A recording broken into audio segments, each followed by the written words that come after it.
the day. I'll show you what I'm made of. Rise to the occasion. Got fears but no faith. I'll show you a heart full of fire. Looking in the fire. I'll show you what I'm made of. What I'm made of. Yeah. I'll show you what I'm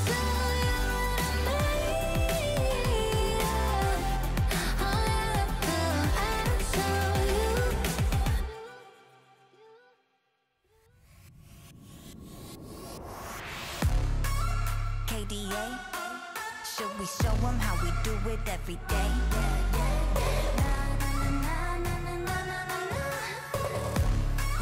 Let's get it. Kali that girl, Kali go girl, Kali don't stop, Kali don't skirt, Kali got a job, Kali go to work. 뜨거워 언제나 don't get burned. 넘쳐 흘러물 than a buffet. 죽여주잖아 like a buffet. 누가 감히 on my outfit. 그 문 열지 마 that's a rough day. Don't give any more cause I'm greater than. 필요 없는 시험들 다 뿐이미. But all of my numbers are talking bang. 부루마법 message monopoly. 눈종이 돈이나 real money 필요 없대. 너네들이 만든 돈들 go get it go get it go get it. 더 미션 눈을 못대 못해 그래 너도 get it cause I got it different. All I'll ever know is life upon the throne. 시작하면 끝을 보는 거야. You want more? No, I got it so deep though. You look like you could use some more. No, I got it in, never running low. Yeah, I got more than enough, set it up and away. You know I got it like bum bum, blow your mind. Never giving less, and it's how it'll stay. You know I got it like all day, all the time. When I go, it's for gold. Get it cool, but I'm cold. I don't fit in a mold. I'm a rebel. I don't do what you say. Making moves, I don't wait while I smile in your face. I got different DNA. What's higher than the top? That's me. Come take a look before falling on my feet. 조용히 몸을 숙여봐. So take a look, 나를 기억해, queen. All I'll ever know is life upon the throne. 시작하면 끝을 보는 거야. You want more? No, I got it so deep though. You look like you could use some more. No, I got it in, never running low. Yeah, I got more than enough, set it up and away. You know I got it like bum bum, blow your mind. Never giving less, and it's how it'll stay. You know I got it like all day, all the time. Way out，感觉犹如海浪的味道，不断往前，Oh you never way down。This is how I do it every day。Wow wow，这一路上的奇迹都记住了你的每一个瞬间，无比的耀眼。I know you want some more，准备好就一起走。Giving it all more。No, I got it so deep though. You look like you could use some more. No, I got it in, never running low. Yeah, I got more than enough, set it up and away. You know I got it like bum bum, blow your mind. Never giving less, and it's how it'll stay. You know I got it like all day, all the time.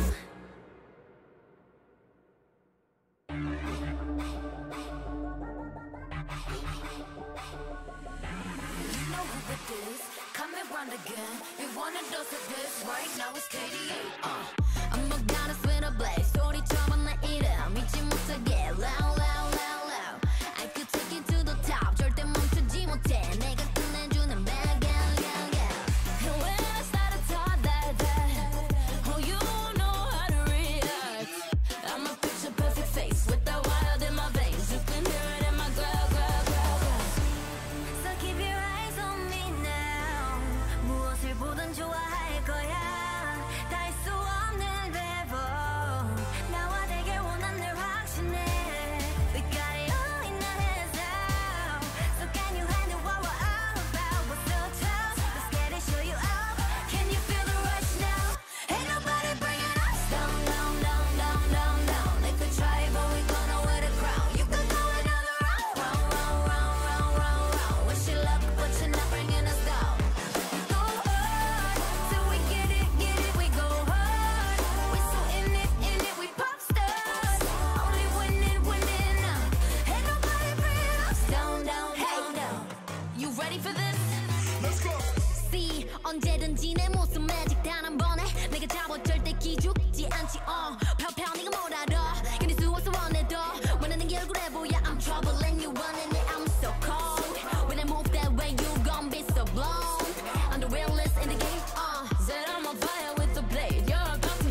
disappear. I'm your eraser. In the cut just like a razor. Murder business, we're my blazer. I got all the boys on me.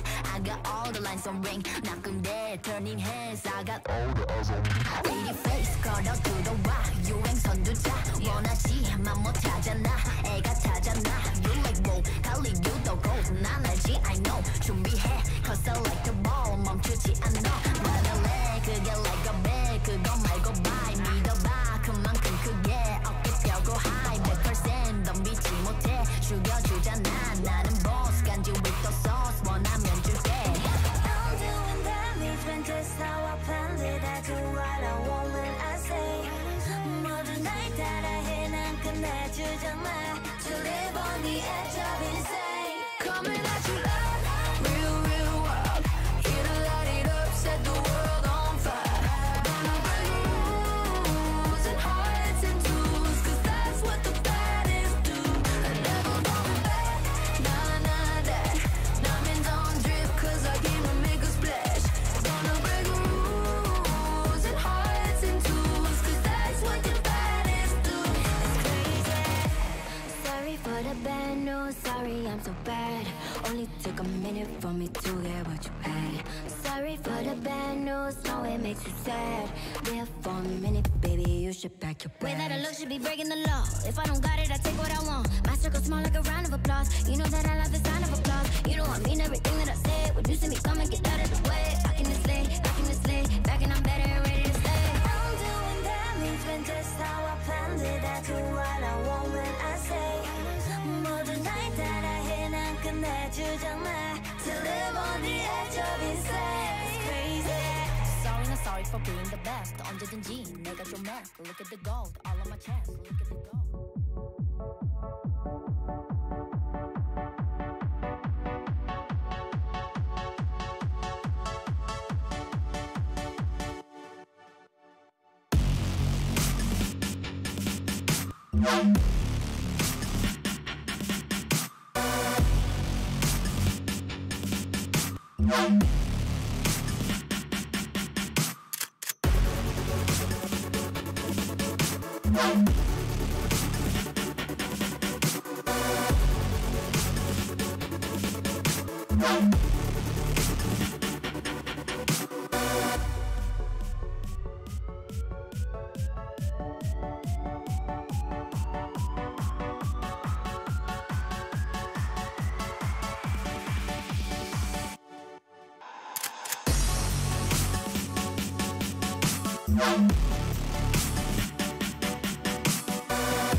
all day.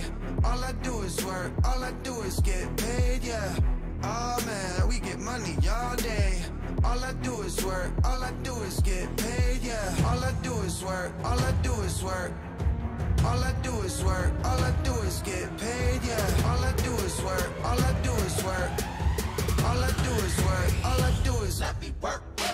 Somebody call 911. My mind no ones and I'm undone. Try to hide but it's not better run from. Bye bye little guy now, run. It's my time, I'm alive and I'm young, and I'm in a prominent one, better get a watcher when I get a feeling like I'm about to hit him with a shot from a stun gun.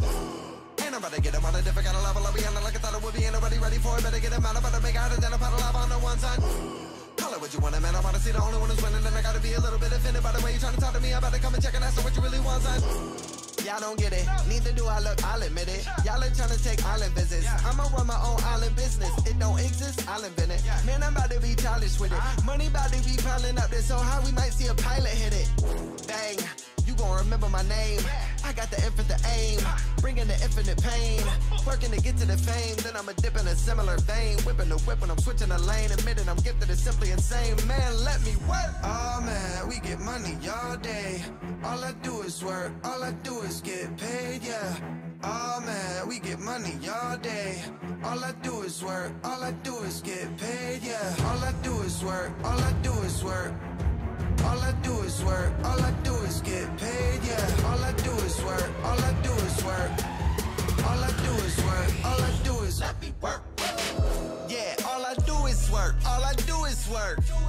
Keep it on the loud like I'm moving work. All this money crazy, too absurd. I'ma do the money dance, you get served. Lambo or Bugatti, which do you prefer?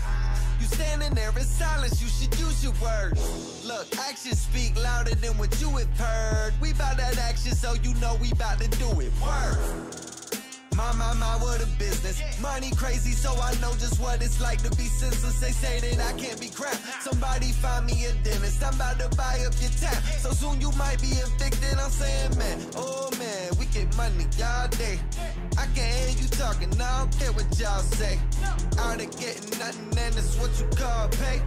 You think that you working, man, that's what they y'all say. Let me work.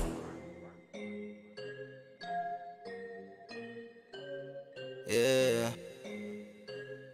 yeah. I'm really getting to it day and night. I'm really in the game, I live that life. Fake them left and then I take them right. I ain't going out without a fight. I put on a show under the lights. Love it when they say my name on the mic. Highlight play, make them wanna show it twice. Highlight play, make them wanna show it twice. I'm the coldest, get it done in freezing rain. When I get in my zone, I can feel it in my veins. I go tunnel vision, ain't nobody that can stop me. I'm legendary, they just want the jersey on my body. Put up the numbers, people trying to say they love me. Work out every summer, cause the winter gon' get ugly. Feel like the world against me got me going even harder. Take off like a rocket, I'ma snipe it like I'm hearted. When I go beast, how you gonna stop it? When I see the blitz, I just call an option. I'ma take my time, never leave a pocket. Man, it's not nice, so don't even try it. When I go beast, how you gonna stop it? When I see the blitz, I just call an option. I'ma take my time, never leave a pocket. Man, it's not nice, so don't even try it. I'm really getting to it day and night. I'm really in the game, I live that life. Fake them left and then I take them right. I ain't going out without a fight. I put on a show under the lights. Love it when they say my name on the mic. Highlight play, make them wanna show it twice. Highlight play, make them wanna show it twice. Boy, don't lie, do or die, it's my time. 14 inches, put it all on the line. I'm a big boss, yeah, I do it out the side. I really run this, you just running out of time. I'm pushing a rock, when I dish it, it's a dime. But it's a decline, but I'm still in my prime. All this hard work, only right that I shine. All I know is grind, put in over time. When I go beast, how you gonna stop it? When I see the blitz, I just call an option. I'ma take my time, never leave a pocket. Man, it's not nice, so don't even try it. When I go beast, how you gonna stop it? When I see the blitz, I just call an option. I'ma take my time, never leave a pocket. Man, it's not nice, so don't even try it. I'm really getting to it day and night. I'm really in the game, I live that life. Fake them left and then I take them right. I ain't going out without a fight. I put on a show under the lights. Love it when they say my name on the mic. Highlight play, make them wanna show it twice. Highlight play, make them wanna show it twice.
Too clean, interior crispy cream. Roll around with the team, better get with the regime. I don't do no pretending, take you to new dimensions. Shawty all in my mentions, shawty won't give me inches. With a bossy baby, I'll get you frosty baby. Don't care what it costs me baby, I'm feeling flossy lately. I got the rock, I got the rock, I got the sauce, I got that drip, can't f with no op. Drinking my cup, pour some rock, stay getting lit, yeah till I drop. 4 AM and I can't feel my face, yeah. Pour me up some more, a bubble, yeah. Nothing new to me, so if you trust me, I can make you love me. Baby, do you love me? You love me. You with me, know you on the right track. Drop a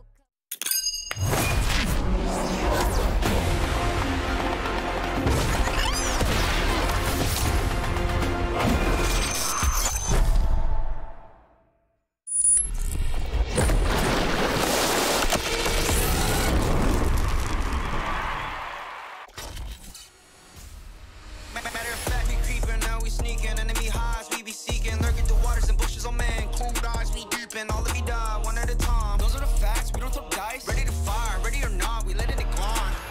There's nothing you can do. RNG are your nightmare. Set it off like this. Set it off like. Set it off like this. Burn it up, burn it up. Say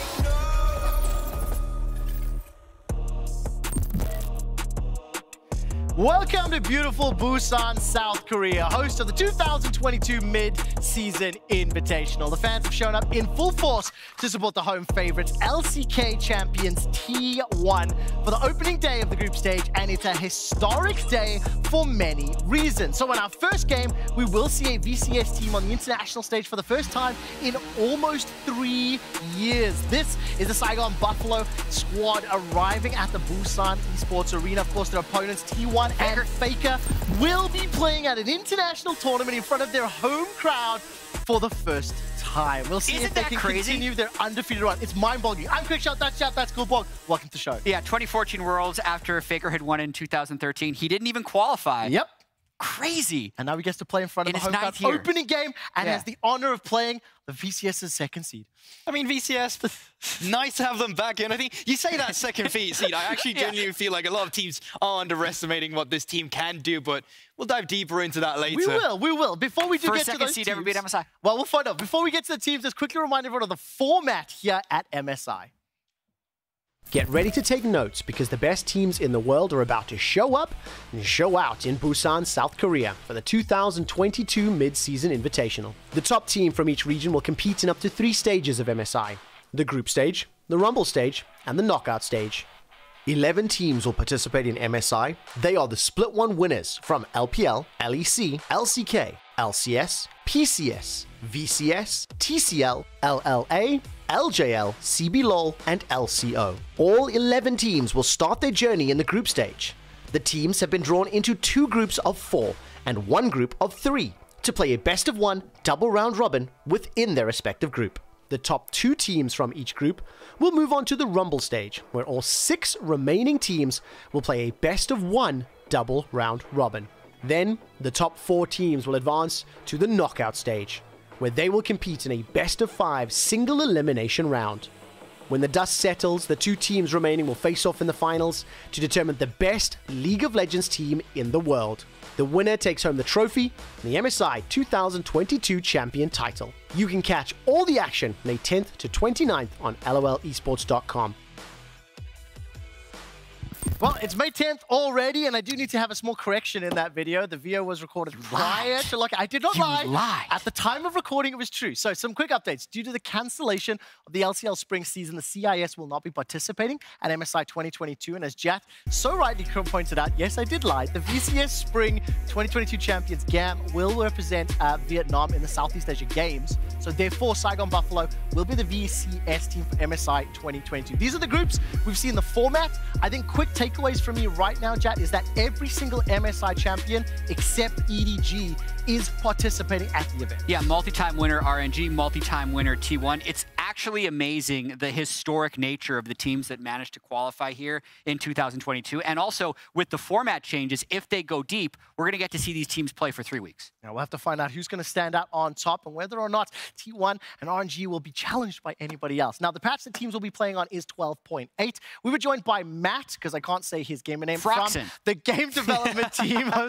Diephoria to discuss the MSI patch. I'm not saying that. Yeah, I was also kind of curious how you have decisions around, like, say someone like Caitlyn, right, who's like super high priority over in the LCK, but we basically don't see her anywhere else. Like, do you look at that and go, we think she's in an all right spot, or kind of what's your thought process around someone that's crazy high priority in one region but just not seen in others? Yeah, so it definitely presents us a pretty major challenge when we have to balance with a lot of regional meta variations. So like you said, Caitlyn in LCK, you know, they play a lot more Karma, Ezreal, for example, compared to other regions. LPL tends to have a lot of Galio. Don't really see it very much in other regions. They play Aphelios a lot more, that kind of stuff. And, you know, it is a challenge for us. A lot of the time we kind of have to just go with our gut in terms of like understanding which teams are the strongest and which ones we expect to be meta driving. Like if, for example, and this is no flame to NA because, you know, like I'm from NA region, but if NA is playing a lot of On and like no other region is playing On, it's like, are we going to nerf On because NA is 90% On presence, right? It's like, probably not. But no flame. I wanted to thank the production team because the production team started the NA Flame without us. They did it themselves. Okay, make sure to check out the full podcast as well as the breakdown from Matt, Froxton on Spotify. And since we last saw these teams play, it was patch 12.5 for most reason. There's been a lot of changes, like a lot. So I want to show you all of the changes. And Jat, maybe walk us through some of this and some expectations. Yeah, absolutely. As you mentioned, it was just NA who played on 12.6. Everyone else, this is what a combined look of all of the patch notes would be.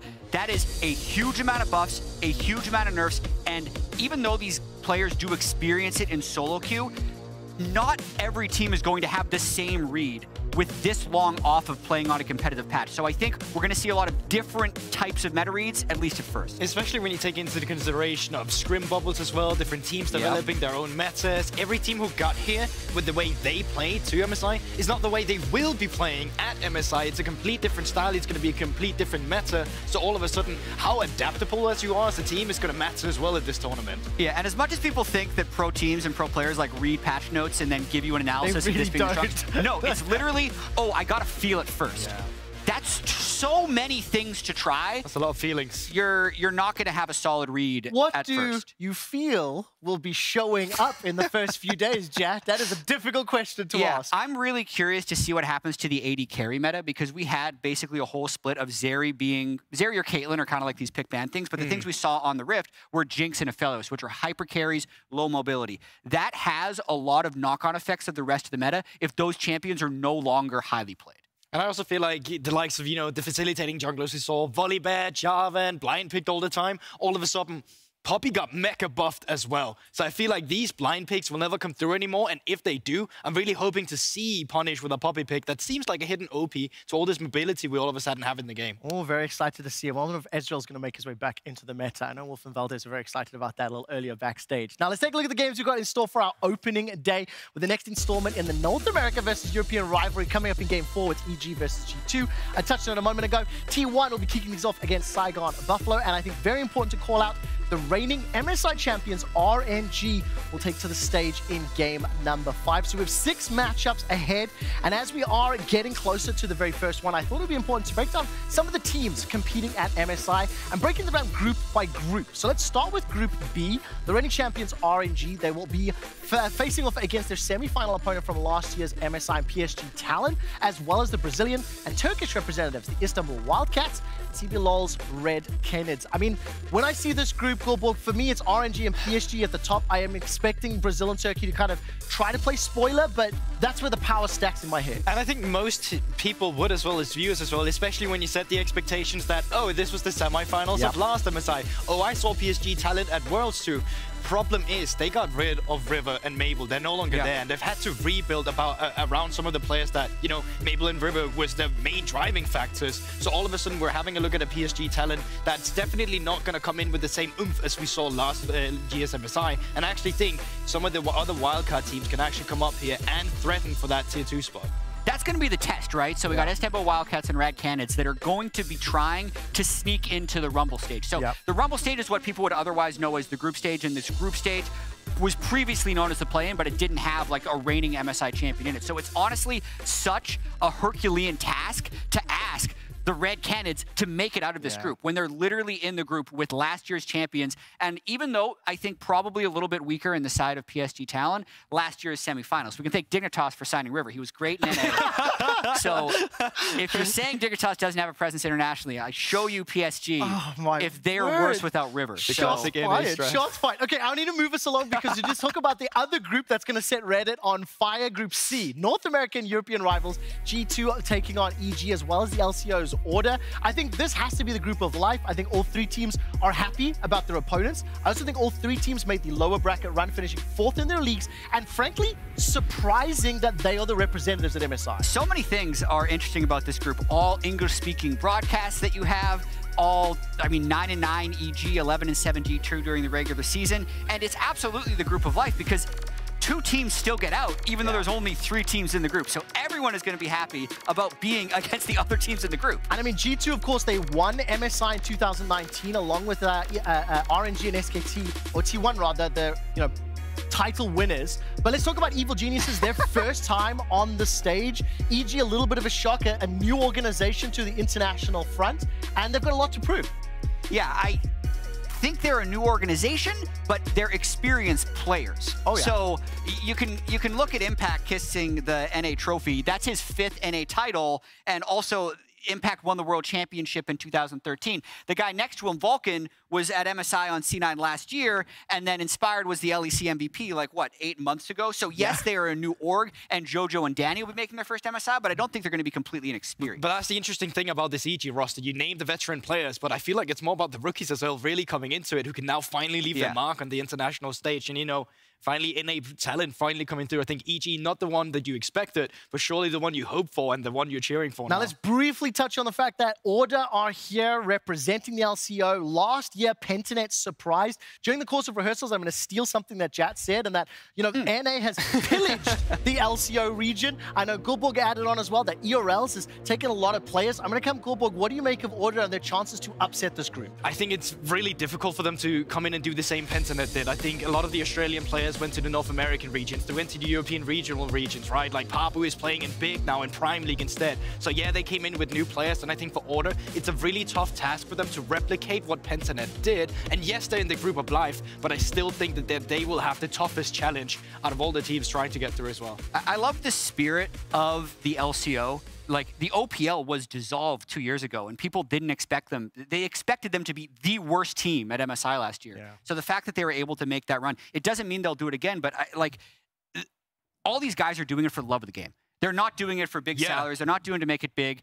Maybe they will end up getting picked up by an academy team or an ERL team, but really it is the love of the game that are charging these guys, which you don't see that much anymore. Well, the love of the game be enough to upset EG and G2. That's what we're going to find out. We've only got 2.5 minutes before we get to our opening ceremony for day 1, and we're going to see Group A's opponents T1 and Saigon Buffaloes. As such, very briefly on the VCS, they step back onto the international stage. They are, of course, the 2nd seed from the region. They are also the youngest team of the entire tournament, and this is the next generation coming out of Vietnam. Yeah, exactly, and I feel like it's been such a long time we've seen them, but to kind of just give you a little overview about what this team is so good at doing, well, they're very good at enabling that top side. They have weird draft as well, where they sometimes will pick a top laner, send that top laner in the support role instead, and then enable Hasmid up on that top lane. And once they finally get a lead from the early game, that's why they just, you know, they don't look back, and they just keep running forward, closing out the games.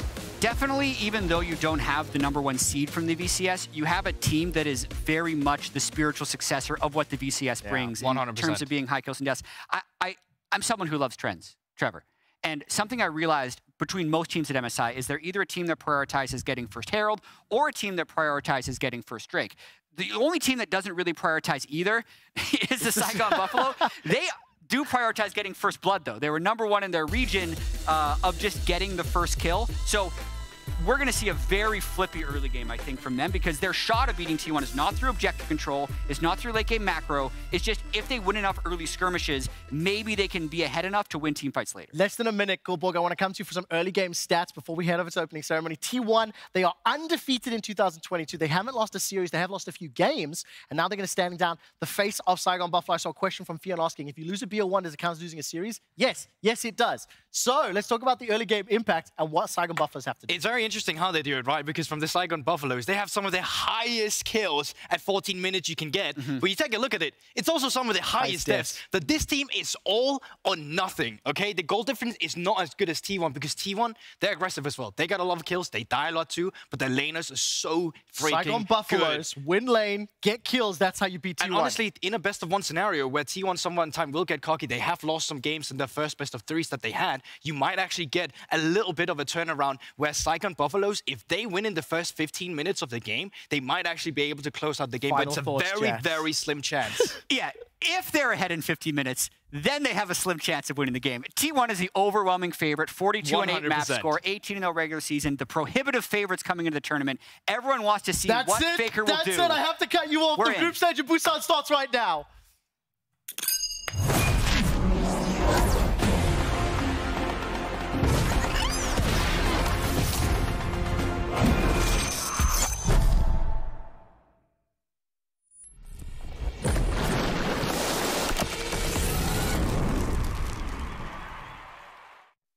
웰컴 투 코리아! e스포츠의 본고장 대한민국에 오신 여러분을 진심으로 환영합니다. 정말 오랜만에 한국에서의 국제대회를 맞이하게 됐는데요. 세계적인 레전드와 직접 마주할 수 있다는 기대감과 함께 베테랑 월드스타, 그리고 국제대회를 처음 접하는 신인들까지 2022년 5월 드디어 MSI가 시작됩니다. 이번 2022 MSI의 라인업은 그 어느 때보다도 쟁쟁합니다. 챔피언 타이틀을 거머쥐었던 팀은 T1, RNG, G2 이렇게 세 팀입니다. 그중 한 팀은 작년 MSI 우승컵을 지켜내기 위해 싸울 것입니다.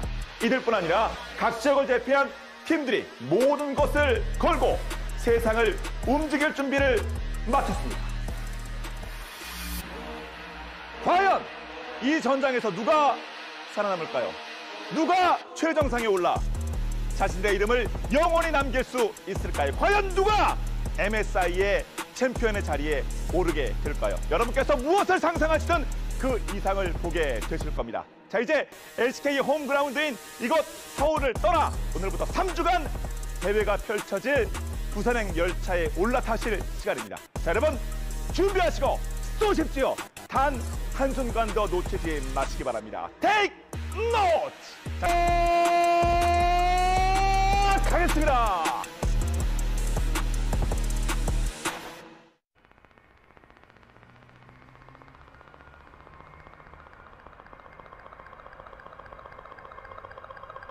전 세계에서 가장 롤을 많이 사랑하는 한국인 만큼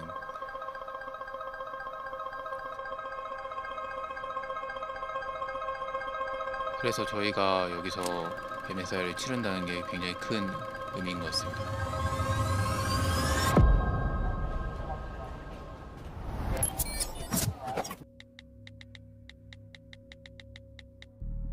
이번 정류장은 부산역입니다.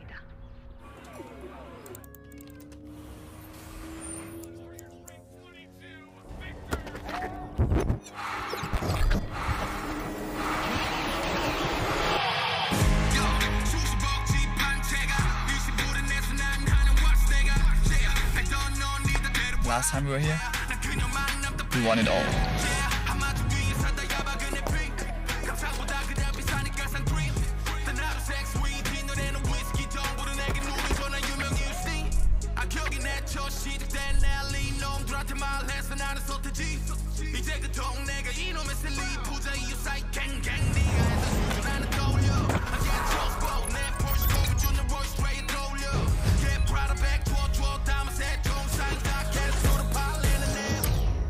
저희는 어린 팀이지만 강해지고 강해져서 최강 팀이라는 게 뭔지 받아 적어야 될 겁니다.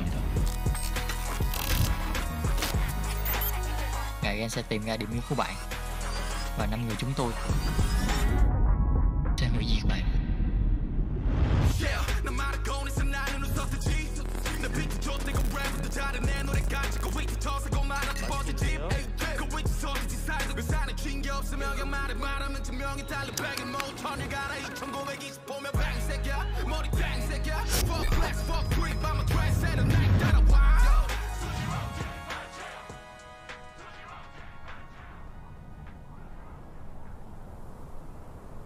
지난 월즈에서 왕이 돌아왔다라고 했는데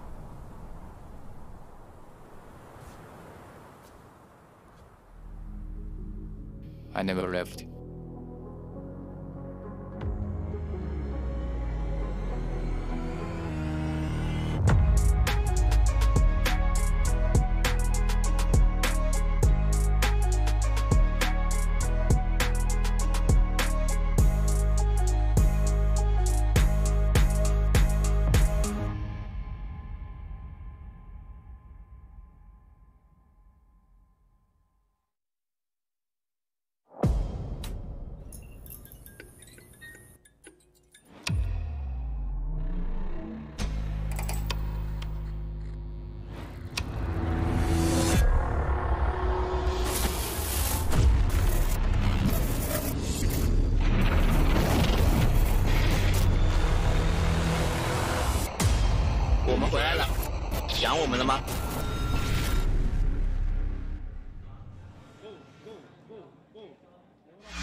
Hello and welcome Welcome. We are here for MSI 2022. It is me, Valdez, with Wolf, and we are going to be jumping straight into the pick ban. So happy to be here for MSI. Same, and it's very exciting because we are going to get the first taste of this new meta. We've had so many new patches that have come through since the end of regional finals across the world. And to start things off right away, there's a pretty big shared champion pool between Keria and Taki, and two of those very common champions we see right now, Blind, the Leona and Nautilus, are taken off the board right away.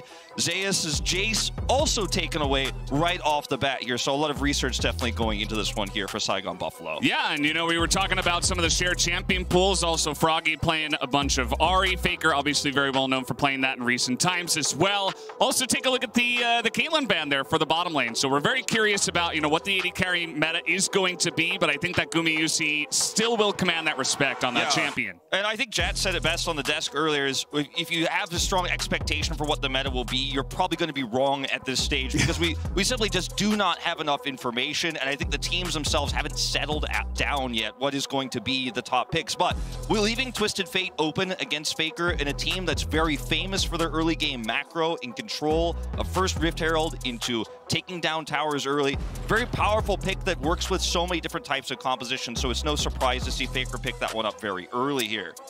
Yeah, and take a look at this. You know, some small buffs going over to Tristana, especially for her late game scaling. Looks like that will be the choice here. So Shogun gonna get his hands onto this Tristana very early on.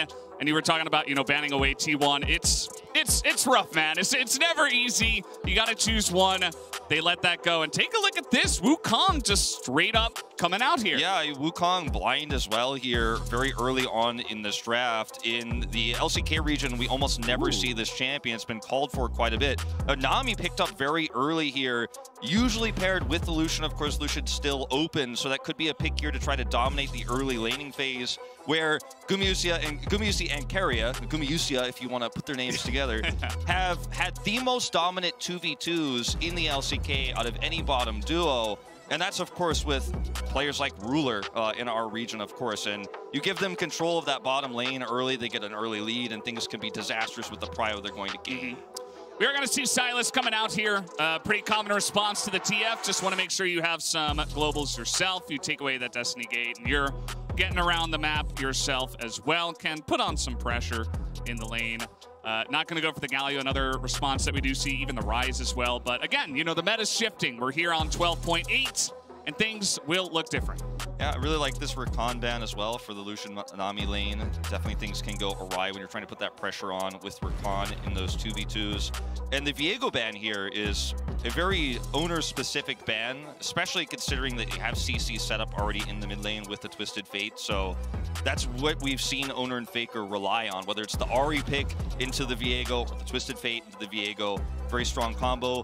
Then Owner's most favorite and most common pick of the LCK season, the Lee Sin, is also taken away.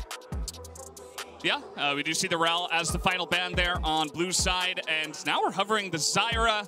Not sure about that. Maybe just going back to the olden times of League of Legends, just throw a classic Tristana Alistar into their face. Definitely something you can do. Alistar, not great early on, you know, at level 1 specifically. Might get poked out a little bit, but looking for those combos to potentially take away some power from the Lucian Nami.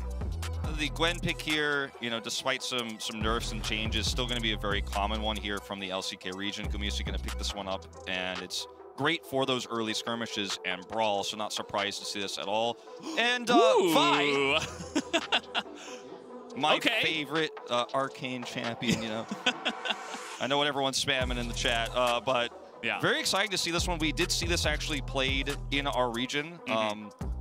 Not successfully, but it is not the first time we've seen this, and it is very strong with the kind of skirmishing that T1 is looking for to control this early game, snowball this lead that they're looking to grab in the first 14 minutes.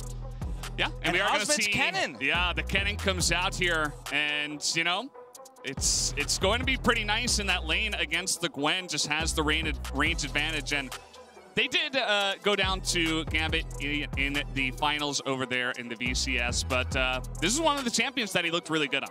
So, yeah, Hazmed's Kennen is definitely, it's not his most played from playoffs, but it is his most iconic champion in my reviews of VODs from him. And He's very good at setting up team fights his way. As was mentioned earlier on the desk, both of these teams extremely bloody in their play style. Love to be aggressive early.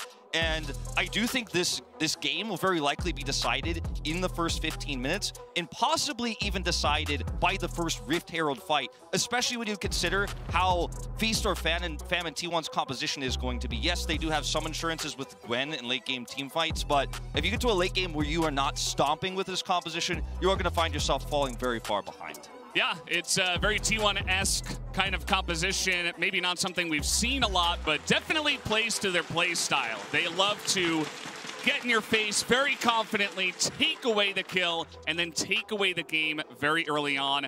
If you guys, you're used to watching the LCK, you think, some of these teams are a little bit more laid back. I think T1, I'm not sure what got into them. They're just so confident and incredible in their mechanics to the point where it's like it's like taking candy away from a baby at times. It really is, and it's unfortunate that Saigon Buffalo have such a tall task in their first time returning as a region here for the VCS. It's been nearly 3 years, as was mentioned earlier, since the Vietnamese region has actually been able to play on the international stage, and they're playing against a 20-0 win streak T1 here. So very David and Goliath-esque here, the matchup we are watching. But as was mentioned, if Saigon Buffalo can get an early lead or at least stave off T1's early pressure, there's a lot of great potential team fighting later on. And it is crazy that we are seeing Wukong this early in the tournament. As, hey guys, we're actually here at the LEC studio. It's really awesome to be here. Yeah, first time, I think, for both of us, right? Yeah. Here at the Berlin, the LEC studio. Just awesome to be involved. And, of course, we did fly here from Korea, but love to be part of the team that is over here at the LEC studio, and we will be covering the games from here. But, yeah, I'm just really excited to get into this one. And as you mentioned, David and Goliath, it's pretty apparent to everybody watching this that T1 definitely one of the favorites for the tournament, but I'm excited to see what Saigon Buffalo can show us tonight. All right, 2v2 here is set up in the bottom lane. You can see hiding in the brush. Respect being shown from Taki and Shogun that they could be in there. It's Alistair level 1, so definitely don't want to walk into this. Oh. Going for the splash. Okay, he's going on in there. Immediate exhaust, but with the E leveled up here from Tristana. That's going to be one more auto, and Gumayusi goes down. Shogun and Taki take it to them. Keria with the Ignite. He will flash in and take away the kill onto Shogun. So much action already in the bottom side, and Keria will be able to walk this one out. It's so extremely important that Keria is actually able to take Shogun out here, because if he stays in the lane, gets a massive level lead here, is able to take that CS advantage, this 2v2 lane becomes so incredibly difficult to play. But such an incredible heads-up play here from Taki, going for the flash early, gets the knock up there, expecting T1 is in the brush, and T1 were just simply not ready for it. So you can see this here, sweepers out, and it's very clear to both these teams, there's a very high chance they're in there. Taki just goes straight up for the flash knock-up here. As soon as he sees them, gets the double knock-up, and you can't compete against this damage this early on with the Tristana. Yeah, I mean, that's the thing. This is why this duo has been around in League of Legends forever. It's that you get the CC, and Tristana has an insane amount of burst early on. And, made it a reflex game here, I mean, really. Yeah, absolutely, as we're going to see some trading here in top and mid. Haven't taken too much of a look at these two lanes just yet, but as you can see, Froggy already putting on some pressure on the Faker here in the mid lane.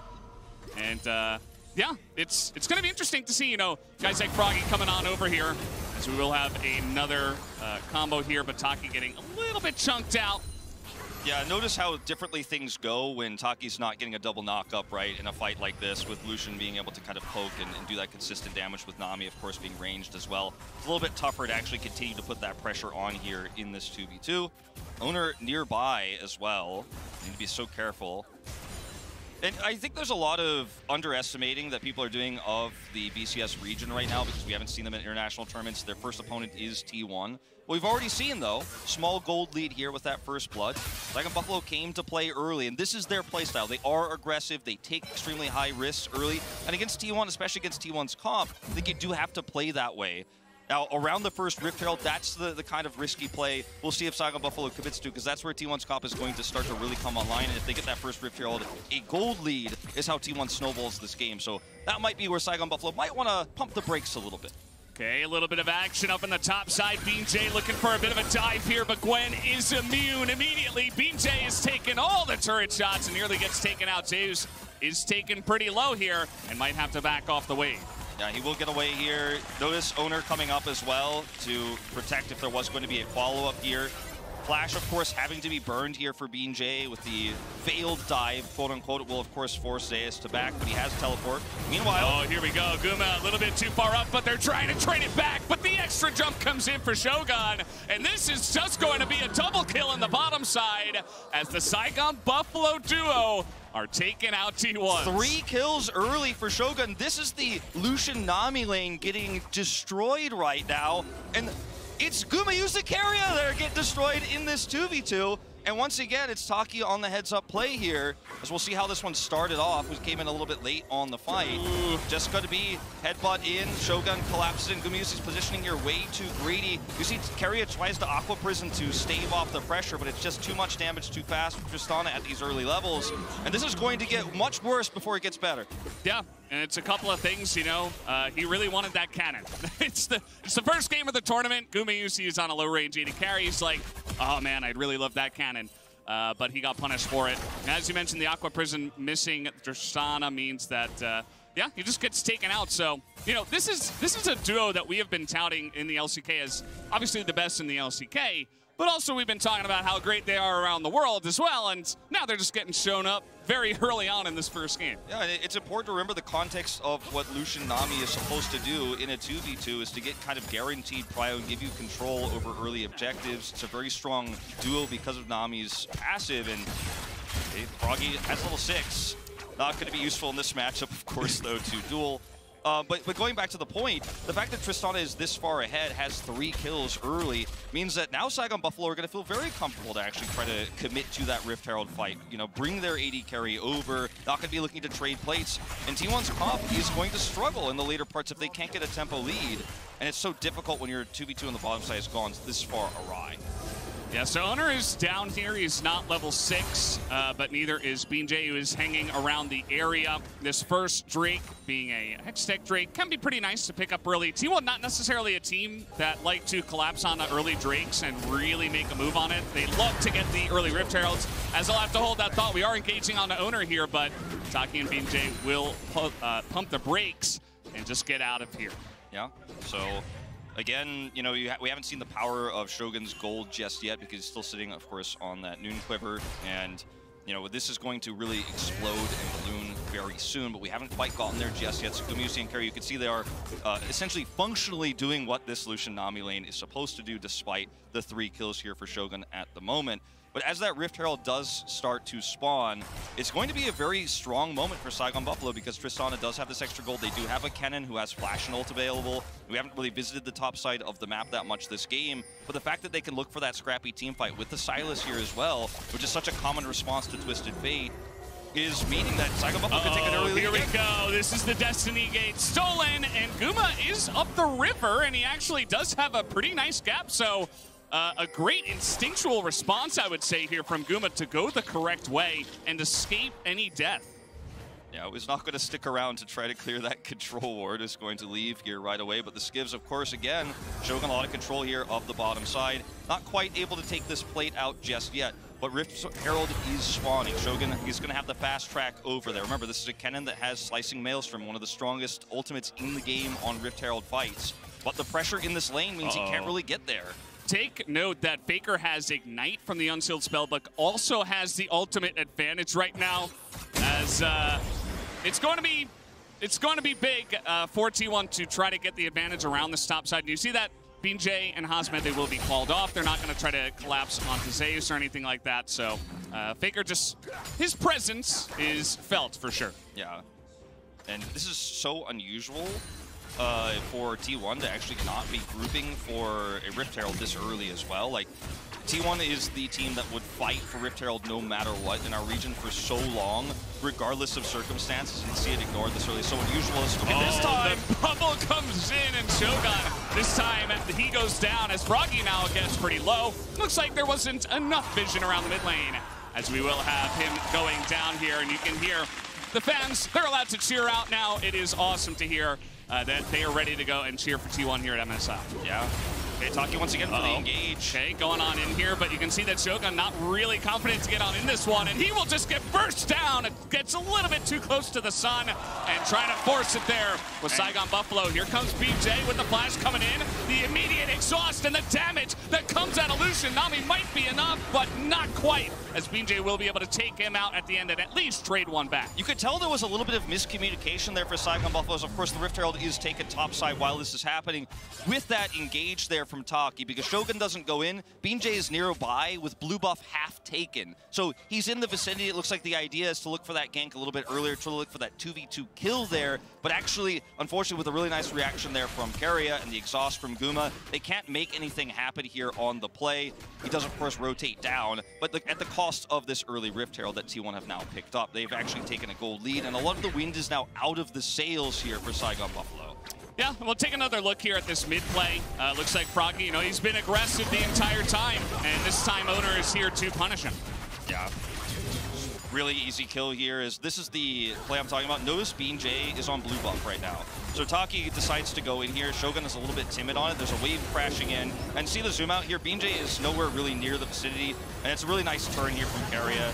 Really easy clip. Now he does come down, of course, and pick up the kills. Once again, gonna go in. Oh, and here's Owner once again. Taki, no unbreakable will this time around, and he will take his first death of the contest. Yeah, and look, Taki, I think, starting to feel the nerves a little bit here. Had success early, you know, has himself 4 assists in the first 10 minutes of the game, and is trying to play around this Kraken Slayer, but, you know, plays like this, really costly timing, because now the Rift Herald is going to take this entire turret. It's going to be full set of plates here for T1's bot duo. Yeah.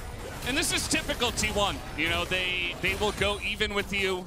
They might take an early lead, but they will get the Rift Heralds either for free or for not, and then they will just take your turret by, you know, 11, 12 minutes. Get all the plates, Gumayusi gets super fed, and they love to close out games from there. At least Saigon Buffalo, with all the pressure on the bottom side of the map, they will be able to take this Hextech Drake, but just a bit of a consolation prize at this point. You'll note that this is the first Drake of the contest, so we're not really getting too close to the soul or anything like that for Saigon Buffalo. You'll notice also a plate is taken here in the mid lane as well. Baker's able to pick that one up because they needed all that extra pressure, that prio that was brought towards this Drake while losing a turret. So they're able to stop the turret from going down, that last plate from going down. They get a Drake, and they still lose a plate in the mid lane. T1 is going to find gold everywhere on the map when they have an edge like this and that Rift Herald power. This is, as you said, what they're so famous for in the LCK. The late game team fighting is great too, but they usually go to that late game with a massive gold lead. Yeah, and you can see, you know, we haven't seen too much of the early top side of the map either, just because there has been so much action on the bottom side, as that's not really going to hit Taki, but a very scary wave will push him away, and it does mean that T1 will take all of this vision. But yeah, I mean, after that early dive on the top side, didn't really get the kill onto Zeus. He has been just holding strong, going even, taking some plates himself. Yeah. If that tidal wave hits, it's you know, definitely a kill there. So I respect the attempt here from the Nami, in this case Keria, looking for it. As T1 is going to clear up a lot of the vision that was set up here. Saigon Buffalo really committing. I think 3 control wards were dropped here in the river, and they are clearing it all up now. T1 have full vision control so that Gumayusi can continue to push aggressively to try to grab that last plate in the last minute and a half. Okay, Froggy space checking a little bit here, did not have vision, and now he is just trying to tank it up, but unfortunately Destiny Gate comes in, big 2-on-2 on the bottom side again, and this time Shogun and Taki will get their revenge. Another double kill into this Tristana. At least they're getting some wins down there now. Yeah. And it's, you know, starting to really become a ballooning problem that T1 are going to have to deal with. This Tristana, who's, you know, on this patch and has subsequently been buffed and is going to be stronger in late game scaling situations against a Lucian that, you know, is very low range. It is going to be very difficult to team fight with later on. We're going to pick up some extra gold here, complete control now.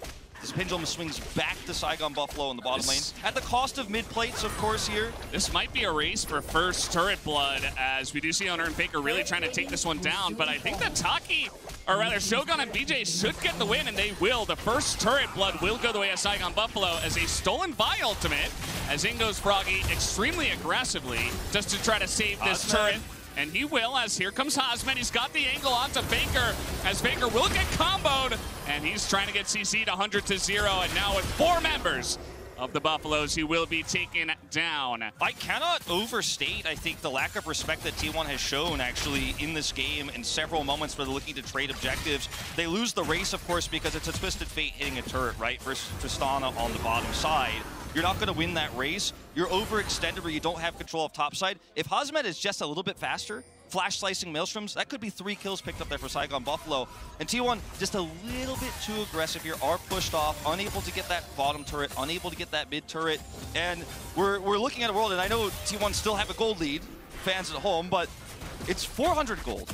And it's T1 against the VCS's second team, right? Not even their #1 team. A much closer game than we expected. Okay, we're going to have culling against culling, but Kingslayer's not going to help him survive as Froggy, once again, it seems like just a little bit out of position, and that will be his 3rd death here. T1 definitely taking advantage of that mid lane a bit here. Yeah, Gale Force here versus no Mythic available for Froggy as well. You can see the item differences here really coming into play. That extra execute damage for Guma is going to allow him to get this kill.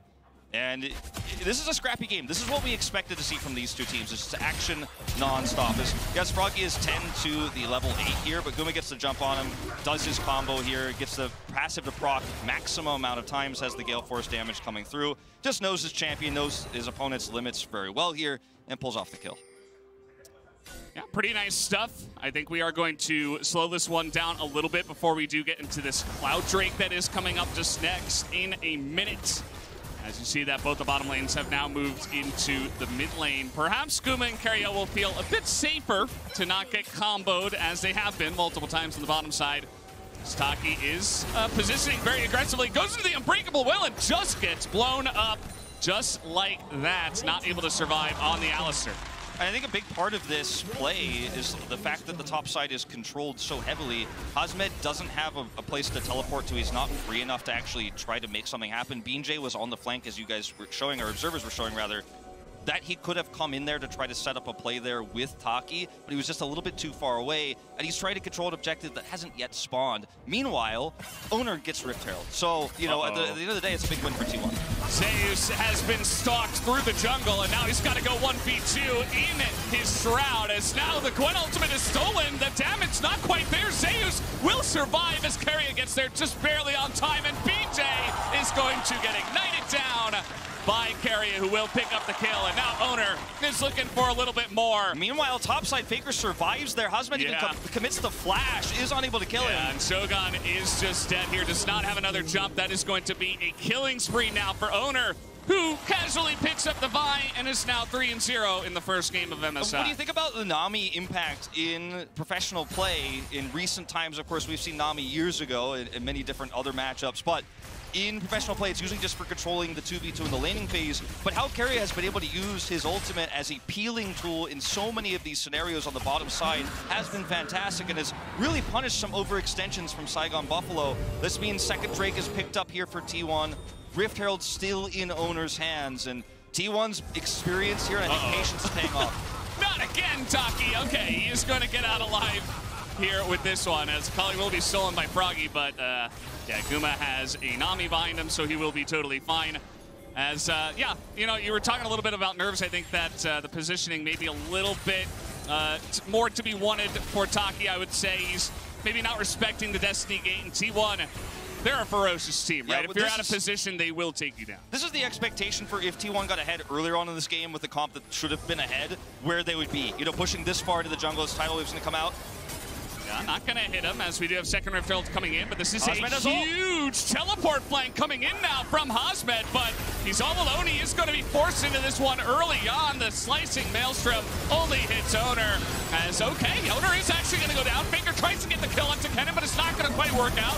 But Zeus is now frontlining, and he's got a bunch of needles. He's just trying to chip through that front line here. So many low health bars on the side of Saigon Buffalo, but nobody has gone down yet, as they do not have vision of this buff, this brush rather, as Hazmet will give up his life. Everybody else is on the run, as Froggy is just going to get executed, and T1 will take the fight eventually. As, yeah, it's just going to be the bubble coming in. Keria will pick up the kill, a very bloodthirsty support in his own right. He's got his Imperial Mandate going on. He's very happy to pick up extra kills here, and this is a nice attempt here from Hazmed to try to look for the teleport flank, but notice the items here for the Kenneth at this point. You know, it's not like he's sitting on a Void Staff here. He did, of course, go for the Rocket Belt, so not like it's Night Harvester Cannon, which we have seen a few times. If he has a little bit more itemization, that flank actually might end up doing enough damage to win that fight for Saigon Buffalo. But even after the initial pick, the health bars are so low, the Tristana is so extremely low, you just can't front to back that, even with the range advantage and the concave they had outside of the choke. So look at Hazmed here on the flank. He doesn't quite have enough damage to actually out-duel here, and he's just immediately Aqua Prisoned by Keria. He can't close the gap to hit the rest of T1. Notice Gumius is still at full health here at the end of this fight. If he's able to close the gap, if he's not Aqua Prisoned, if he has more items, this teleport flank works out in a lot of different scenarios, but not in this one. And now at this point, your health bars are so low, you can't win this despite having control of the exit for the choke. It's very important that T1 identified the teleport flank was coming in, and they position perfectly for it, right? You send your jungler in first, you deny the Kennen the entry, and everybody else just spreads out and runs away, and you will be totally safe. As that's a pretty funny kill at the end there for Keria. As now we do have a nice little lead here for T1, about 4,000 gold as we hit the 20-minute mark.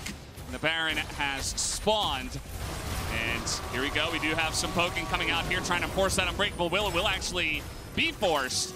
Skuma will get that out of Taki. Yeah, a group up here in the jungle on the top side. A lot of vision placed here for T1. They're going to look for a basically spawning Baron at 2015. And Saigon Buffalo suss this out. They're going to rotate over. Vi ultimate available here for Froggy. T1 might have bitten off more than they can chew here. They're going to try to turn. They're looking for the turn, and Taki is just blown up immediately. He does use that lock-in, but that's about all he's got here as T1. They knew this was coming. They knew they were spotted, and they knew that they would eventually take down the Baron, if not yet right away. And notice the one champion who's left standing here, the one who could have actually looked for a team fight against T1. T1 knew Hazmed had ultimate, but wasn't nearby. You have a Slicing Maelstrom in this team fight, it could look completely different, but T1 very aware of where he is on the map. The tidal wave turn again from Keria is fantastic. And T1 used this Baron to force a team fight Saigon Buffalo didn't want to take. Not sure what's going on here.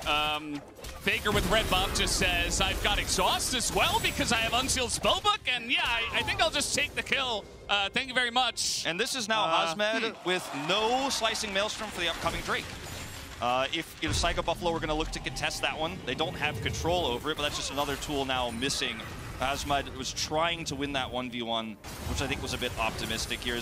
Notice the tidal wave from Keria. They force Saigon Buffalo into this choke point. Notice Keria's positioning on the right side here, as we're already in another fight. Okay, well, Saigon, they try to get something going here. They have a teleport coming in, and Owner will respect it. He will actually flash away. Immediately goes back in as they notice the sad Wukong all alone. And this is just the dominoes falling one by one. Taki eventually going to be dead meat as well, as he will go down 3 more kills for T1 as they push with the Baron buff. The Red Bull Baron power play is going to be pretty stacked for this one, Valdez. We're already at 4,400 gold. With all the kills they take in that fight, plus the turrets that are standing gold T1 are going to pick up on the map, this is probably a push to end here with the momentum they have. Hazmed still no Slicing Maelstrom, a tool they so desperately need to stave off this push. And it's only the 2 of them. I mean, so much for all those kills into the Tristana. Shogun really, he's in a little bit of a trough. His team has been picked off so many times that he has not really had a front-to-back team fight for him to do any amount of carrying in this one, unfortunately. As T1, they're not going to quite end the game. They probably could have tried to force it, but, you know, first game, it's a best of 1. They just want to get the easy win. They do have the Infernal Drake here. And Saigon Buffalo also kited back really well, respected them there, didn't actually overextend. If they get a kill there, they 100% push to win with the damage they have. The inhibitor's down, as mentioned. Drake is up. T1 can kite back and take that too. They have full vision of it. So they're just they have control of every single piece of this map right now. As Taki's once again going to get caught by a tidal wave. Yeah, and the slow on it is incredible, right? He does have everything, but he's not going to use anything because he knows he's just dead. As that will be a very scared Silas running to the safety of his DJ, What's left I of suppose. this? What's left of this turret? Shogun! Yeah, he's just going to go in, you know, let's see what he can do. Maybe a little bit of damage, but that's about it. Actually, got him below 50% health. Nice little try, but just a bit out of position. And this game has gone off the rails, and I think T1 is looking to try to close it out here in just a moment. And now we're starting to see this game go according to expectations. The early game certainly didn't look that way. Saigon Buffalo came out very flashy. Great plays from Taki in the 2v2. Very surprising start. But T1's experience, their macro, it all shows up here. Their map awareness and vision control. Yeah, they're just going to push in for this one. We do have the stolen by ultimate. They desperately want to take out Gumayusi, and they will do that. But everybody else survives with a very low amount of health. And actually, they do get the kill there onto Zeus. As Faker, he's like, "Come on, guys, let's get this one done." You know, like I wanna get some lunch before the rest of the day goes on. But they actually will have to let this go. The top turret will fall here, but they won't be able to, of course, grab an inhibitor. Faker is looking for a turn if Hazmed decides to come in here. Did, of course, already use a slicing Maelstrom. Turret will actually just barely survive. Bulliku's on the case of the Drake. This Infernal Drake has been up for so long. T1 have just been more interested in killing the Nexus. And now they're like, all right, well, I guess on our second attempt to do so, didn't go. We'll go ahead and grab this Infernal Drake solo. There's no vision on the map really here for Saigon Buffalo whatsoever. There's that one control ward just top of the mid lane. And we really have to track those wards or any deep wards that Saigon Buffalo could put down, because a flanking cannon is, I think, the only way that Saigon Buffalo could even hope to win one of many team fights they will need to win to come back in this game. I know I have a famous phrase I say in the LCK when games are finished, so to say, but I'm not going to say it here just yet. I suppose anything is possible, but we are looking at an 11,000 gold lead, supreme map control, so much vision. The only thing left to do is to walk down the red carpet here for T1. Speaking of which, Faker's going down to zone one. He does have vision here of BJ. Nearly takes him out himself. Nice little combo. You see he has picked up the Magi Soul Stealer. Did have a bunch of stacks on his Dark Seal from earlier on in the game. And so, you know, just looking to stack that one up. And is having a very fun time of that. T1 without the Baron. They do have the range advantage and a pretty nice siege, but here comes the flank once again.Ey're trying to get onto Gumayusi, and he's going to go down. Okay, they do get the kill. Is going to kill the Nexus, so they don't care. That's going to be the end of that turret and that Nexus as well. Zay's just going to do it all alone. Owner comes in for the picture finish, and that will be game number 1 of MSI 2022 going into the hands of T1 very smoothly. Very smoothly towards the mid to late game. The early game, there were certainly some question marks. The dominance we expect to see from T1 in the 2v2. Gumayusi Keria, arguably best bottom duo in the world right now, did fall a little bit far behind there, but they were still able to control that 2v2 lane despite the 3 kills on the Tristana and every objective fight with their way. Team fighting was better, vision control. And Taki, great start, but some of those catches on the Alistair really hurt the mid-game that Saigon Buffalo could have tried to snowball. Yeah, it's very true. I think that Saigon Buffalo definitely a nice first showing here at MSI. I think that's, this is T1, right? You give them an inch, they're going to take a mile, and they did do a bit of that where, you know, I think the second that I saw Owner take the Rift Herald, even though it was kind of even down on the bottom side, I was like, ooh. I know what comes next. We've seen this movie many times before, Wolf, and yeah, pretty clean from the side of T1. Maybe a little bit of having fun there in the mid lane and the bottom side. Baker gives us a nice little thumbs up. And I think I wouldn't read too much into the Wukong failing to find value in this game. I think it certainly can be a very strong champion. I think we will see it a lot this tournament. So don't set expectations on the Wukong based on this loss here. I think it is something we will see in the hands of a lot more stronger jungle players and a lot more even games going forward. So definitely keep your eyes out for that one. Yeah, he goes over walls, and he is very oppressive, especially from the jungle. So we'll definitely be seeing more of that for sure. Pretty fast first game. Wolf, anything else you wanna say before we go to break? No, I think T1 said enough. Yeah, I think they got it through to you guys for sure. But for this year's MSI, we asked the teams to pick 4 tracks that they think could be their team anthem and ask you guys, the fans, to vote on the winner. And here's the team anthem you selected for LJL Powerhouse Detonation Focus Me, arranged by Lisa. Listen to all the team anthems on the official LOL playlist on Spotify, and make sure to join us after the break for DFM versus Team Ace.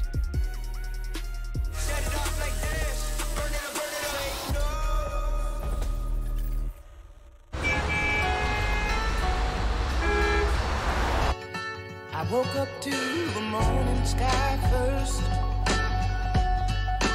Baby blue, just like we rehearsed. Behind 14 epic days of epicness behind 61 million hours of dropped jaws. Behind every match, every broadcast, every zero-ping moment at League of Legends MSI 2022 is the network capable of making it all happen. The Cisco Network, aka The Realm. Cisco, powering the future of esports.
Yeah, I'm a prodigy, ain't no milk for this ticket, ain't no lottery, no robbing me. My joy comes in the morning, they can't bother me. I'm proud of me, thought I had to be like y'all, but I ain't gotta be. Took off, had to redefine my worth, now my mind at ease. Works out of me, comes out of me, we don't see no transitions. Stuck in the same frame of no clip with no ammunition, I am vicious. They can't handle me, I'm too ambitious. Ain't nobody invited you and your friends, this is fan business. Probably shouldn't be worried about your haters, let that fade off. Whichever chief told me I wasn't gonna make it, should've got laid off. I know a lot of y'all thinking, when the edge catch don't pay off. But I know your work.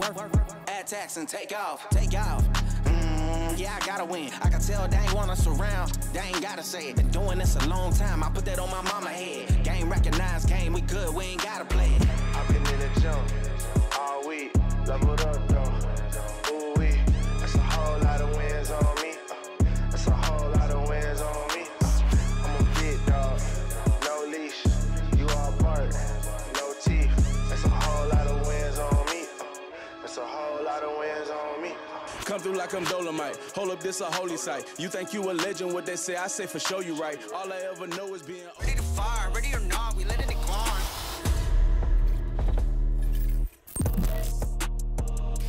And welcome back to MSI 2022, the State Farm Analyst Desk after T1 secured the first win of the tournament. I'm once again joined by Jat and Gulborg, and for the briefest of moments, I started to believe that Mark Ruffalo was spamming Saigon Buffaloes. Shogun dumpstering lane, I think, is a defendable statement that Tristana Alistar. Look, it was an exciting start. Obviously, the CS and the gold experience wasn't necessarily hugely in the advantage of Saigon Buffaloes, but it did look good, and that Tristana was 5-2 at one point. Yeah, I actually think that when I saw the Alistar get locked in on 4 and I see it into Lucian Nami, I'm like, you really don't want a good time, do you? The only way you win this lane is that you flash in level 1 as he did, because you're not a champion as Alistar level 1. Lucian Nami takes completely over, and Saigon Buffalo, they does exactly what's on theme for this team, which is literally just throw everything at the wall once again and just move ahead. Yeah, I like the mindset of the Buffalo that they're willing to take risks, burning all of their cooldowns and summoner spells to level 1. Unfortunately, the wave actually gets put in a bad spot here. So once Lucian does come back to lane, he gets about 10 CS up. This play, though, this was the one that actually surprised me more. This was just very disrespectful by T1. Ignite was back up. The wave was frozen against him. They didn't have jungle hover. So the all-in is just going to kill them. But this is actually where you see why the Lucian Nami, like, could actually be a strong matchup here. This is what they expected to happen. It's just it doesn't happen at level 1. Yeah, and I feel like as well, they weren't really facilitated the same way we expected. Like, we thought they'd get more resources from jungling, shadowing as well, specifically going back to the play Jap was just talking about. They were down a longsword as well when they moved up, and it seemed like Saigon Buffaloes was actually the team who was applying most pressure here, while the rest of T1 were kind of chilling on the top side of the map, waiting to that mid-game spike where they really just came across with their ultimate, specifically on the Vi pick and TF, where you really just start accelerating at skirmishes. I mean, you could feel that the moment T1 started moving around the map and started coordinating the TF and the Vi, they completely took over the game, and like the game went to expectation. Interestingly enough, yeah, I think it was a good game 1. Yes. I'm going to talk a lot about teams that prioritize first Herald or teams that prioritize first Dragon, and I think like T1's a really interesting example of how the game could potentially be changing. Like, they were 42-8 in game score, and they only got first Dragon in 55% of their games, which when you're considering you're winning 90% of your games, to only get first Drake that often shows there's a huge priority elsewhere. They did get first Herald on this game. They did obviously give up first blood in that matchup because I think they just overplayed their hand bottom lane. But once they got the Herald, the game was relatively close, 20-minute Baron, and they ran it home. It goes down to the way that teams, kind of differentiates between what they prioritize once, as you said there. But T1 is the kind of team that also likes to accelerate their laners. Yes, they get a lot of their gold through kills and these skirmishes as well, but they also get it through sheer empowerment of their laning because they have exceptional laners on all of T1. So when you finally start prioritizing Herald, you get that plating in, and you all of a sudden have a laner who's 1k ahead of their opponent. Well, they completely just take over that matchup. I mean, they really did. Let's briefly zoom out. Can I ask production to bring up that post-game breakdown once again for me? And let's just look at the champions on the left-hand side, because game 1, I'm not going to draw gigantic conclusions, right? But the Vi early on, Lucian Nami, not hugely surprising. That the Wukong, I think Wolf was saying from the caster desk, like, he's expecting to see more of that. I mean, what do you make of this? I mean, Wukong was actually buffed, so I can see that maybe being a jungle pick in the future. It's not the fastest clearer. The Vi one is the one that actually had us kind of talking. I think there's a chance he just wanted to play Vi. Because it's the first stage. T1 is a runaway in this group. Even if they drop a game, they'll be completely fine. There is a nice synergy with TF Vi that we saw in this game, that once you're 6, gold card, +2 hard Vi CCs, and then later on when you can Everfrost, like, it is an easy kill lane, but it actually has very little pressure early on, which T1 can get away with in this matchup. That's what I mean, and the way I kind of see the Vi pick here is kind of just like Nocturne Light, especially with TF coming through as well, in the sense that it's like, you're not stopping out Cross Division coming through, but you're jumping on the back line. And then playing it with Twisted Fate is kind of just like when we hit level 6, we win skirmishes, and specifically on the top side as well. Like, Seos did take over on the Gwen as well, and the game even came down to him just running through bot and ending. If Vi is Nocturne Light, does that make Wukong Diana Light? I don't need an answer to that. Wukong is AD Diana. Oh, there we go, okay. And Vi is just hard CC Nocturne. Oh, hard right? CC Nocturne, okay. This is different. I like this. I like this. I like to add these tags. Nocturne. I'm learning. Okay, I'm learning. Let's see if we see Nocturne a little bit later today. Now, I want to move us along to the next matchup in the group, because last year, Detonation Focus Me made history as the very first LJL team to make it to the world's group stage. Now, today, they return once more to the international stage, taking on the newcomers Ace from LATAM. Now, these teams, I think, could not be more diametrically opposed when it comes to both experience, success, tenure, because DFM have won 7 out of the 8 past LJL seasons. They are the most dominant team to come out of Japan. And I think in particular, this spring, they popped off. They are ridiculously dominant. When I know that LJL is at an international tournament, I just expect that it's going to be DFM. And their coaches talked about this a little bit. Some of their players have talked about this. They don't necessarily practice against the LJL. They play in Korean solo queue. Because of their geographical location, they can scrim LCK teams, they can scrim LPL teams, they can scrim PCS teams, so they can get a wide variety of practice to continue to enhance their level. Because normally, you have this glass ceiling in your region of how good your competition is, but what DFM has been able to do, partially because of their reputation, is bypass that glass ceiling and continue to improve. Yeah, and I really like that the matchup that we start out with from DFM is up against LATAM here, because I was speaking to some of the LJL guys as well, and they're saying, this is actually a historical matchup between these regions who actually have a kind of friendly matchup between each other. A lot of their players go back and forth in between the teams here, and back in 2019, Esports, the LA team, that was the team that knocked out DFM. Then later, when it came down to the likes of Inf, they traded one-on-one in group stages with Detonation Focus Me as well. So quite often, there is small things that these teams will do against each other. Yeah, and really quickly, we talked about Poppy in the pre-show. look for Steel's Poppy. They have 100%. A huge prio on Poppy. It's hypothesized it's also a flex pick, even though they didn't play Poppy elsewhere than the jungle early on, or at least in the spring split. But that'll be something new to see. I'm very excited to see this Poppy. I know, of course, with a lot of changes, you're coming into the tournament on the patch 12.8. That is one of the picks we're looking out for. One of the players we're looking out for, Ebby. I think, Jat, you in particular were praising his performance and the impact that he has on the international stage. I mean, I believe he's just a world-class player. He does consistently get to showcase his skills on the world stage, too.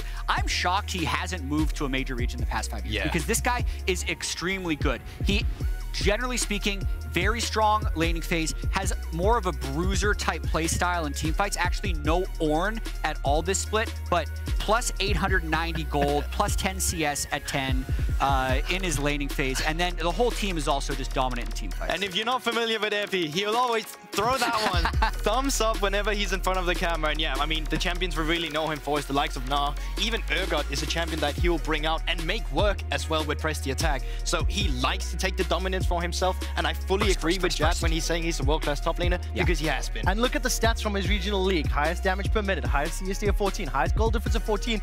I mean, he's absolutely smashing the local competition today. He'll need to stare down a Team Ace. Now, this is an organization, I love the thumbs up, by the way. That was literally just a collection of thumbs up from Evie. Thank you for that once again. I want to turn our attention to their opponent. I actually cannot believe that's still going. We haven't seen that footage yet. Their opponent's Team Ace, the organization, entered the LLA on a 40-game win streak. Then the roster changed and adapted. They ended up winning their very first season. And Team Ace come into this with a lot to prove. Yeah. But obviously coming up against DFM, looking at the success, it is a difficult first game in the group. Yeah, I really assume so as well. And I feel like they have different stylistics as well. Yes, there is a friendly rivalry between the teams and the players swap every now and then. But still, they have developed different styles throughout the region, where this team is way more slow-paced as well. They like to be the team that kind of takes care of the objective slowly. They're all about the turret taking. They're all about stacking up these strikes. So they have a different philosophy as the one you were mentioning as well, Jad. So I think this team will probably be a little bit more of a slower team to pay attention to. Absolutely. And I think this was not the dominant team from the region. A lot of people were expecting, if you say 2 months ago, Rainbow 7 to be that team because they only dropped one match in the regular season. But A's was able to kind of fight their way through the second half of the split as well into the playoffs. Yeah, and you can see it here. Like, you take a look at the Detonation Focus Me and their stats. They're so fast-paced as well in the way they do things, right? First blood, 69% as the first one. That's absolutely incredible in their games. They like to just go through the early games and absolutely dominate them. Once again, there is a big skill discrepancy between Detonation Focus Me and the rest of LGL, but I do expect this game to be a little bit of a mismatch, where from the side of Team Ace, they'll have to stabilize all the pressure that Detonation Focus Me excels at in the early game. Yeah, so stylistically, like big picture, I'm actually really interested to see what type of game we see from the top teams in the world at this MSI, because we just had T1, who is a first Herald team that deprioritizes Dragon. But like, Dragon's Soul is still a very real win condition. It's just, I think the top teams don't rely on Dragon stacking to win. They instead rely on gold leads and team fighting. A's is a team that I think, and I think this is actually like a good almost training wheel to winning League of Legends, is like, let's get an early advantage and let's get the security of Drakes. And if you're that much better than your opponent, your Dragon Soul can be a win condition. So that's actually what A's does a lot of times. 63% of first Dragon, which was first in their region, and only 49% of the time did they get the first Herald, whereas DFM, 76% of the time they get first Herald. And we just talked about how dominant they are. Like, if they wanted to get first Dragon, they would be getting first Dragon 80% of games. 100%. But they only do it in 45% of games, right? So literally, they're just, instead of investing resources and getting the first Dragon, which gives very small combat power, they're getting a gold lead, getting Herald, and usually using it for Evie so he can take over the game. So we had quick stats. We got Jet here with the stats. Oh, Jet stats originated them, by the way. Before. My Jet stats did it first. Also, just history lesson for the young man. I opened the can of worms. I was not prepared for. Jet stats has always been meaningful, impactful, valuable. and I needed to undercut him. So I made the mockumentary of Jack's stats, as you were, which is where quick stats comes from. But I do think I want to expand a little bit just on this, not only stylistic mismatch, I do think that, again, when you look at experience, when you look at presence on the international stage, the fact they're playing in front of the arena, the crowds, etc., I think Detonation Focus Me will be the favorites in this game, right? A lot of things point towards that. Then add on to the fact what we just saw Saigon Buffaloes do in the early game coming up against T1. T1 picked up the Herald, they managed to use the gold, they managed to accelerate the game in the mid-game. So all of these things added up together, Team Ace really have to surprise or really have to change things up from what they did locally to what they're going to do now at MSI. That's the thing, they're the outlier in this group. Every team in this group with T1, with Saigon Buffaloes and Detonation Focus Me in their region is known for a fast-paced early game. Whereas the team from Ace now is the only one who kind of takes it a little bit slower.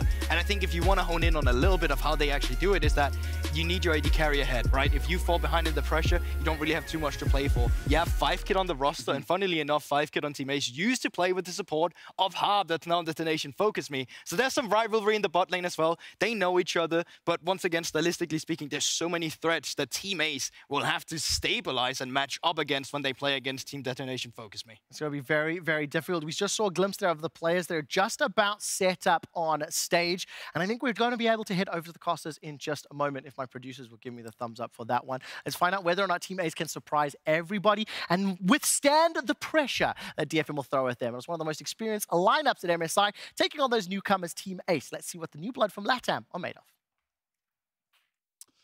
Thank you, Quick Chat and Jat, and of course Goldberg there on the desk. We are getting into the second match of the day. It is going to be, of course, Team Ace up against Detonation Focus Me. What are your thoughts about this one going into this one? I think it's going to be very similar to our last game in terms of action, early game kills. Both of these teams very aggressive.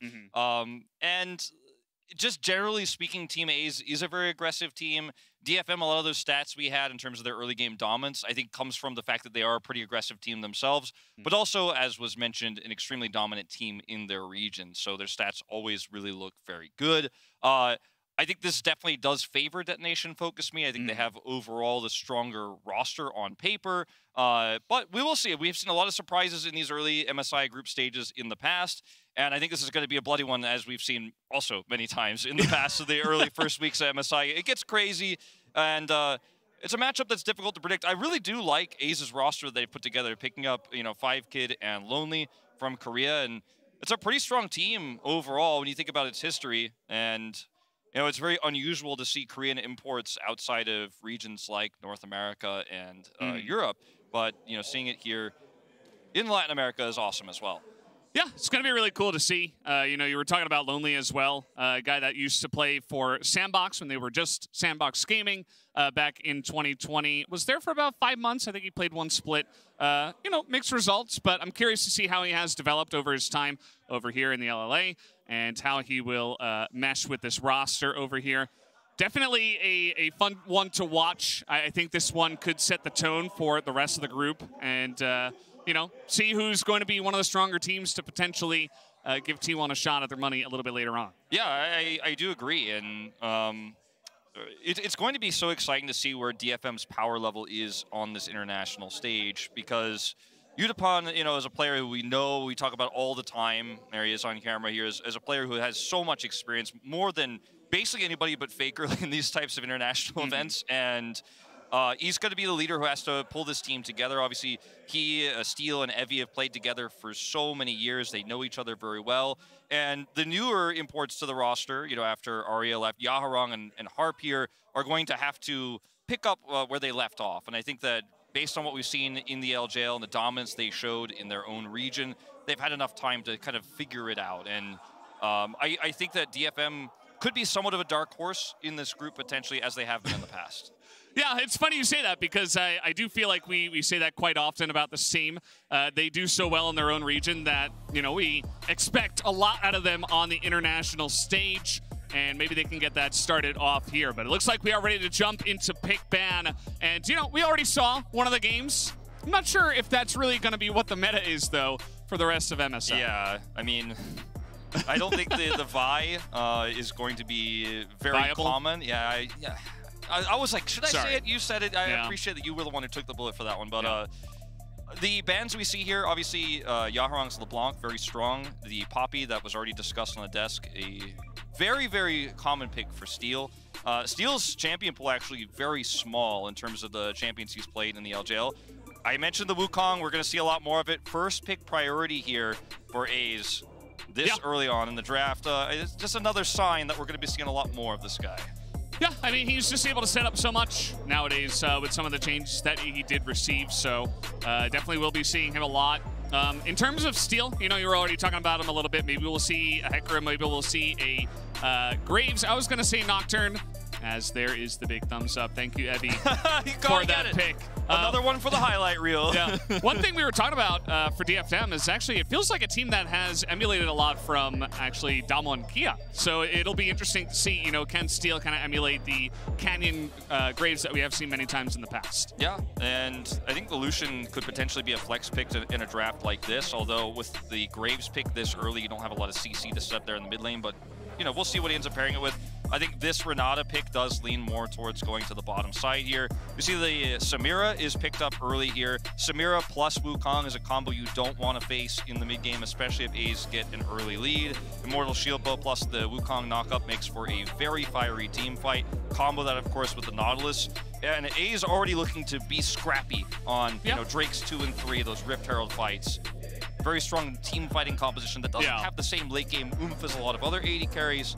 So we'll see how this one pans out. You know, they were talking about on the desk how Wukong is a little bit like Diana, you know, just kind of goes in, really sets up the team fight. And we saw that in game number 1 from Saigon Buffalo, a pretty similar composition, and already is going down that path. So let's see where we're going to get some more of these bans. We do have the Vex ban coming out here. Definitely something that could be popular.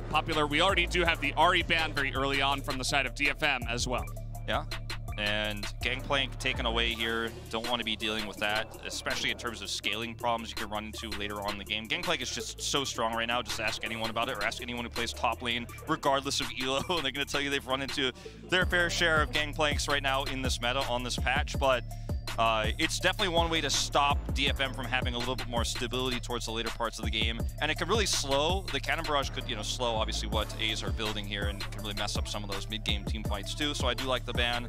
Gnar will be the answer here, as you're thinking about all the combos, all the ways you can set up for that big Samira ultimate, and Gnar is one of those great tools, so do really appreciate that ban on DFM side. Yeah, definitely something that Gangplank can take advantage of as well. So when you see the Gangplank ban, it's like, well, let's potentially take that away in case they do want to play that here. TF will be taken off the board. We saw that first picked by T1 in game number 1. And it did make it all the way to the second phase of bans here, but they do take that away. And the Syndra is going to be the choice now for Yaharong in the mid lane. Yeah, it's a pick that he's played a lot over his career in the LCK as well. Will be the, looks like, the answer from Alone to be the Zoe here, and there's so much setup, there's so much CC in Ace's team comp. It's going to give him a lot more range as well, and it's a pretty decent matchup, obviously, into the Syndra.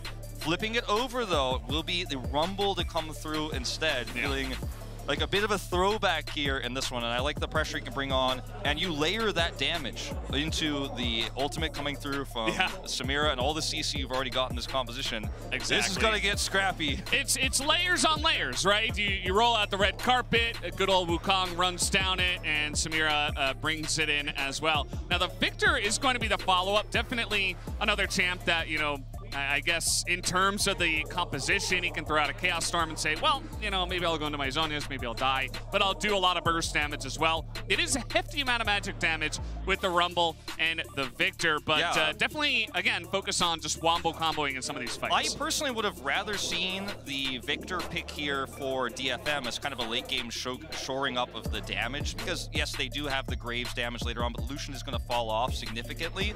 But what they're going to do instead is actually take this Ornn pick, which is safe into a lot of flexing we could have potentially seen in this draft as well, where these picks are going to go. Very safe weak side you could take. You put your focus on mid and the bottom side of the map. The Ornn is going to make your picks a lot stronger in the late game because of his ornament upgrades later on.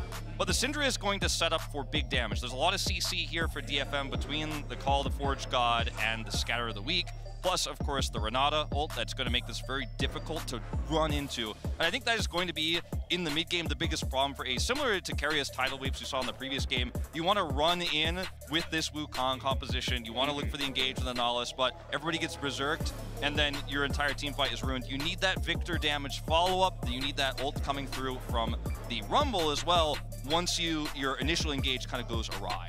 Yeah, definitely can be a little bit ham-fisted from the side of Team Ace, but we've seen that work before. I think that, though, DFM have brought a healthy amount of disengage and ways to survive alongside of a great amount of scaling damage as the game goes along, at least in the Graves. So that is one thing, as it does look like the pick ban has ended. We should be getting into this game in just a moment. Yeah, I am excited to see Rumble back. Rumble, one of those picks that seems always just kind of creep in these international tournaments, especially in the early parts. And it's a champion that can be so potent in games like this that get scrappy and where it's not clear who has a very strong advantage going into mid games. Rumble's just so good at saying, that objective is mine. I put down my ultimate and you can't get anywhere near it. So much zone control. And it's just one of my favorite champions to cast, to be honest with you, Valdez. So I'm glad he's back, at least in this game. Yes, thank you for being honest with me, Wolf. I would never lie to you. Yeah. Rumble's pretty fun. I'm a big fan. Yeah, this is going to be interesting. I'm curious to see how the Victor is going to work alongside of all this hard engage. Definitely gives you a little bit of an out as the game does come along. You know, has that nice amount of scaling damage. We'll see where he can do what Alones can do. Kind of funny, some of the names on the side of Team Ace, right? We have Lonely, but we also have Alone, so I don't know. Have you ever been so lonely that you were alone for a long period of time? He's been alone. Well, we'll see how much jungle proximity we see for these two solo laners this game. Also, you know, Five Kid from Korea, we actually had a bit of an issue where the word for five in Korean is O, right? Yeah. So we were like, is he O Kid? Is he Five Kid? And some people are like, is he Skid? Yeah, is it supposed to be an S? You know? What is his name? We have landed on Five Kid. Yeah. That is what we will call him. To contextualize also the relationship between Five Kid and Harp, they did play together on KT Rolster's Academy team, as well as, of course, a few games of LCK, but not part of the main roster. Did end up moving away to the LLA as an invade happens here.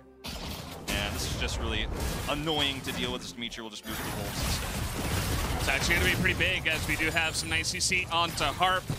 As, yeah, with the action kind of settling here. Oh, no, they're still going in. They're still actually getting onto that one. But the spike comes in. Dimitri's level 2, and now Steel and Evie in a bit of trouble. Not able to land that smite, as he will have to smite on the blue up, trying to survive here.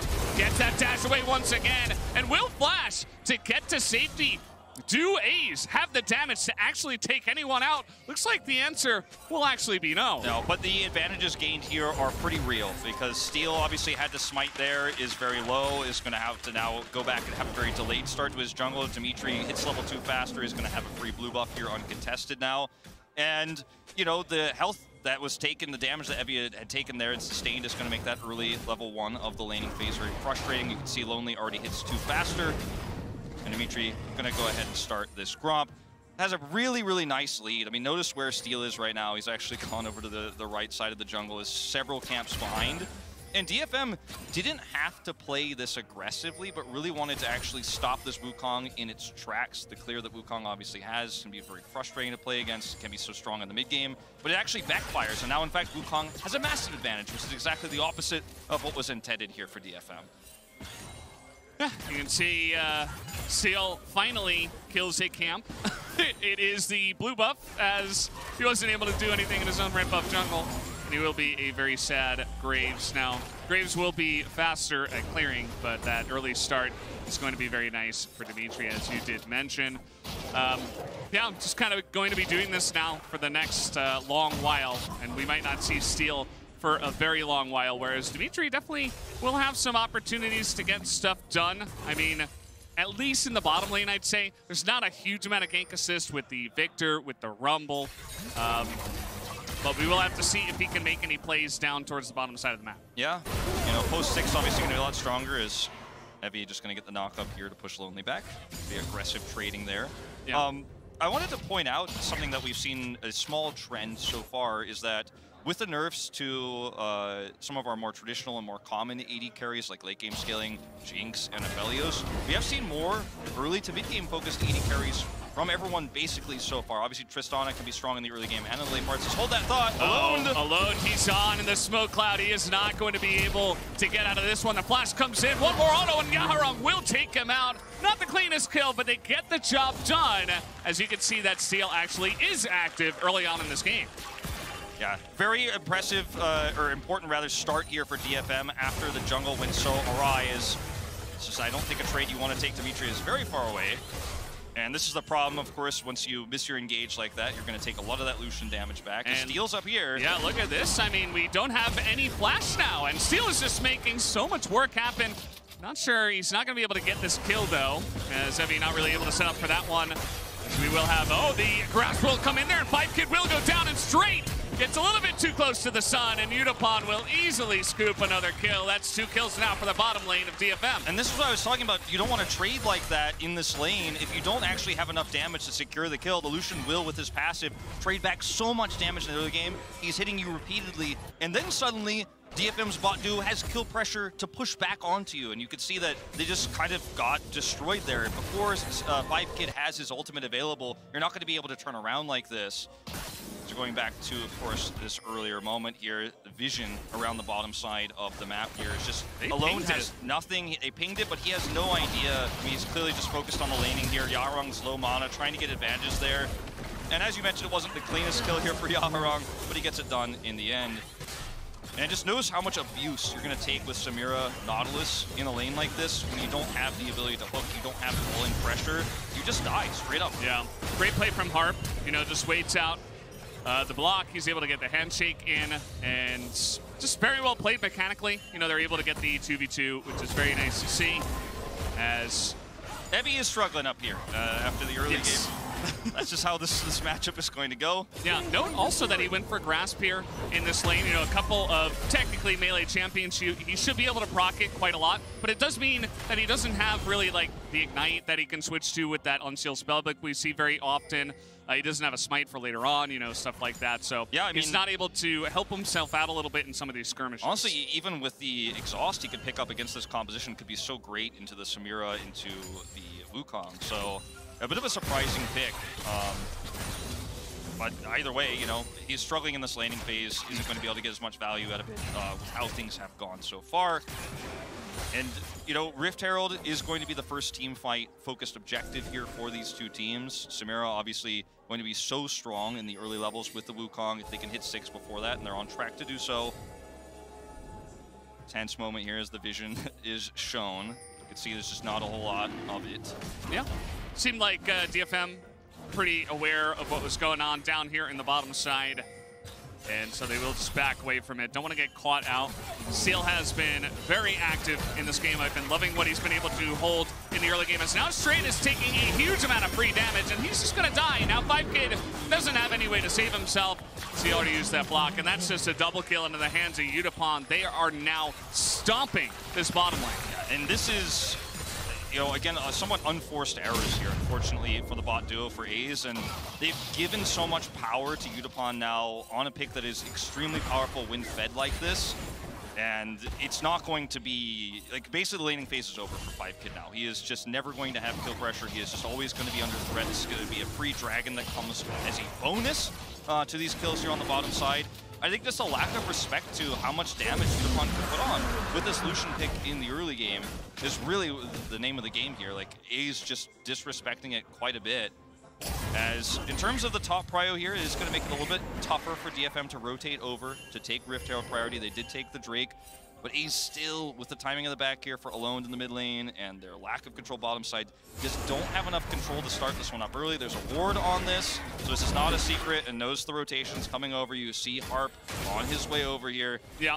I mean, teleport's coming out, they know this 100%. I think Dimitri's just hoping that maybe he can sneak this one away. It's not really going to happen, as Lonely, he does have some prio from the top side, so maybe he's banking on that as well. But as a team, you can see now DFM in position, ready to fight over this one. Dimitri all alone here, does have the flash, and he is just going to hop over the wall. But A little bit of a thank you for the leash, says DFM. They will just eventually get the kill onto this one. Looks like the smite not quite ready for steal, but it doesn't matter because they just take it away.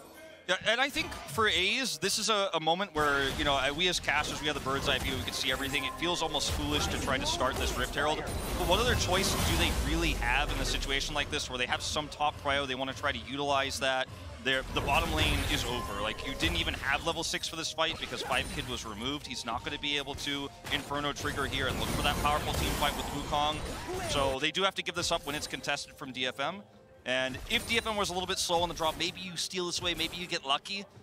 But, you know, obviously, from what we can see and what we know, it was not a game state where they could realistically take the Herald, but they tried to do something here with this deficit they have. Take risks when you're behind. You've got to do something with this top prio, but the lead that Lonely has is going to diminish here over time, and they're just not able to, unfortunately, utilize it at the moment. Yeah, I mean, the one thing you can say is that 5kid was able to get some of that farm down on the bottom side, but he's Samira, you know, he was alone. He got a lot of solo XP while that was going on. Got one plate, but still very behind in this one, as DFM now clearing out some vision already, just hanging around the mid lane. It almost feels like they want to end this laning phase right now with the Rift Herald and say, okay, let's try to get a bunch of plates, you know, but not going to drop it down just yet in the mid lane, just trying to put on as much map pressure first. Yeah, DFM has had so much control of vision. We talked about the 2 wards they had around Dragon earlier. A's just didn't have any vision control there whatsoever. They were kind of walking through the river in the dark, and now DFM is just continuing to try to push deep wards through. They don't want there to be any mystery about where the support is, where the jungler is, while they're trying to push those advantages and get that Rift Herald drop for maximum value. Because as you mentioned, you could put it mid lane, you could put it bottom lane. You really have both options. Udapon's in a position where he doesn't really need any help or extra gold because he's 3-0-1, and you know, he's just going to take this opportunity to take a free back. And DFM are just kind of coasting with this lead against a team composition of A's that, had they found success in this early game, had they not had that poor 2v2 twice on the bottom side of the map, they could be looking to contest vision and look for these objectives themselves.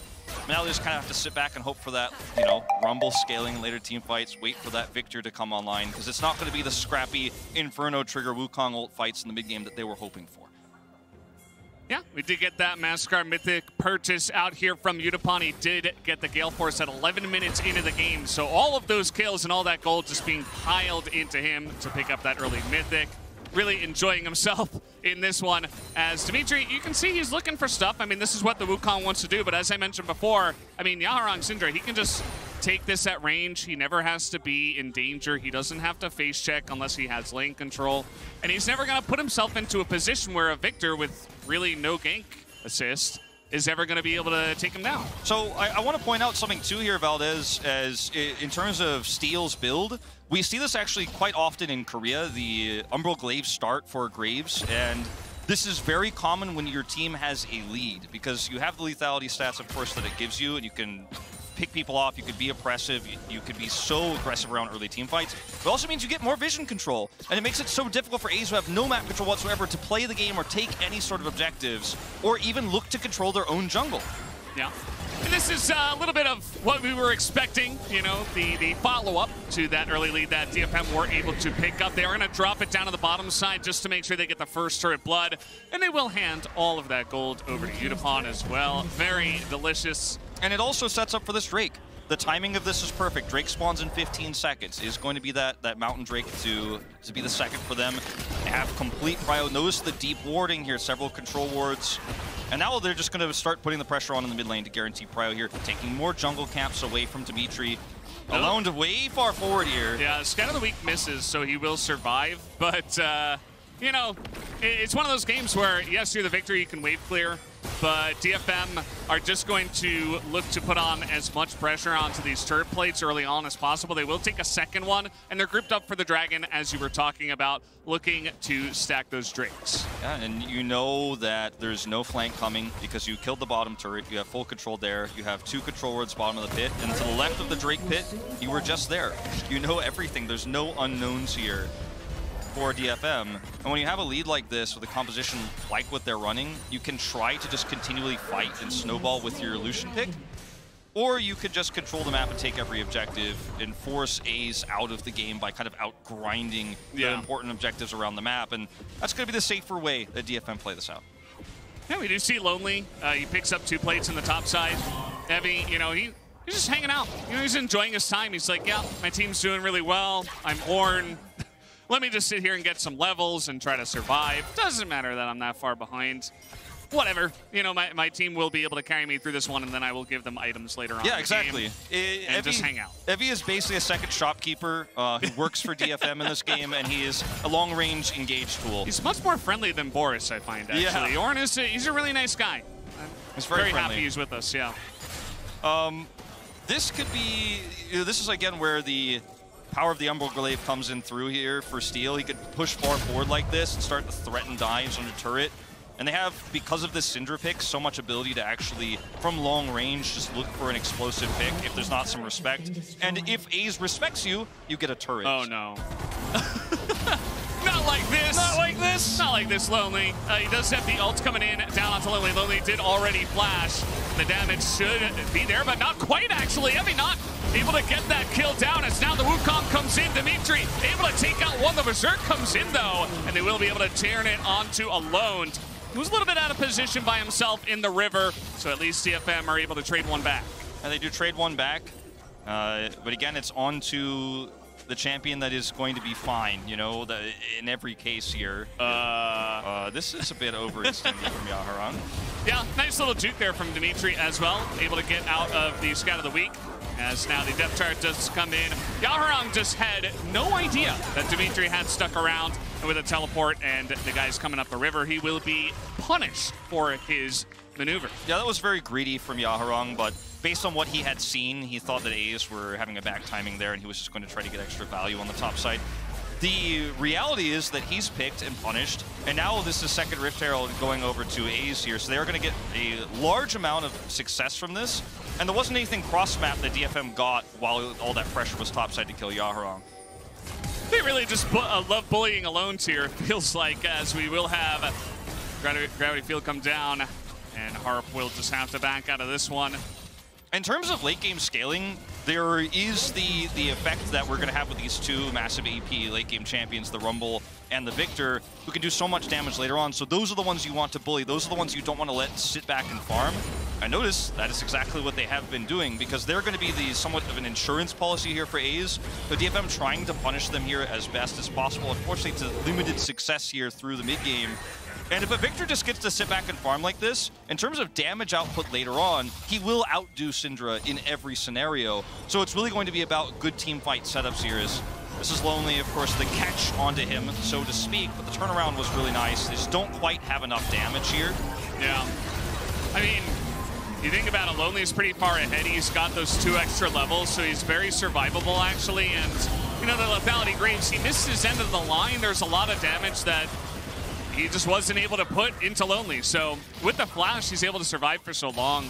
And it's not exactly what you would expect when he literally face checks the brush. And yeah, and knows the vision here as well. Yaharong does check once here on bottom brush with this ward, but doesn't catch Dimitri. And as you mentioned, the sidestep is good. Yaharong is punished, leads to second Rift Herald. These are the types of small mistakes that could actually cost you a game like this, because your composition's late game isn't as clean per se. Like, yes, you have the ornaments, but will that actually make a Syndra as strong as a Victor? No, not actually. Especially when she's got, you know, the Everfrost build that she's going with here. That upgrade isn't going to be as significant, whereas Alone has Illudence. It is going to be building some Magic 10 later on, so there are serious concerns here for DFM. The lead is big, but it's not. We're not a secure DFM right now. Yeah, it's very true. I mean, if you consider that eventually we might see a couple of Zhonya's, we have already a Collector here for the Lucian, who is very far ahead, so I can't understand it. But you also have the Graves that's going Lethality, so, you know, some of these builds not really going to scale too well, and we will have to see if A's can take advantage of that. You see, they are setting up here for the Cloud Drake. And this is going to be a curious fight, because A's still behind in this one. Yeah, they still are, and this is take a fight. If they win this fight, this is a massive turning point for them, because all of that extra gold will really empower these scaling AP champions. I think use your Rift Herald to try to set up a fight, but you don't need to force anything here. DFM, they cannot just simply give this up, though. They need to continue that momentum, set up for Soul Point here with this Cloud Drake. This is going to be, I mean, this game is really teetering on the edge. And if A's win this fight convincingly, DFM are in big trouble. You can see the TP's coming in right in front of all of A's. So Evie says hello on the Ornn. He's looking to get on in here with his chem tank. As Shirley's now popped, that's a couple of items now that are going to be going down, and nobody will commit to the fight just yet. Yep, and Evie's ultimate here is so critical when they do want to engage in those positioning here. It's a nice spread for A's. Red carpet is down. They're trying to make room, and the smite comes down from the side of Dimitri. He's able to get that one, and DFM saying, nope, we're not going to commit over the Rumble Equalizer. You can have the one Cloud Dream. That was a really patient game from both teams here. DFM going to try to turn this into a turret because they were grouped up for an objective they didn't fight for. But Alone has great wave clear here. Teammates are on the way back, and I don't know if they're actually going to be able to fully commit to this turret. Remember also, Lonely, it does have a flank angle here. They get the turret and back out immediately. Not going to look for anything further. But again, DFM, the crisis management of that Rift Herald drop and still contesting the Drake was good, but weren't able to set up for a fight. And you could start to see the composition waning significantly here, you know, as we press the 20-minute mark. And it's not a one game by any means. The 2,000 gold lead isn't going to be as significant in 5-10 minutes from now as it is now. So you see Ace pretty confidently just pushing up through mid. Taking a look at some of the items, we actually do have Yaharong building towards that Void Staff. So far, we have a couple of Merc Treads, but nobody else is building any kind of magic resist. And, you know, I suppose Straight will be having some of that magic resist as the game does come along. But already with the Sork Pen boots, I wouldn't have even minded going for something like a Shadow Flame, something that could do a little bit more upfront damage, especially at this point in the game. Yeah, the Dark Seal as well feels pretty optimistic. I mean, you're trying to get the most gold-efficient AP as you can right now if you're the Syndra here, because, you know, you're not in a position where the leads that your team had early on Illusion bottom haven't translated to you being able to get ahead. They've tried several times to kill Alone. He has died twice, but it didn't lead to Syndra picking up a lot of gold, being very oppressive on the map. So even with the Umbral Glaive and the deep vision that DFM has set up, I feel like A's has really weathered the storm extremely well this game. You can see the gold lead here has stayed relatively the same for DFM across this game. They need to use this to get more permanent advantages, like a Baron if they could fight for that, or a Soul Point. They failed to do that last time. They give a second Cloud Drake over to A's here, and then we're really starting to worry for DFM. We're like, okay, there's a possibility this game could go awry. Now we're starting to almost predict it if things don't change soon. Yeah, absolutely. As we do see Evie coming around the back, maybe thinking about setting something up onto Lonely. As the teleport will come in here, and Lonely will be knocked up. That might just be enough to set up the kill as the red carpet does come down, and even a flash comes out of Lonely, but that is not going to be enough. So nice kill set up there from DFM. Yeah, I think a bit of a puzzling flash there. Really nice set play, knowing that Yaharong is going to be able to follow up CC here with the teleport that he has available. Really nice grab here. And these are the types of plays DFM have to be looking for. They have to be punishing. They cannot let Lonely just sit in the side lane and farm. He's got his Shadow Flame online. He is a force to be reckoned with in a 5v5. That's not where you want to face the Rumble when he's behind, you know, the front line and he's just setting up that damage. You want to isolate him, take him out, kill him, prevent him from farming. And they're successful at doing that this time. Yeah, pretty good stuff. As you see DFM, you know, they weren't worried about any kind of Baron rush from the side of A's. Still too early on. You have a Samira on their side, and it's not quite enough damage to rush it down or anything like that, especially from behind in the gold where they're at here. As see both teams still hanging around. I mean, they both know that they got to set up for this Baron. They got to do something around this. But, yeah, I mean, the clock is ticking. Lonely lost his flash in that last exchange. It's not too significant, but I appreciate that in this kind of game of chicken around Baron right now where DFM have vision, he just immediately straight up walks bottom lane and is starting to side lane. And you can see some good macro plays here from this Korean top laner coming through. He's trying to find cross-map plays. He knows, he's calling DFM's bluff basically. I have teleport, I've got my ultimate, I can come back in. Now DFM are actually gonna pull the trigger. Yeah, and you consider this team, they have excellent turn. You have the Berserk, no vision. You have the Ornhorn, you have the Syndra with the Scout of the Week. They have so many ways with their lead to turn onto this one, but A's, they don't have vision. They're not comfortable to go in. They don't see it happening on time, and that will just be the free Baron given over to DFM. You can see they were definitely aware of it, but there's just no recourse when you don't have vision. And like you said, the turn is so amazing. It's Lethality Graves. The items advantage that DFM still currently hold is still relevant right now. And so, you know, they do push that bottom wave out, but don't get any permanent damage. Not able to take out an inner turret, start to threaten inhibitors. And had they been able to get vision or wrestle for control there, he did have the teleport. It doesn't happen. Now, DFM need to use this Baron to get permanent damage themselves, try to take out an inhibitor, and further control their map, or further their control of the map, I should say. Curious to see what DFM will do with this buff. Yaharong finally going to get his revenge up on the top side of the map. Not going to die this time. Will, in fact, take out the turret with his own Baron buff. That is the Red Bull Baron power play, by the way, that DFM are utilizing here in this one. And A's, they say, well, there's going to be a Constellation Cloud Drake. Let's take that one. But it feels like the bleeding has finally began to set in here as DFM are really laying into them and taking as much of the map as possible.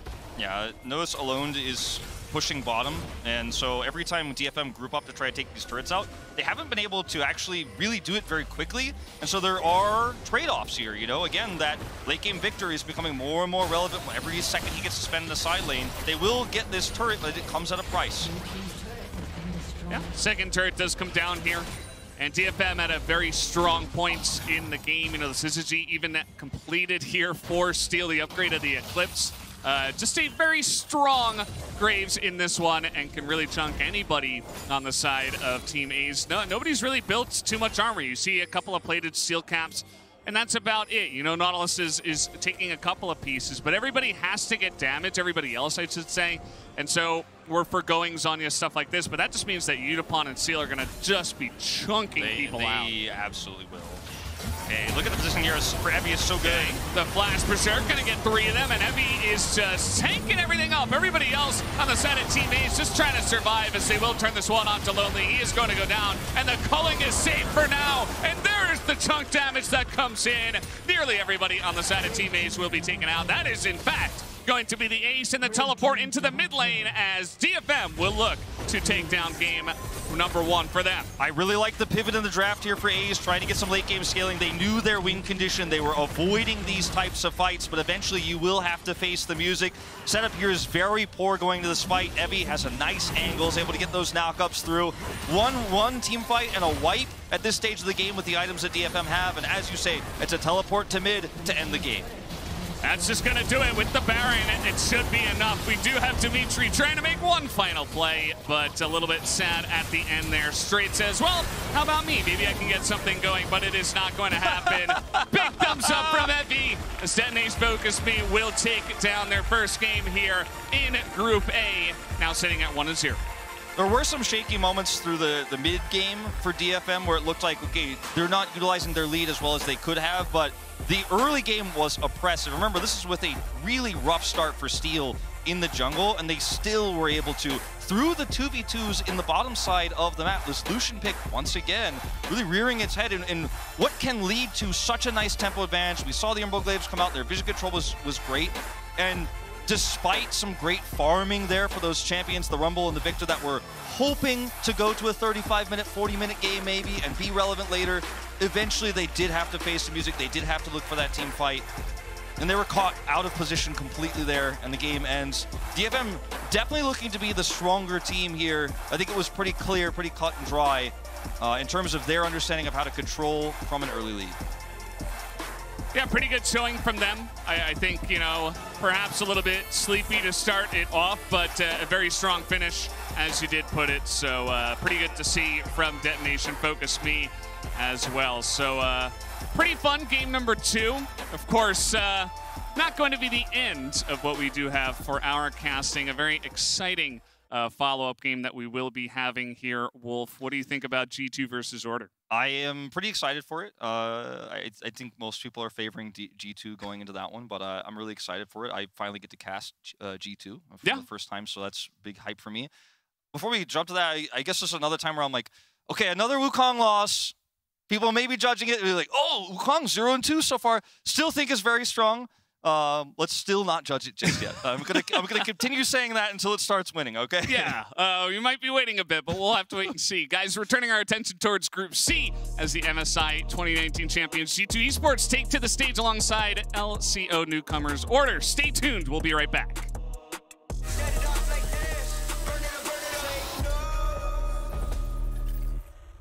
The world is watching.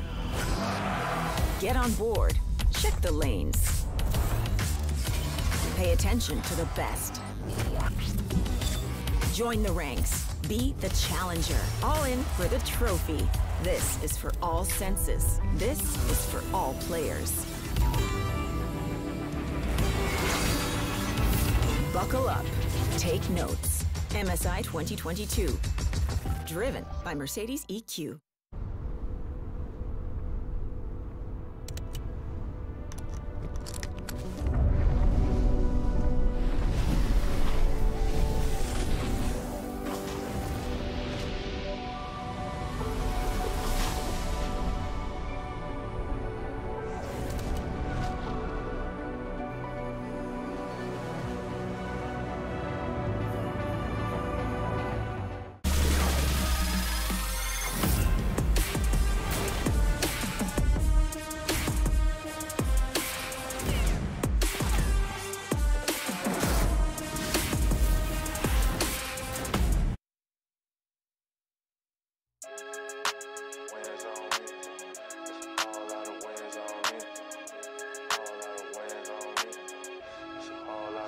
Yeah, I'm a prodigy, ain't no milk for this ticket, ain't no lottery, no robbing me. My joy comes in the morning, they can't bother me. I'm proud of me, thought I had to be like y'all, but I ain't gotta be. Took off, had to redefine my worth, now my mind at ease. Worst out of me comes out of me, we don't see no transitions. Stuck in the same frame of no clip with no ammunition, I am vicious. They can't handle me, I'm too ambitious. Ain't nobody invited you and your friends, this is fan business. Probably shouldn't be worried about your haters, let that fade off. Whichever cheese told me I wasn't gonna make it, should've got laid off. I know a lot of y'all thinking, when the edge catch don't pay off, but I know your worth.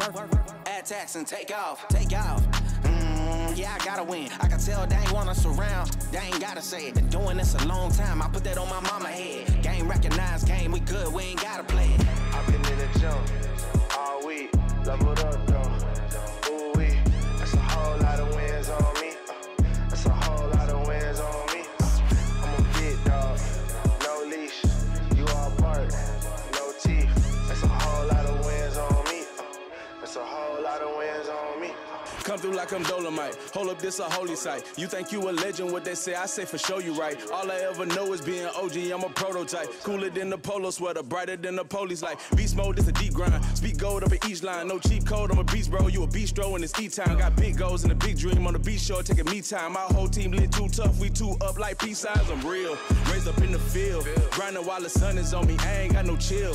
Get it out the dirt and work like I ain't got a deal. I'm trying to blow 100 bands and tell you lames how I feel. We ain't throwing up a brick, dog. The game tipped off. I'm out the kennel, catch me running with the big dogs. Don't hear the critics, they can kick rocks like kickball. They not important, boy, I'm Jordan to the pitfalls. Too many L's over there, I'm trying to big ball. I'm trying to level up a bit, I'm talking Rich Paul. I hit the floor and get it jumping like I'm crisscross. Throw me and Cannon in the booth and that's a hit, dog. I've been in the jump all week, leveled up though. Ooh wee, that's a whole lot of wins on me. That's a whole lot of wins on me. I'm a big dog, no leash. You all bark, no teeth. That's a whole lot of wins on me. That's a whole lot of wins on me.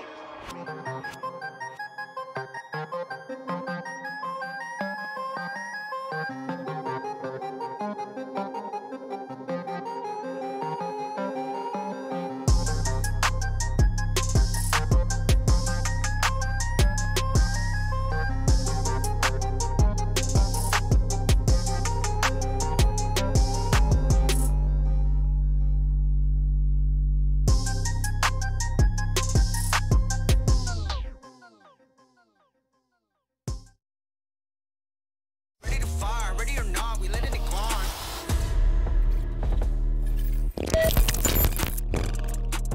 Welcome back to the State Farm Analyst Desk, where DFM continue their strong showing on the international stage, taking down the LLA's Team Ace. I think the game went pretty much to expectation.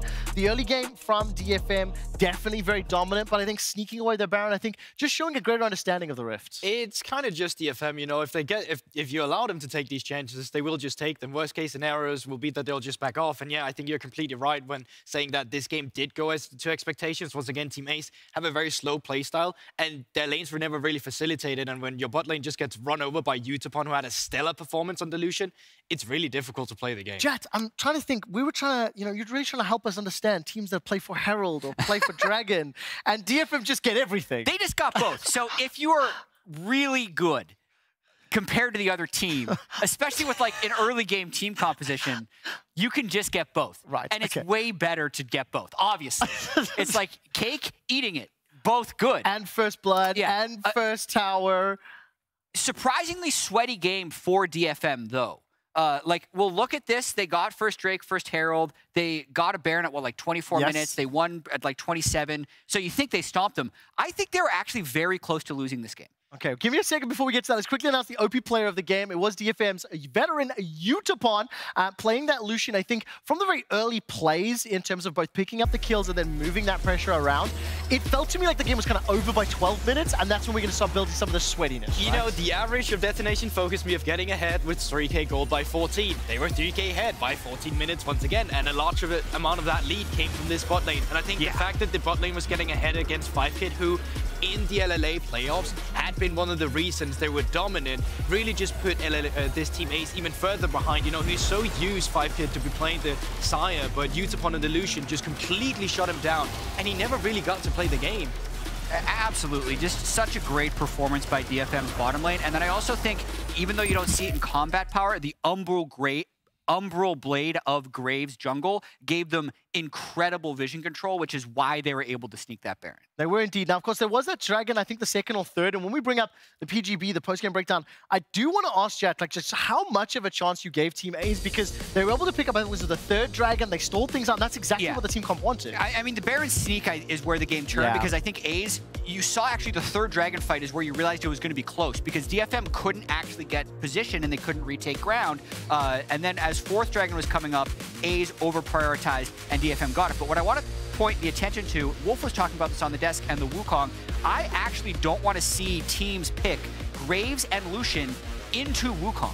I think if this game got late, that would have been extremely dangerous, because Wukong can invisibly get on top of them and then has a high amount of armor to be able to take them down. They snowballed the game and they were able to get away with it, but that's I think, one of the reasons we're seeing more Wukong. I'll give you the other end of the coin. Don't first pick Wukong if you won't have lanes that can get ahead by themselves, because Wukong needs that level 6 as well to really get through with it. And, you know, 5kid down towards the bottom lane, they once again, they just got completely stumped. But I also think the other side of the coin in that team composition was that the Samira pick was good. It was into the Yawn, you know, coming through that can block the ultimate. We saw it at the Drake fight. I think it was the third Drake where they finally stopped the Drake fighting. And at that point, I actually felt like, you know what, Team Ace, maybe despite being 3k gold down, they will be able to hold on and take it in the later stages of the team fight. But to bring it back to Jet's point as well, DFM, they were too clever. They just said, we dropped the Drakes, now we just play the map, and now you're losing. DFM just straight up outplayed them. Like, I think the draft advantage was actually in the favor of Team A's pretty heavily if we're getting to 5v5 team fights, but the lanes were the first thing that went heavily in DFM's favor. And then also just better map play post 20 minutes. I mean, it ended up being like, credit to DFM, they played well. Hop in particular on that Renata, every single handshake was impactful. Every single one, timing it particularly well, comboing with the team. And I mean, that's why that laning phase went the way that it did. I briefly want to talk about the fact that 2 out of the 10 champions we saw in Game 2 appeared in Game 1, the Wukong and the Lucian, right? So it's pretty significant differences. I do think the fact that we're seeing that Wukong 2 games in a row, Wolf was talking about, you were mentioning it, like Wukong, Wolf's a little bit like, wait for better players to play it. I think it's the summer. You know where I had that before? I was at World's Play-ins watching a Mumu get picked again and again and again and again in the support role. So you can give me this, but I'll be looking at the gameplay for now and then do... I'm interested to see whether this is going to be scrim bubbles or whether this is going to be the group stage meta. It's way too early to tell, but I do think, you know, the fact that we are seeing significant difference between games, so now we're going to move on to a different group as well. It will be interesting to track how that plays out. We are a couple minutes delayed as we're getting set up for the next group. It's going to be G2 taking on Order. They are back at MSI after 3 years, and of course they won in 2019 with Caps and Yankos still at the helm.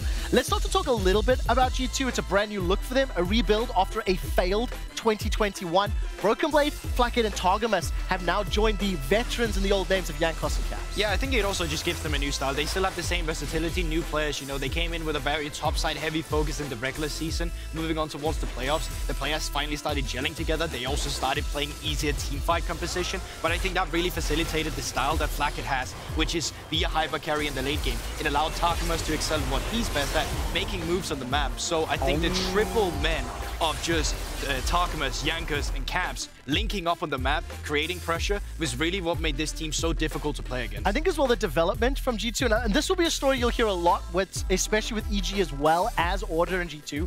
All three teams, surprisingly, all three teams fourth in their region, all three teams making that lower bracket run. And when we see those Ornn clips, you know, in this replay package, I do think Broken Blade is a player that surprised me the most when we went from regular season to playoffs. He was that carry, the damage dealer, and then he started playing those team fighting champs in playoffs. Yeah, Broken Blade impressed me a lot, and I think it's one of the big things that led to their change in playstyle and approach in playoffs. And this is going to be a story for all of the teams in this group, as we've already mentioned, since they all did struggle in the regular season. For G2, that was an 11-7 record, which was good enough for 4th place. Then they lost a best-of-5 to get knocked down in the loser's bracket. Then they didn't just start playing better, but they almost just changed the way they played the game. Revamped themselves completely. They threw out the book. Part of that is Ornn. Broken Blade's always been a strong laner, but this was a champion that could be a strong laner, ends up being a strong team fighter.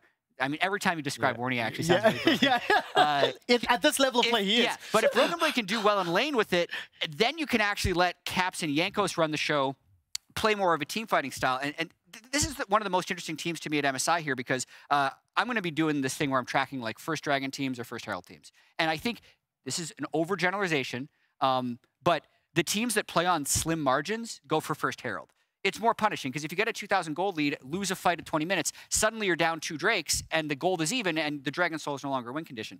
G2 was prioritizing first Herald in the regular season, but then actually just switched to team fighting Drake control. So it's actually more mistake allowable in that sense, but you can just rely on strong team fighting, and Jankos initiating pulling the trigger on stuff like Jarvan and Ornn. That's a great picture, and I think that's how he felt when he won the title. But yeah, what do you think 100%. And it also goes down to the fact that a lot of teams in EU, at least with LEC, was really trying to make the Twisted Fate work, and they tried to play the open map. And yeah, I mean, you saw it. It really didn't work out. Now, let's move on to their opponents, because again, Order find themselves in a position where they are once again the underdogs in the group. I think last year, Pentanet surprised a little bit with their performance, but between last year and this year, I think it is fair to say that the LCO has been gutted, shall we say. A number of players going over both to LCS, to ERLs. I mean, ERLs, Order, and the LCO's performance, Jack, like, what are your expectations when we see them in this group? Yeah, we asked the question during the pre-show of, like, can they do what Pentanet did, which was make it to the Rumble stage? I think that would be unrealistic to expect that yearly, when a lot of the best players from this region will go to NA Academy or will go to the ERLs. But that doesn't mean that they don't have a chance. This team in particular did have a very scrappy run through the playoffs. Look to Kevy, their jungler, to try and play carry junglers. I hope we see Eve. Likely we'll just see Eve in the ban pool, because they actually said they have not lost a scrim or a game with Eve this year. But we'll see if G2 respects. And this is also a region that had Cillian as the in playoffs at the third most pick and ban champion, because it's like, well, we're fighting, we get to revive you, you can fight even longer, this is great. So this is a team that gets very scrappy, and a region that gets very scrappy, specifically around these objectives that we've already talked about. They are more a Drake reliant team than a Herald reliant. Well, I'm very excited that G2 has experience against scrappy teams, because Hylissang Zilean was played like it was freaking Pike. It was in the mid lane this time. I'm aware of that, but it's the experience. I do want to touch on the fact, as you can see Order setting up on stage in Busan. One of the players that does stand out when you do think of Order, when you think of the LCO, is BioPanther. This is a guy that's made it to, you know, Worlds with 3 different teams. While he's not, let's say, the danger player for the squad, the captain, the most experienced, he's definitely an impactful voice. And this is a guy that, once again, is making it to an international stage at MSI. Yeah, impressive that he's made it back so many times with 3 different teams. But for this tournament, I'm expecting him to be tank man. Right. Ornn, Sion, if they need... So listen, there's like all these fancy ways you can play League of Legends, right? Like, let's split push, let's play Twisted Fate, let's make sure we're like doing these cool turret dives. Or you play 2 lanes, which very quickly becomes 1 lane. You take your tank through the mid lane, you put him in the bush, and you move. It's called KISS, right? Have you heard the analogy? Vedis told him KISS. What? Keep it simple. Norman's fault was stupid. Yeah. But yes, I mean, Keep it simple, son. simplify the game plan, simplify the approach, right? And this is kind of what I think Order can do. Unfortunately, it's kind of what G2 did in the playoffs as well. So that's the thing, right? The way I look at Order is the fact that they do the same as G2. But G2 does it better. And I think for Order, they'll really have a tough task, you know, moving forward, coming up here as well. Because once again, they're really aggressive on the objectives on both teams. And I think on the rotation perspective as well, Order is a little lackluster in terms of what they usually do. But I mean, we can see the stats behind us as well, okay? Yeah. And I love the fact you take a look, okay, first strike for G2 Esports and soul percentage. The same goes for Order. You take a look at the Herald, they're both fourth. And the thing is, these teams were really similar in regular season as well, in the fact that these stats weren't looking like that. In regular season, Order and G2 had the third first streak, and their soul percentage was 23%. This time around, G2 opted with 23%, which is absolutely incredible. So once again, Herald, less of a priority. I'm expecting a lot of bot-side priority around this streak. Yeah, and let's remember the way this group is structured as well, because there are only 3 teams in it. G2 is going to play Order 4 times, right? I love this. I love this. Okay, I did this during rehearsal, but like, I like a visual representation of like a 20-80 matchup, right? It's not that Order can't beat G2, but like I am very bad at flipping this. Like Pentanet flipped this really well last year. Oh, like no, okay. They were able. So they're gonna lose to G2 the first time. Just because you can do it once doesn't mean you're gonna be able to do it again. So like, yeah, but you got to do it once. And Jed here is saying they can't even do it once. Nope. Doesn't. So that's 2. There's 4 games played. The third one, right? You need to do they one play more. 4 times. You need to do one more to represent all 4. There you go. So the prediction here, according to the ball, is 1 and 3. They're gonna win one of these games. It doesn't need to be this one. I do need to expound this a moment. We do have a small delay as the teams are setting up on stage. Well, no, you can't. Well, when we get to Order versus EG, we'll do it again. What I will ask is, a production are going to be working on just pulling up the group standings or the group's graphics for us for a moment, because I do want to expand this out for a touch and just talk about the fact that in this group, NA, EU, LCO, right, all English broadcast regions, all ones that we're very familiar with, we'll spend a lot of time not only talking about and seeing, but all 3 teams also very happy with the draw. So while we anticipate that Order will place 3rd, they can be the difference maker. They can surprise, and you cannot write them off. You know, you cannot underestimate them. I mean, even in a best-of-1 scenario, I think you take a team like EG as well, for example. Even the early game sometimes can be a bit sloppy, the late game very good, but the same can be said for G2 as well in playoffs when they're going up against the likes of Vitality. You know, they were so close to dropping games. We saw it against Misfits as well in the regular season. Best-of-1s really does matter a lot in terms of making, you know, really finding your footing on the day. And for Order specifically, you're really counting on both your own skill, but also on your luck as well coming into these games a little bit, because it's no surprise that this is the team that kind of is on the back foot, and this is the team that will have to step up.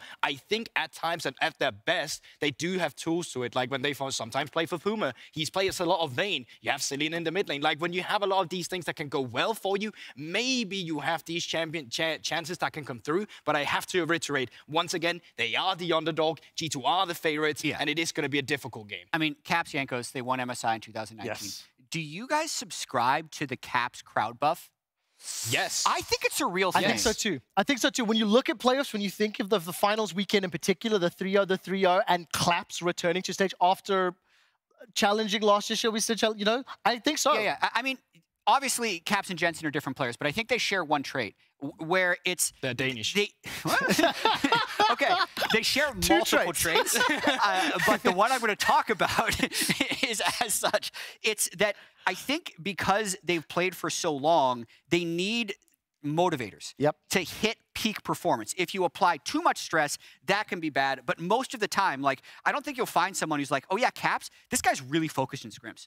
Like, no one has ever said that about Caps or Jensen. So it's when he's playing in front of a crowd, I think it brings a higher level of focus for him where you're able to see him play to his peak. And that's part of, I think, why G2 was able to make that 12-0 losers bracket run as soon as they were back in front of a crowd. And again, you're returning to MSI stage. It's the highest visibility with the crowd that he would have experienced since the last MSI, really. So, and Worlds back in 2019. So I think I'm expecting really big things out of Caps this tournament. And I guess even like viewers will probably be like, oh, what about Flackett and Takamas then? They came from the RLs. They probably doesn't have that too much of experience. But don't forget, Takamas came from Keiko, right? They've played in front of multiple crowds as well, who's really been there as well. Same for Flackett as well. He played in the LVP, multiple fans and big crowds as well. And honestly, from the side of LCO, they haven't had too many events. They've played online. They actually haven't been on this footing before. For them, for some of these players, that will be the first time they're playing in front of a crowd. And you have to rely on experience like BioPanther as well, who is the veteran, who's been to Worlds multiple times. Because don't forget, 4 of these players from Order have never been to an international. And of course, some of the things that'll then be the inverse of that, right? While we anticipate some of these experienced players, the seasoned ones, the ones with a lot of titles under their belt, to kind of step up, now the pressure is going to be on these younger players, these newer players. Targa must, yes, I acknowledge the fact, right? But when you look at an LCK, a Korean fan base, and G2 is sitting there who have a pretty good record against LCK teams in recent years, you know, especially looking back to Caps Perks era, that does, you know, play a small factor. We're going to have to see what they're doing. The players are just starting to set up, so hopefully we should get to draft soon. But again, at least for Order, the underdogs, the unexpected, I mean, how can they surprise? How much of a thorn in their side can they be? It's possible. I think they can be a small thorn. I also don't think that G2 will be struggling to move on from this group. The top 2 of 3 make it through. So a lot of this is just about getting settled and learning the meta for when they move into the Rumble stage. I got a fun fact, though. Shoot. G2's all-time record at international events. Do you know what this is? No. GB? 57-57. This can give them the winning record at international events. They started bad. Remember the first MSI? That was the vacation. Indeed. I remember it particularly. Yep. I was a fan just trashing them on social media back then. So I remember. I will say as well, this is an organization that does go to Game 5s very regularly. I also want to mention one thing. We've not talked a huge amount about EG, who G2 will be playing in the next game, right? They're playing back-to-back. In particular, JoJo versus Caps. That is not only a matchup that I'm excited to see 4 times, I cannot wait to see the social media game from both organizations and players. Because there has already been spicy trash talk, and the fact that JoJo gets to watch Caps now, has already watched a couple games, and now gets to prep for what G2 are doing in the next match, it is also very interesting to try to ideate how do these teams adapt to the fact they're playing multiple games in a day. Yeah, 100%. And I think as well that for G2, they're one of the teams that will be having this back-to-back as well. Go on. Yeah. Okay, I'm getting the cue. We're almost ready. Okay. We're almost ready. We have a little bit of time for some final thoughts, and I'm going to ask for a prediction here as well. Okay, first off, social media games. This is really unfair. Yeah. It is noon in Berlin right now. Yes. It's 3 a.m. Pacific time in LA, and it's 9 p.m. or 8 p.m. for Melbourne, like in Australia. Same EU high while NA is sleeping. I'm just saying, Order and G2 have like a massive social media advantage based on the timing of the event. The excuses here already. Just pulling out the QQ here because we have some EU time zones. It's an upvote, downvote system. Like if people are awake, then all you're going to see is positive Europe stuff. Gentlemen, I would like to get some predictions here. Let's talk about who's going to win this game and why. Jack, you get to go first. I think G2 is going to win. I think they're going to. I think they're going to actually fight every dragon, and I think they're going to win those fights and probably win in under 30 minutes. I agree, and I think the only reason where Order really come ahead is where they get a lead, where the bot lane fumbles a little bit, and because of this, they can start second these objectives around the Drake, but I just don't see G2 falter like that. All right, well, I hear that we are just a couple of moments away from draft. We'll see if Order from Down Under can tear G2 asunder, but one need not wonder if the EU champions have the hunger. That was a blunder. Yeah. Thank you, guys on the desk, for that wonderful one. We are getting into this one. I would agree. I think that G2 have the massive advantage. Poor NA. Always seemingly sleeping or, otherwise. We'll see if they wake up a little bit later on in this tournament. But, yeah, what are your expectations coming into this one? I asked you a little bit before, but I think what are your thoughts? The frustration for every time we have one of these LCO teams coming in is that I think their biggest strength in a group stage like this is that they play very differently to most of the major regions, right? They have their own style, they have their own picks, and that can catch a team off guard in the best of one, maybe once, as the Jet, water bottle prophecy may tell the tale of this team, because you could play the Zed we saw last year, right? You could have those fun games. You could play Misfortune when no one else is playing it, but then you may find yourself in a position where after you've done that once or twice in a round robin with only 3 teams, you become very predictable, and those surprises no longer really have high value. And that is my concern for Order going into this extended round robin with a 3-team group. Yeah, it's not going to be easy, but, you know, again, anything, I suppose, is possible. I really liked their point talking about, you know, a bit of stage experience, right? I think that Order is going to have to come in here and, I mean, everybody's getting on a flight over to Busan, both these teams are at least, and I think that G2, they've been on a stage like this many times before. I think they have the more veteran lineup. They definitely do on paper. And I think they should be able to handle it, especially in game number 1, a bit better. And I wouldn't be even surprised if we get another, you know, 25-minute game, just like they were saying. We've already had a couple of quick ones. And we'll see if it gets mixed up a little bit, but definitely seeming to be the overall thoughts from all of us here on the desk. I do like something that was discussed on the desk as well about the biggest winner of this match, actually, I think, is EG, because they will be able to see what these two teams read on the meta is. They're kind of like the third team in this best of one, in fact. So that's very cool for them. And I think G2, like you said, the stage experience that especially Caps has, and Jankos as well, is going to really play big into this one. BioPanther has his own experience, of course. He's played in international events across 3 different teams right now. So, you know, in a lot of ways, he's kind of the leader for this squad. As we are finally now getting into pick and bans here. Let's see where the Lucian priority is this game around, because we've seen it so heavily picked up early on in the draft. Or how about that Wukong that you guys have been going back and forth on a little bit? Maybe Jankos might want to pick that one up if it doesn't get first picked this time around. Very curious to see where that pick will go as the day comes along. There's the Lucian Prio. Does get banned away on blue side even, so Order not looking to first pick that one. Yeah, and we see also Kevy's Graves is taken away. He's played a ton of Hecarim, but definitely fallen out of the meta big time, and we've seen Graves so popular today already. Is going to be removed. Ari, permaban, no Twisted Fate, no LeBlanc has also been a consistent theme here. See what the first pick priority is going to be for Order, as the Diana is also taken away. Another one of Kevy's favorite picks here in the meta. As, yeah, Kale, not going to be the pick. Aphelios, one of the remnants of the old AD carry meta, might be seeing him for the first time today. No, it's just going to be Karthus first pick. Okay, yeah, totally normal. This is the curveball style that, you know, I was saying Order in their first few games will be able to toss these curveballs. It's very face-up in this draft, though, so G2 will have a lot of time to react to this, of course. But I think this style of drafting is something to expect for their games today, as we'll see what the response is going to be here. I don't think G2 expected the first pick, Karthus. Looks like they're going to try to lock jungle up early. Yeah, I mean, I still feel like the jungle pool is very healthy. You could go Lee Sin, you can go even Wukong, right? The Viego is going to be the pick here, and you're going to want to put some pressure onto that Karthus pick, as Elise is going to be hovered here, I believe. Yeah, I don't think I was actually locked in. It looked like it was for a second there on our UI. I was like, oh, support Elise, I guess maybe. That'll be interesting. But no, will be the Aphelios coming through, and they're going to give the Elise hover back. Now, this is the Evelyn pick that was being discussed on the desk. You know, looking back at the stats, was banned almost every single game that Order played against, because Kevy's Evelyn is so good. You very rarely get the opportunity to, in fact, see it. But I don't think it's going to be locked in this case. The Misfortune is Puma's most picked in playoffs, and he will lock that one again. This is, again, if you watch LCO, these are the kind of things you expect to see. They'll pair it with a Leona here, it looks like. With the Aphelios coming across here, we are going to, for the first time today, see a late-game scaling AD carry in front-to-back team fights at work. So this game already is very different in terms of how it's going to look. We might actually have a game that crests the 30-minute mark here. Imagine that.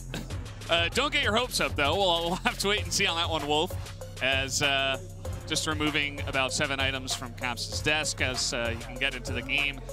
Bard did receive... We're just troll hovering right He did receive some buffs, but yeah, not going to happen. Braum is going to be coming in here. Obviously can throw the door up, block a lot of the damage from the Misfortune, especially if the Aphelios gets into a rough spot. So yeah, very safe, very scaling, just trying to get through the early game, not trying to skirmish too much in that lane.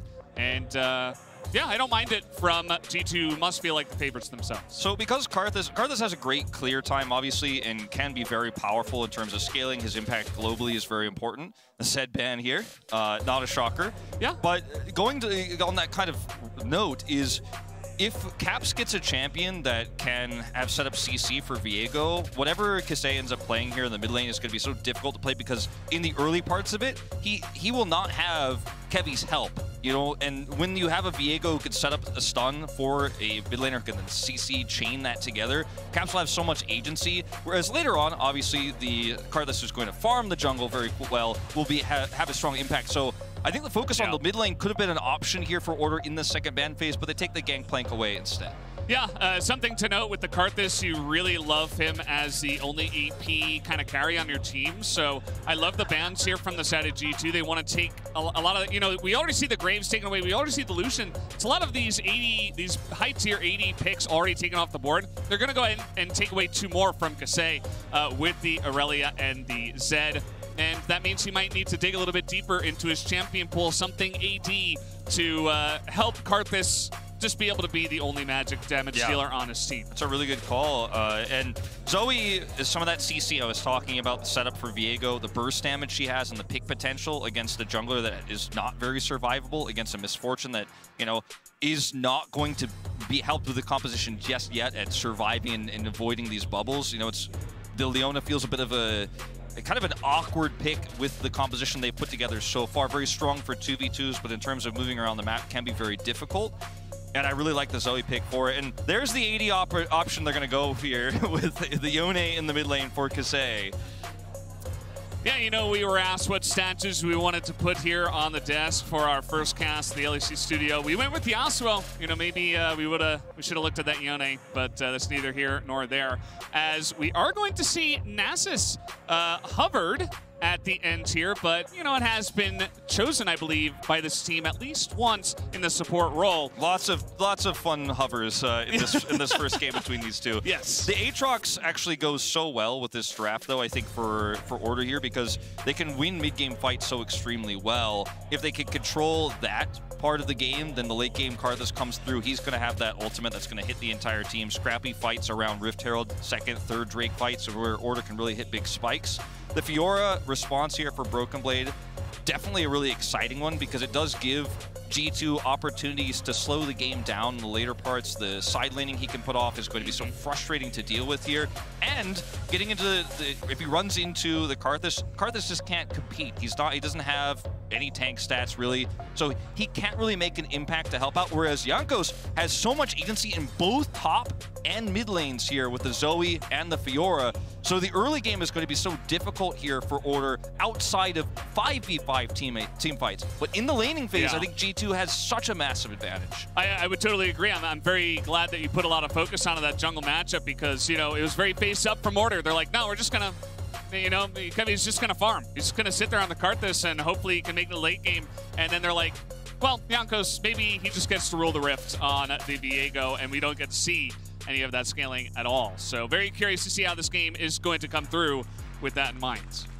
Yeah, I definitely favor G2's draft here, but explosive team fights and some of those mid-game skirmishes is going to be the name of the game for Order. It's going to be how they have to win this, and it's going to be about execution.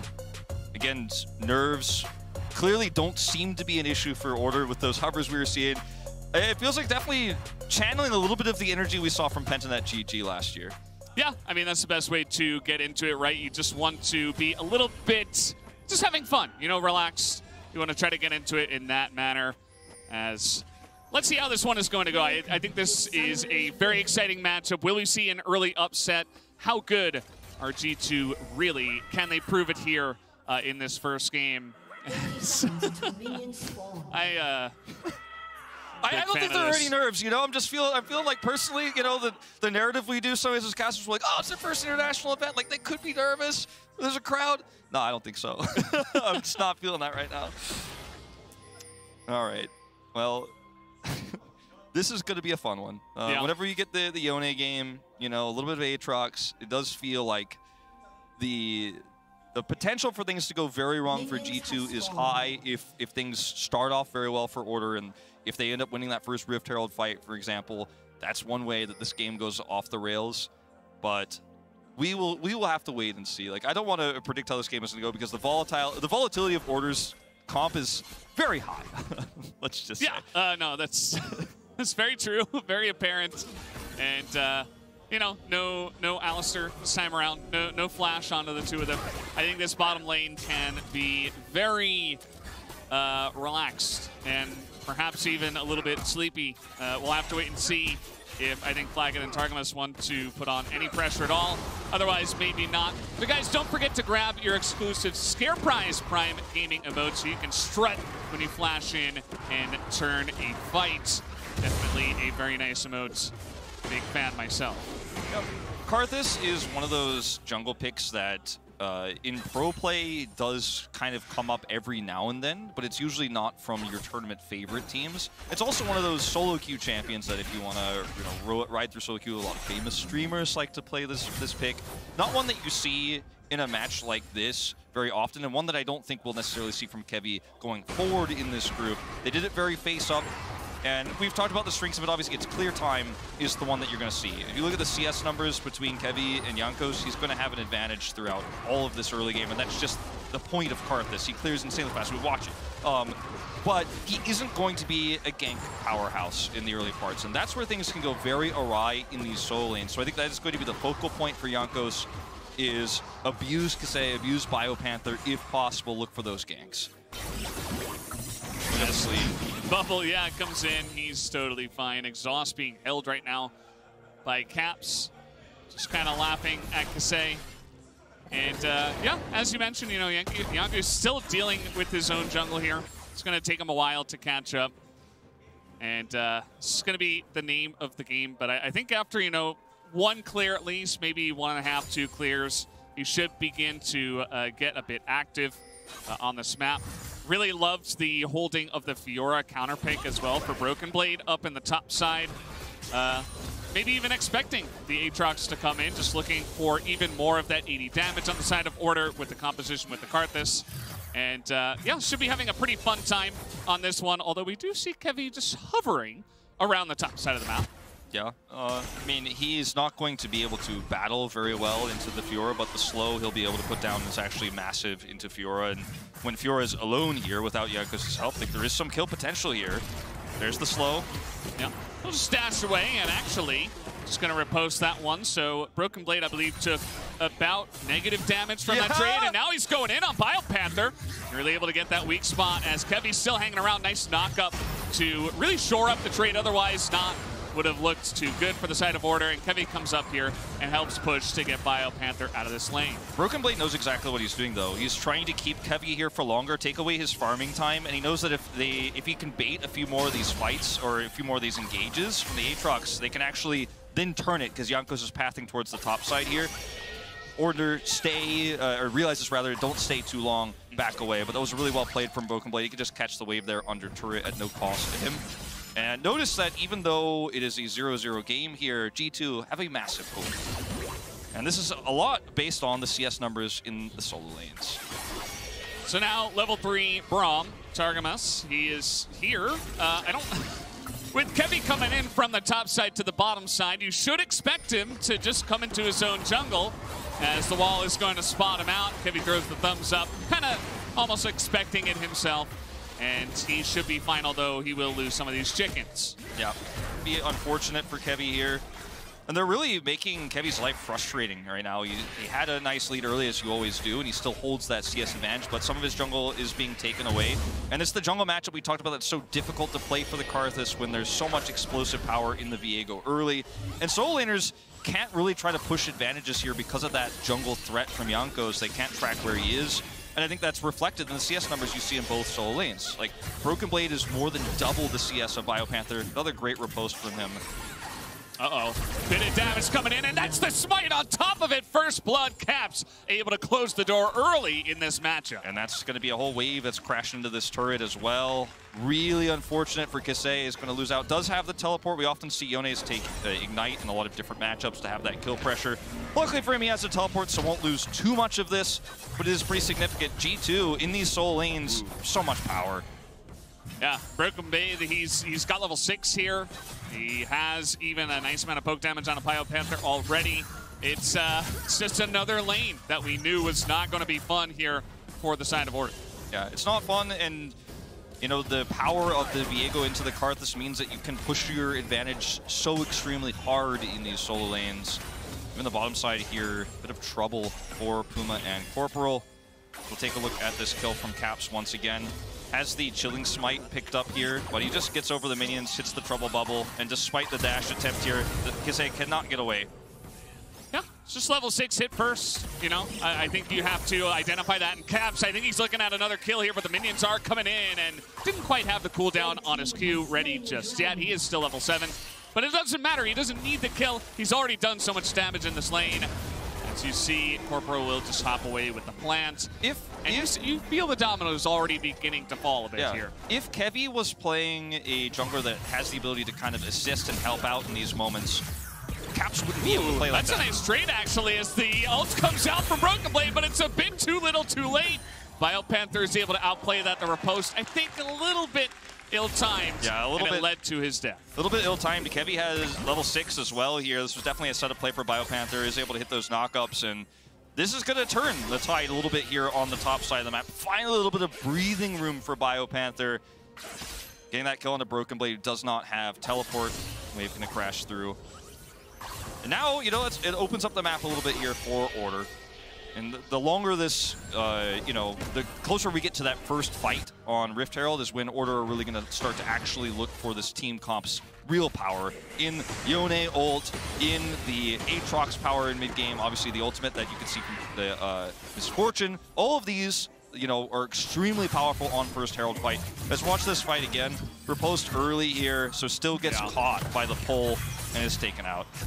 Gets caught by the pull and a follow-up knockup. It's just kind of a disaster in the 1v1 trade. And BioPanther's like, yeah, I still have World Ender, so you are dead, mate.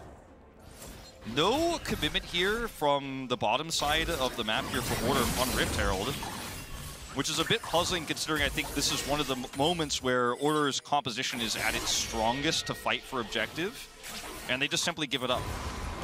Yeah, I mean, Requiem not really going to be utilized here. You know, they don't throw it out because they're not willing to fight. And at the same time, you know, this dragon is eventually going to come up. But I think by that time, G2 can just wait and push with the Rift Herald and take another dragon. So not only are they winning in lanes, they're taking all the objectives. And it's a bit of dominance already here from the side of G2. It really frankly is, and Yanko's just going to get collapsed off. He is way too deep in here as he tries to heartbreak and flash away. Is it enough? No, the Requiem will come in, and it will be enough as they hand that kill over to Kevy on the Karthus. But it's not without cost. You know, the bottom side of the map here, Flocket is going to get a plate, I believe, down there. And, you know, this is an important pick. Is okay, here we go. Flash comes in, and that might just be enough. He is going to put that ultimate into the back of Caps and take him down in the 1v1, picks up his revenge. I feel like as we start to like pull the paper out to write the obituary of Order because the lanes are going poorly, G2 is dominant, they have this Rift Herald, and suddenly they strike back. Ultimate will be dropped here from Puma, the bullet time to clear the wave. But this means that G2 can't use this timing to actually instantly drop Rift Herald, give all those plates over to Flocket on the bottom side. Nice block there from Corporal. Need to get that back for Puma. C needs some items to help out in that bottom lane that he is 10 CS down on. But yeah, it's nice to see some fight here out of Order. And some of those individual 1v1s are looking good. G2, you know, slipping up a little bit. And even this, you know, Yanko's just on vision, not respecting the potential for them to collapse onto it. Yeah, I think the idea here for Jankos is the wave is going to crash into turret. So, you know, if they actually commit here, it will come at a cost. So he just doesn't expect it. He doesn't think it's likely they will actually end up going for this. But they in fact do. And as I mentioned, the cost is that the wave will crash into turret, and this is not a free pick for Order by any means. But I think that was the expectation. Jankos is like, okay, well, you really are going to give that up to kill me, and they did. And then Caps is caught here by a really nice ult from Kisei. So just some small errors in the lanes that end up being kills picked up. But still, CS numbers massively advantage here for G2. They have controlled these lanes, and they're still in a pretty nice spot. The first Drake goes over to them. They have control of the Drake pit for second Drake as it spawns here. And momentum is definitely in their favor. Yeah, keep in mind they still have the Rift Herald, so again, they could use it to just help out in getting this Drake. Might not even need to, but we will have to see where they do decide to put it down. Jankos is down on the bottom side of the map right now, so looking likely that he can just throw it into that turret that's already taken a couple of plates worth of damage and just get that in. We do have the Everfrost complete now for Caps, so he should be a lot safer in terms of, you know, not taking a turret shot and then just dying 1v1. So that is a nice little benefit to him. Here's going to be the Rift Herald value. They give a lot of that over to Flaggett, as he is going to be just loving it here on the Aphelios. Yeah, not a lot of action for him so far, but he's very far ahead. Yeah, he really is, and it's going to be, it looks like, potentially an extra charge here. They're going to commit the bullet time to prevent that. Well, that's an ultimate down here. And with this wave push, the 4 wards that G2 had as well, so there's no wraparound, there's no flank potential here. They really thought of everything. There's just not a lot of opportunities for Order to punish this. We got Kevy coming in from behind. Broken Blade trying to get on in here to BioPanther as he is trying to hit those weak spots. He's got the healing, but he will be forced to flash over the wall anyway. And of course, with Kevy on the top side, G2 say thank you for the Drake. I really appreciate how Order tried to play this because they know there's absolutely no way that they can make a Drake play here with the bottom push, with all the warding and the positioning there of Jankos. So they decide to send Kevy topside here, but Broken Blade flashes over the big wall. He's totally fine. Fiora is very mobile in these types of situations. They're going to commit even harder here on topside, but the wraparound is real. This actually could be punished by G2. You see the rotation up from Targamas right now. And I think Order realized, okay, this is all we're going to get. A few plates do go down, though. Yeah, getting some value here for BioPanther. Again, a very experienced player in this roster. He was able to win in the 1v1 on this very difficult matchup, so allowing him to potentially be a win condition as the game goes along a little bit here in the mid-game should be pretty fun to see if they can make that happen. As you see Order, you know, they're still waiting for their first couple of items. The Yone here, Kasei. We also have BioPanther. The 2 of them not on a mythic just yet. So I think, as you were mentioning, you know, don't even fight over that second Drake. Just wait for the next one. Wait for the next big objective fight, and then we'll be ready to go. And the thing about this comp is that these solo laners are so strong in skirmishes around these Drakes, but when they are this far behind because of the jungle matchup, they just don't want to take those fights, even though their comp is based upon them doing so. So, like, Order is kind of trapped between a rock and a hard place here. And the 2,000 gold lead, I think, hold that thought. Jankos there, he's going very, very deep, has to heartbreak out of there. As you see, Order's trying to get in, but Corporal takes a big hit from the side of G2. As the Zoe hits him with the paddle star. Now Caps is looking for a bit more. Wants to get that execution onto Kasei, and he will be able to pick that one up just in time for the second Rift Herald. G2 with a big team fight win. Yeah, it's massive here. A lot of extra gold going in their pockets. They had the choke point controlled. And like I said, you know, Order want to be able to take these fights around the Aatrox, around the Yone ult, but they just cannot do so when they have no vision, no control over the map. These waves in these soul lanes are losing Order this game very rapidly. It's interesting also to see Puma is going for the Kraken Slayer build here. It's more common in our region to see the Eclipse as Corporal once again going to take a huge chunk of damage. Broken Blade once again just has a turret to hide under, so he feels very confident. I don't know what Broken Blade said to Kevy, but like, this is just not fair at this point. This is like the 3rd or 4th time he's come to gank this lane, but the ultimate is going to be procced here from Broken Blade. He's just surviving, just trying to delay as much time as possible. And yes, Order will pick up the kill. However, but at what cost? Yeah, I mean, Broken Blade is happy to try to escape down there. This time he dies, but the end result is the same because they drop a Rift Herald. So the cross map is better for G2. Yes, you did end up getting an extra wave to crash through, and BioPanther may actually be able to take that turret out. This is going to be another Rift Herald charge here. G2 are trading up in these exchanges. Look at how healthy this bottom turret is. It was not even touched, so it takes so long, and they could just escort this Herald further down, force a bigger reaction here from Order. And this leads to more vision control in the jungle. And it's just a compounding problem here for Order. And the first pick, Karthus, I think is really the biggest problem that we kind of have to zoom in on because okay, trying to get on in here. Flackett's all alone, has to flash over the wall. He's going really deep for this one. He will pick up the kill and hop straight back as Kasei able to scoop up some of those kills that you wouldn't necessarily expect. I think he's playing this Yone very mechanically solid today. Yeah. He's going to need more than these isolated kills, though. You know, he needs to have a big ultimate in an upcoming team fight for the sole point. Dude, Buma, he's got the Nikes on today. This is kind of crazy. He's dodging everything, and now trying to go a bit forward. Kevy looking for that extra damage, but not quite going to get him in Requiem range. That will be just a nice setup from Puma as Caps and Targamas were really trying to get that one going. So Flacada is respawned now. Drake is up in 60. Kasei, flashless and ultless. These are two tools that he would so desperately want to prevent this soul point from going over to G2. Now, this is the trade-off. You get a pick onto the 80 carry, get a bit of extra gold in your pocket, which you so desperately need because you don't have your Mythic online yet. But the trade-off is now your biggest team fight tool with the Aatrox and these mid-game fights. We talked about how this comp is good at that. You don't have it. Now you don't have your jungler either.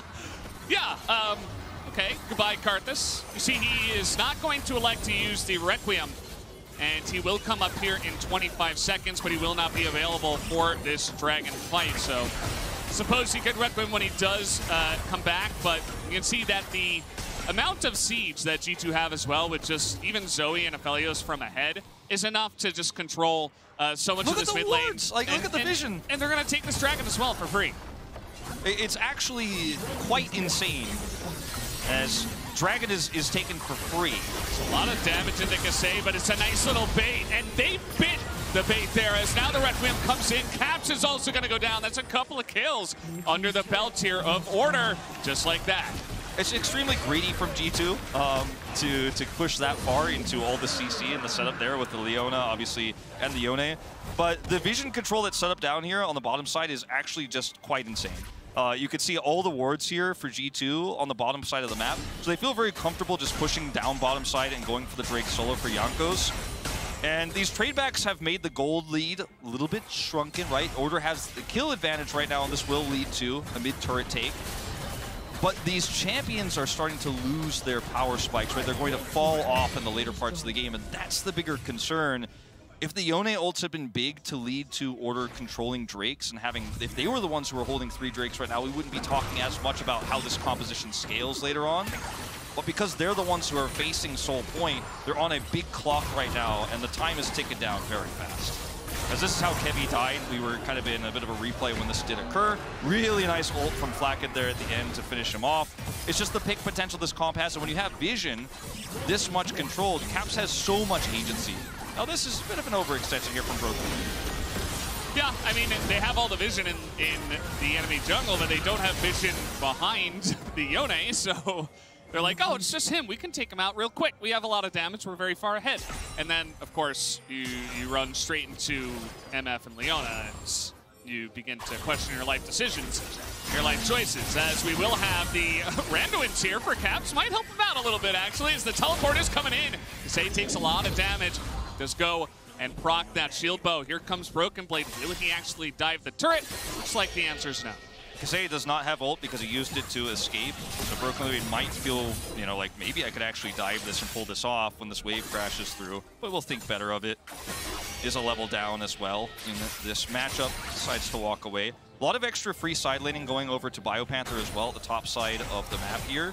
Order are playing the macro aspects of this game well, despite the fact that the bottom side of the map has completely belonged to G2. But if it was a side laning champion that scales later, I think it would be more interesting, right? Than a 2-0 Aatrox pushing top side. But what will it mean when we reach the 25-minute mark of this game is the real question that I don't think Order have an answer to. And you can see them grouping up now in mid, just trying to take more map control as a team. I think that's kind of what you have to do with this composition. As now they're looking to pull the trigger. Here comes the wobble combo. Targamas is just going to get 100 to 0'd. You see Jankos and Flacket are like, well, nobody else is here. We're not looking to take these team fights, but Just flew a little bit too close to the sun, and now 5v4. Order immediately going to get to work on this dragon. This is the type of team fighting that Order's comp is looking for. These scrappy fights, these isolated picks, and doing it right before an objective like this is how you can win games like this. They might just be able to do it. Huge damage over the wall, though, from Caps. Kevy is so low. Corporal trying to frontline, and a huge Blacken ultimate comes in. The AoE damage is just too large for the side of G2, but the Requiem from the grave is coming in. It's not quite going to be enough. G2 will be able to take down not only the entirety of Order, but the Baron as well, and they will even take down Fire Panther on the backside of this fight. Really nice read here from G2. You could also see the coaching staff as well. Very relieved, I think, with the scenario. Fire Panther, not enough lifesteal to survive through this one, so he's taken out. It's an Ace plus Baron buff here. Going over to G2, Flacket is already going to go ahead and take out an inner turret. So this Baron power play, the Red Bull Baron power play here in this game is going to be pretty massive, you have to imagine. As the control here for Order feels pretty uncrackable. But Caps is able to get his Trouble Bubble over the wall. It's 20-minute Baron, so the damage isn't there. So the health bars are pretty low. And when Flacket comes over here and has the AoE damage, you just can't win this fight anymore. They should have pulled out early when they realized G2 had the read on this, but they felt priced into it, and that's why taking 20-minute Barons is just not something you see very often, especially when you don't have a choke point that the enemy team is funneling through. And yeah, this is the reaction, of course, here from the coaching staff of G2. Very hyped about that turn. Yes, very true. Some concerned faces as well in that house, so you know, understandable with the way this game has gone. Look at the damage for Flacket. Nearly 5,000 in that team fight at 20 minutes because of the big ultimate there. Yeah, he just Infernumed the entire backline after Caps set it up with the Pound Star, and it was enough to get the job done. So now looking to push in, already have a 4,000 Red Bull Baron power play. Of course, they're looking to push in to this base and get even more of this game. Yeah, this is one of those games that the control of the side lanes has led to so many problems for Order. And then the lead that G2 has now on the map and the Baron buff, that's 4,000 we're looking at right now, 4,200 nearly, means that there's not one ward for Order on the map. There's nowhere you could be. You have to sit in your base, and G2 are just going to demolish these turrets with the siege you talked about earlier. Kevin just stepped on that bubble. He's so far back, he'll be okay, but it's just the story of this game. Just means it's a free turret here. They're looking for a bit more as a 3-man knockup, actually, from Targamas on that Braum. And you can see Kasei, you know, he's trying to use some of that, those early skirmishes, some of that early gold that he was able to get, but it's not quite enough. Not sure what that was from Flack. We're just going to pretend that didn't happen. But other than that, they get an inhibitor, and they should be able to pick up the Cloud Soul as well. It's very early on, 23.5 minutes into the game. Caps has a Void Staff. He's got 8 stacks of Dark Seal in this game. His Zonias is online. He can be places that the Zoe should be allowed to get. He can hit Trouble Bubbles. But again, I mean, I just want to highlight the ward coverage once again on the bottom side of the map here. It's so scary when you don't know where Caps is to even walk out to clear wards, because he will Trouble Bubble you, burst you down, you're dead, that's the end of the story. So when you don't know where Caps is, you're like, can I even take my red buff right now? You know, is it safe? And slowly they group up to clear those wards away. But G2 are already moving towards, you know, top side of the map. It's just so difficult for Order to win a team fight now when the burst damage that Zoe has and Aphelios has is really well and truly online. Misfortune can't keep up with that unless she has an amazing ult that's set up by Yone ult, but he just gets burst so quickly, gets slept while he's trying to set these up.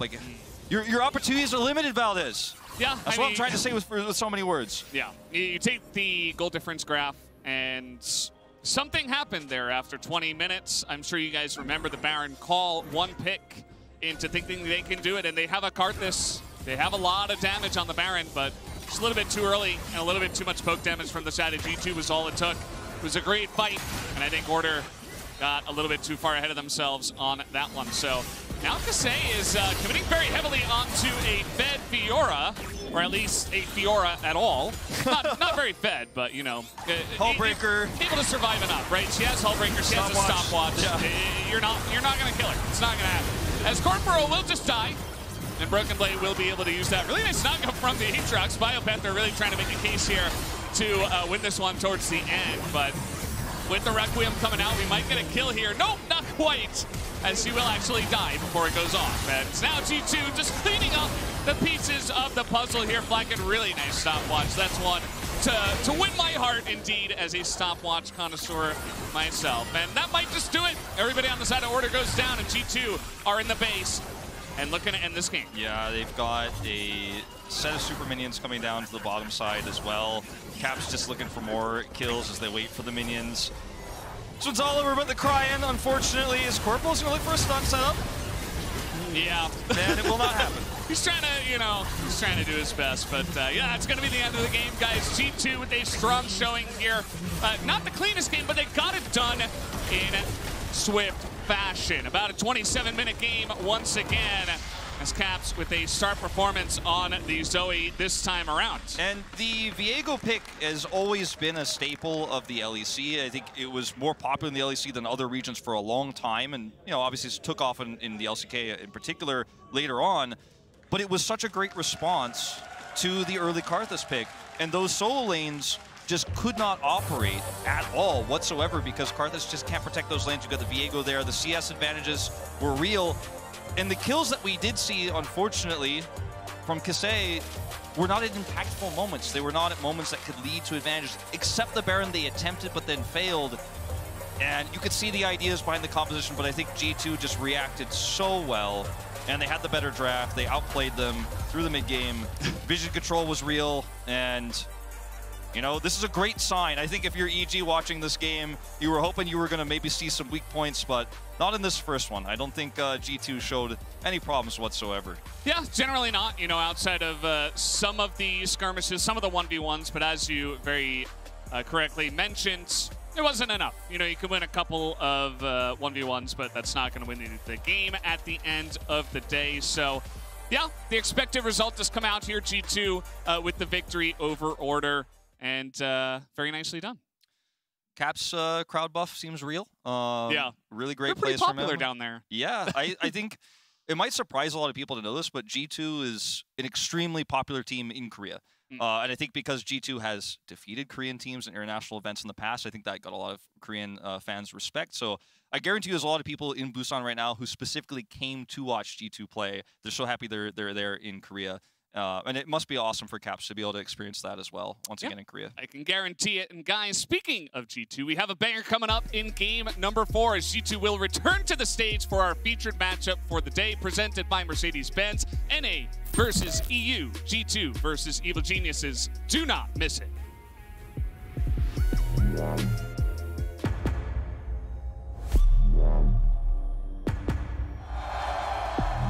For the West, the tone of this tournament will be set with a single matchup. NA versus EU, EG versus G2. More than just pride and bragging rights ride on this Mercedes matchup. I think we're gonna fit on EU, but we'll have to see. EG are not just the representatives of the LCS and North America, but the torchbearers of North American talent. Results here could ripple through the entirety of their league for seasons to come. He's gonna shoot! You're kidding me! Kill number 1! Here comes kill number 2! Johnny's in for number 3! Baron and Penta, are you insane?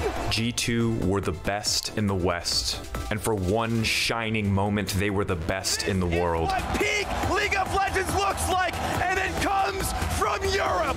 Now, after a year of crushing failure, they once again chase glory on the international stage.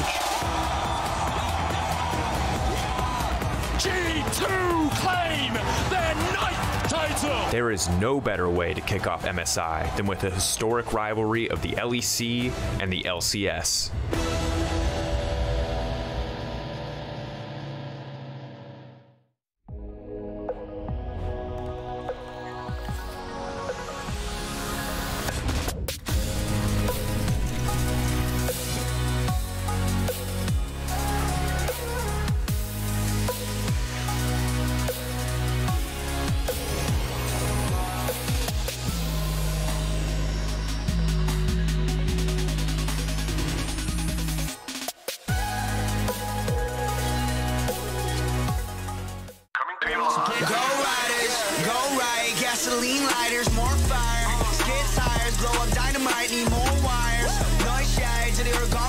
나는 조용할 거야 일어나면 그렇게 만들어 cold water.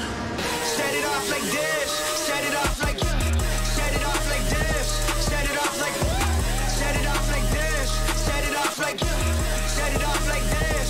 Burn it up, burn it up. Take notes.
그래 너 공중에 붕 떠있는 너 이제 내 말 좀 들어봐. 네가 누군지 알아, 걔도 누군지 알아. 빛나던 너한테 속았어. 내 눈이 밝아지게 될 거라. 분명 똥인지 된장인지 알게 될 거라. 넌 날 속였어. 뱃속부터 꿈틀거려 감입하고 왔어. 완전히 밸런스 잡았어. Not to left, not to right, just right at the center with the word. 네 시간 이제 끝나가. 나보다 네가 더 잘하잖아. 우리 사이 영원할 거라 생각했어. 다 보여 걔를 흉내낸 것뿐인 너. 걔가 너보다 훨씬 핫하더라고. 걔가 너보다 훨씬 눈부시더라고. 다 보여 이제 최후의 네 모습이 다 들려 이제 추악한 네 목소리.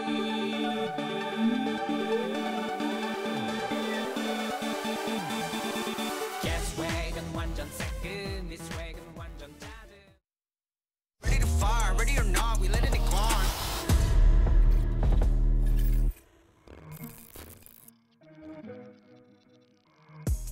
No sums on anyone. G4 Jinx has nothing. Zaya has nothing. Zaya has They're nothing. stuck a bit. They're just gonna play for Baron. No flash on.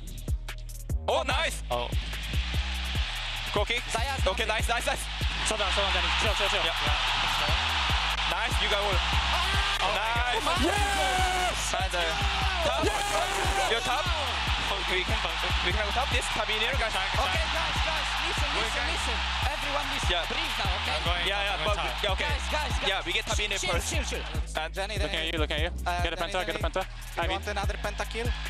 Wow, Danny, you are the best player oh in the my world. God. Nice, What Danny. the fuck? What oh my God.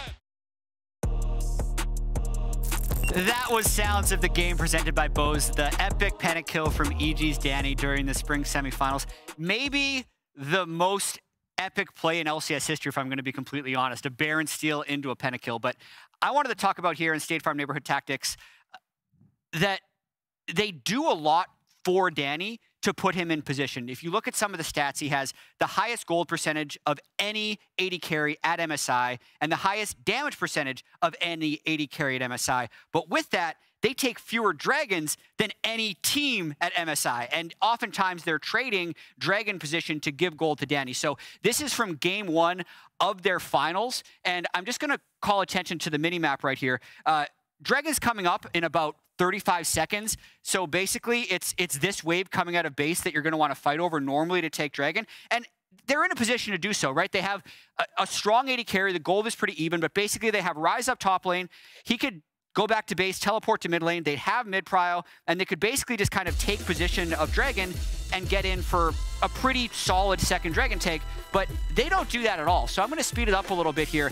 They actually use this mid push to move into topside, get position so that they can safely drop the Herald for Danny, which isn't too uncommon, where you're going to deprioritize your Dragon setup. But after this, actually, they would technically have another chance to still set up Dragon, because if I pull up the minimap one more time, you can see, right, they still actually have mid-prio. They've moved Ornn up from the bottom lane, so they could still actually move everybody down and still consider taking this Infernal Dragon. But what they actually do is they fake fogging, and then they stick around an extra beat to get Danny even more turret gold.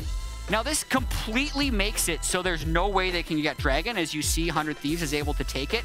But EG really doesn't care, because if you're looking now, think of all the gold Danny just added to this inventory compared to the enemy AD carry. This is the most important objective for EG. It's the difference in Danny's wallet to the other AD carry's wallet, and how they're going to team fight against this. Because in this particular game, the 100 Thieves team comp was very poor at getting onto Jinx, but that's basically it. Just look for EG to deprioritize Dragons and find tricky ways to get Danny gold. Because yes, they help him with gold, but he's very good with it. Now the question is, how much will the meta impact this a little bit? That Jinx and Aphelios. We've seen Aphelios once today. Seen a couple other picks in that bottom lane. Samir showing up as well. Danny, the danger player, first international tournament for both him and Jojo.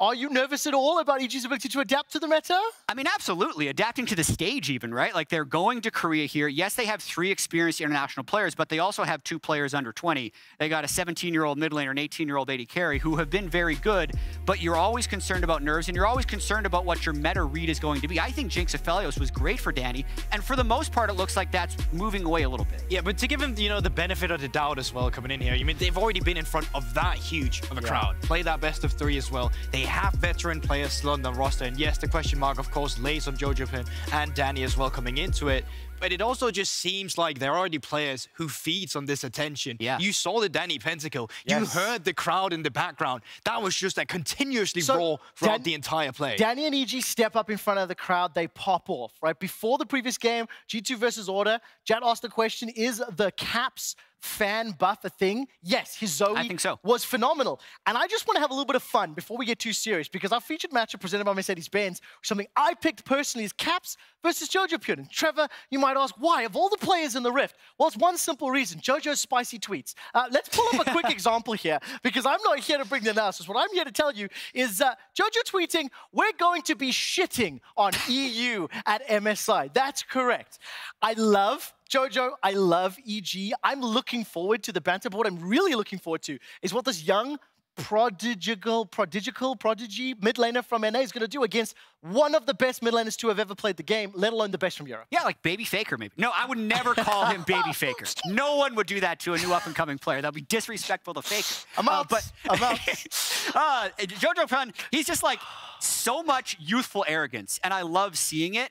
Caps is just accomplished arrogance, right? Yeah. With how he's able to approach the game. I think Caps definitely, with his Game 1 performance, getting a solo kill on Zoe, with his playoffs buff, an amazing run.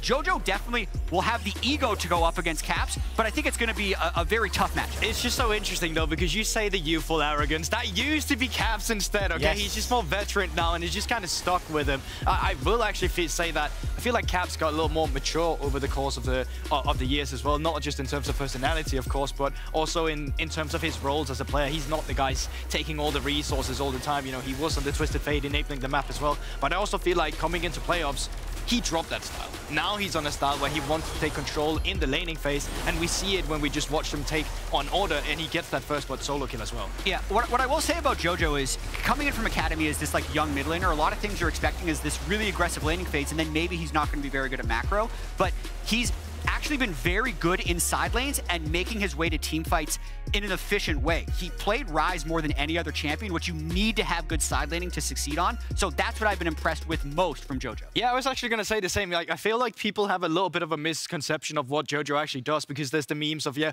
oh, look at his runes. They're always so lane aggressive and all that. But, you know, he does it as well to go on champions like the Ryze, to go on champions like the Twisted Fate, to enable these sides. My counterpoint to that, though, is that Cavs has just spent the entire playoffs of LEC completely dumbstring these champions, you know, taking care of teams who likes to play the map instead and then focus on the objective instead. So I feel like in the matchup between these two mid laners, there's also a difference in stylistic. I feel like Cavs has become a little more lane focused, where JoJo has become lane focused on the side lanes instead. Well, we need to find out what's going to happen in draft. We need to see, of course, the fact that G2, they just picked up a win against Order. What could EG have gleamed? They will be taken to the stage, and honestly, you could pick any single one of these matchups to talk about and expand on. I want to jump to the jungles very quickly because we've spoken so extensively about the mid laners. What sort of impact are we going to see Jankos versus Inspired? What I love about this is these two players have a lot of history against one another. And the last time they met in 2021 summer, Jankos went 12-4 and 24. Inspired 0-10 and 9.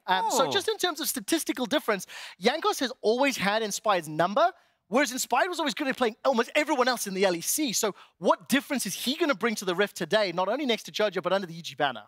I actually thought Inspired played better in the LCS than when he won his MVP, if that sounds weird, during the playoffs. Yes. Right? Something I think needs to be clear to people is EG was 9-9 in the regular season.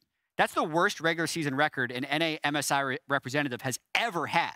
But Inspired did an extremely good job at facilitating the Danny Gold funnel. Right? Like, he set everything up to just shovel it into Danny later on in the game. A lot of experience in EU playing with Hans Sommer last year. I'm hearing that we might be just about just about a minute away until we get to picks and bans. I can see, of course, EG setting up on stage. I want to get predictions. We will see these teams 4 times, so we're focusing on the players for today. I'm going to come to Jat first for predictions.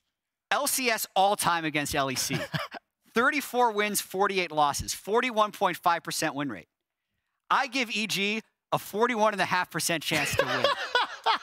But that's not a prediction. That is the easiest way to dodge a prediction of your life. I need a prediction. What is that? This game, they play 4 times. Yes, they do. This one, I'm going to predict G2. Okay.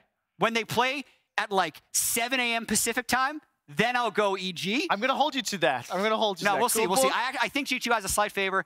They look decent in that first game. I think they have more international experience, and I think they'll be solid. I actually didn't think G2 looked too decent. I thought they were very sloppy, but I still have to go with my gut and say G2 from what I've seen from the playoffs runs. Okay, let's find out whether or not G2 can do it. The stage is set for that epic matchup between NA and EU. Dracos, Vedius, and I think Mark, take it away. Yes. Yes, we are also joined by none other than Mark C. Hey, thanks. I'm here. I made it. Thank you, Jack Goldberg and Tobey Maguire from Spider-Man 3. We appreciated your intro. We couldn't do this on our own because I'm like North American, born, imported to EU. He's just EU. I'm just EU. You're just NA. So we were balancing the desk to make sure that we have actually the most biased cast ever, because this is you point this out. You have a theory here, Mark. That I think is good. It's a long tournament. They're going to play 4 times total. They'll both likely move on to the Rumble stage next. Sure. So we don't need to be serious the first time. There's going to be plenty of times for building up the narratives and the players and all this stuff. I want this to be the biased meme. I'm going to be full EG. You can go full G2 because I know you want to anyways. No, I hate G2. And I'll sit You in the don't middle. need to pretend to be. Yeah, exactly. There you go. Yeah. All right. Well, you're in for an experience. That's what I can tell you, fans at home. I hope you all have your memes ready. Twitter is going to be full of them. Reddit is going to be popping off. It's going to be absolutely incredible. Let's talk a little bit about draft, because we've seen some pretty crazy things today already. The Wukong has kind of risen. Some people expected it. Some people were curious as to how valuable of a pick it would actually be. We didn't actually see it come out in the G2 series, the G2 game previously, but I am curious if this is something they want to bring up. What is the AD carry pool going to look like? Because we talked a lot about like Jinx being a big pick for both of these AD carries throughout the regular season and even during playoffs. And then also, like, what is the jungle priority going to be? We've been seeing all types of different junglers come out today.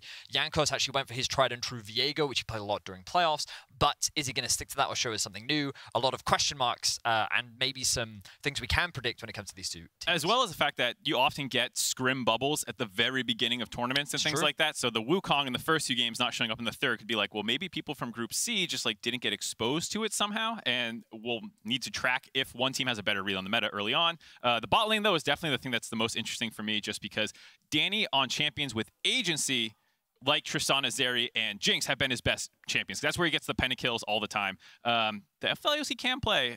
We saw Flack pop off with that at that Baron fight in just the previous game, so it looks pretty good right now for EU's bot lane. I'll give him that. Yeah, this Tristana is also something that we did see at the very beginning of the day against T1. Very effective in the bot lane 2 versus 2. Hail of Blades Tristana, very strong.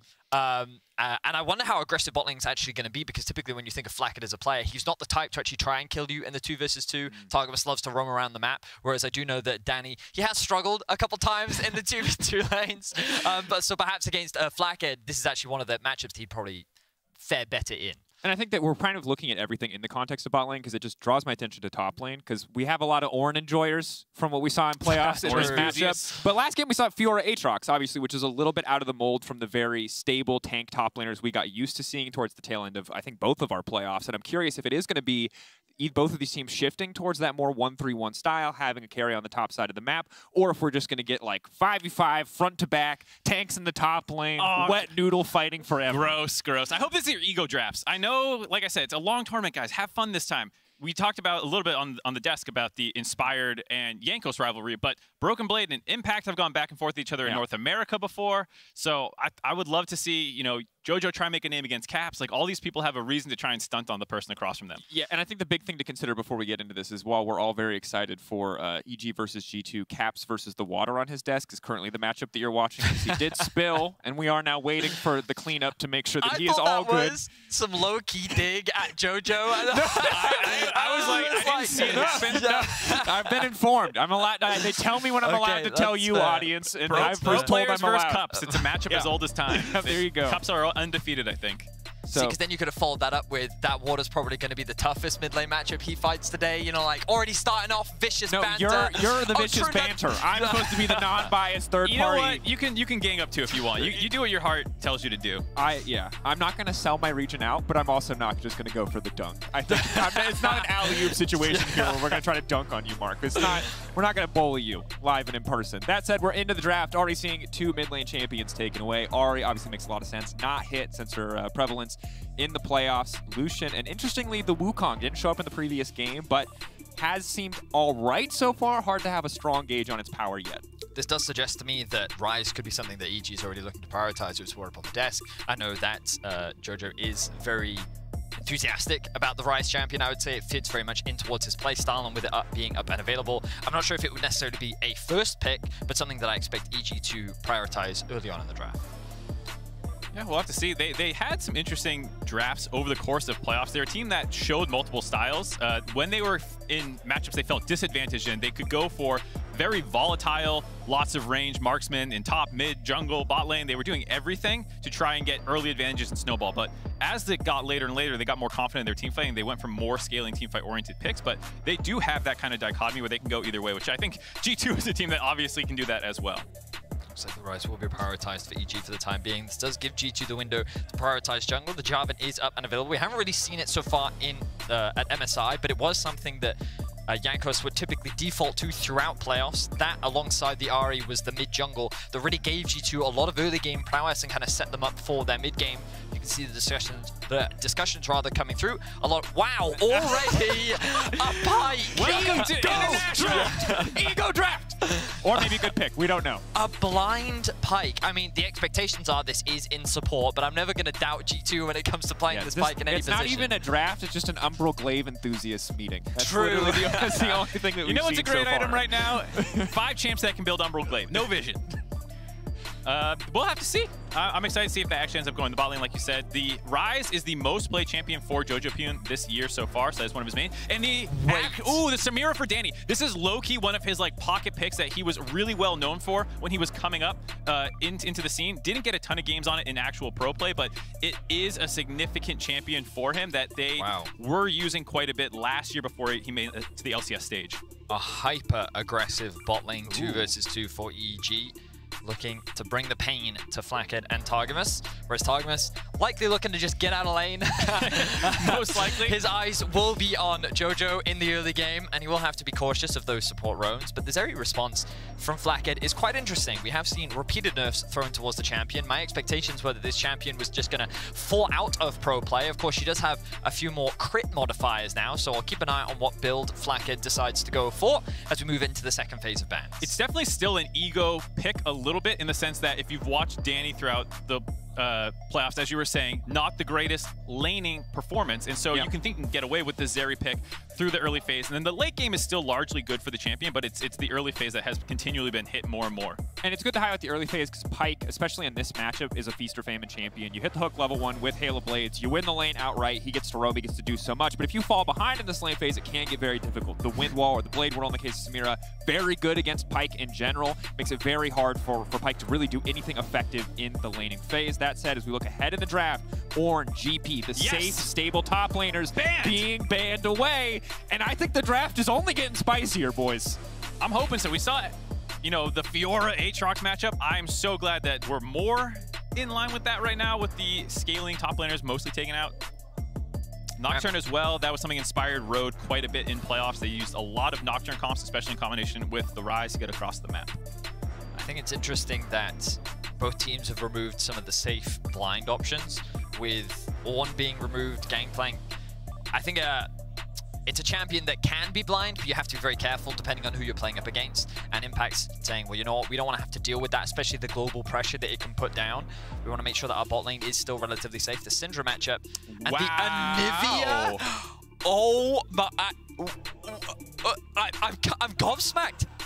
Caps is I can hear people in the studio or something like laughing. Like, okay, so I'm also a little bit shocked. I'm thinking of positive interactions here. Wall, obviously very strong. Generally, Rise, you expect to take phase rush so you can get around it pretty quickly, but it does lock him up. It makes Grave synergy is nice. You throw the wall down, it makes the buckshot easier to hit.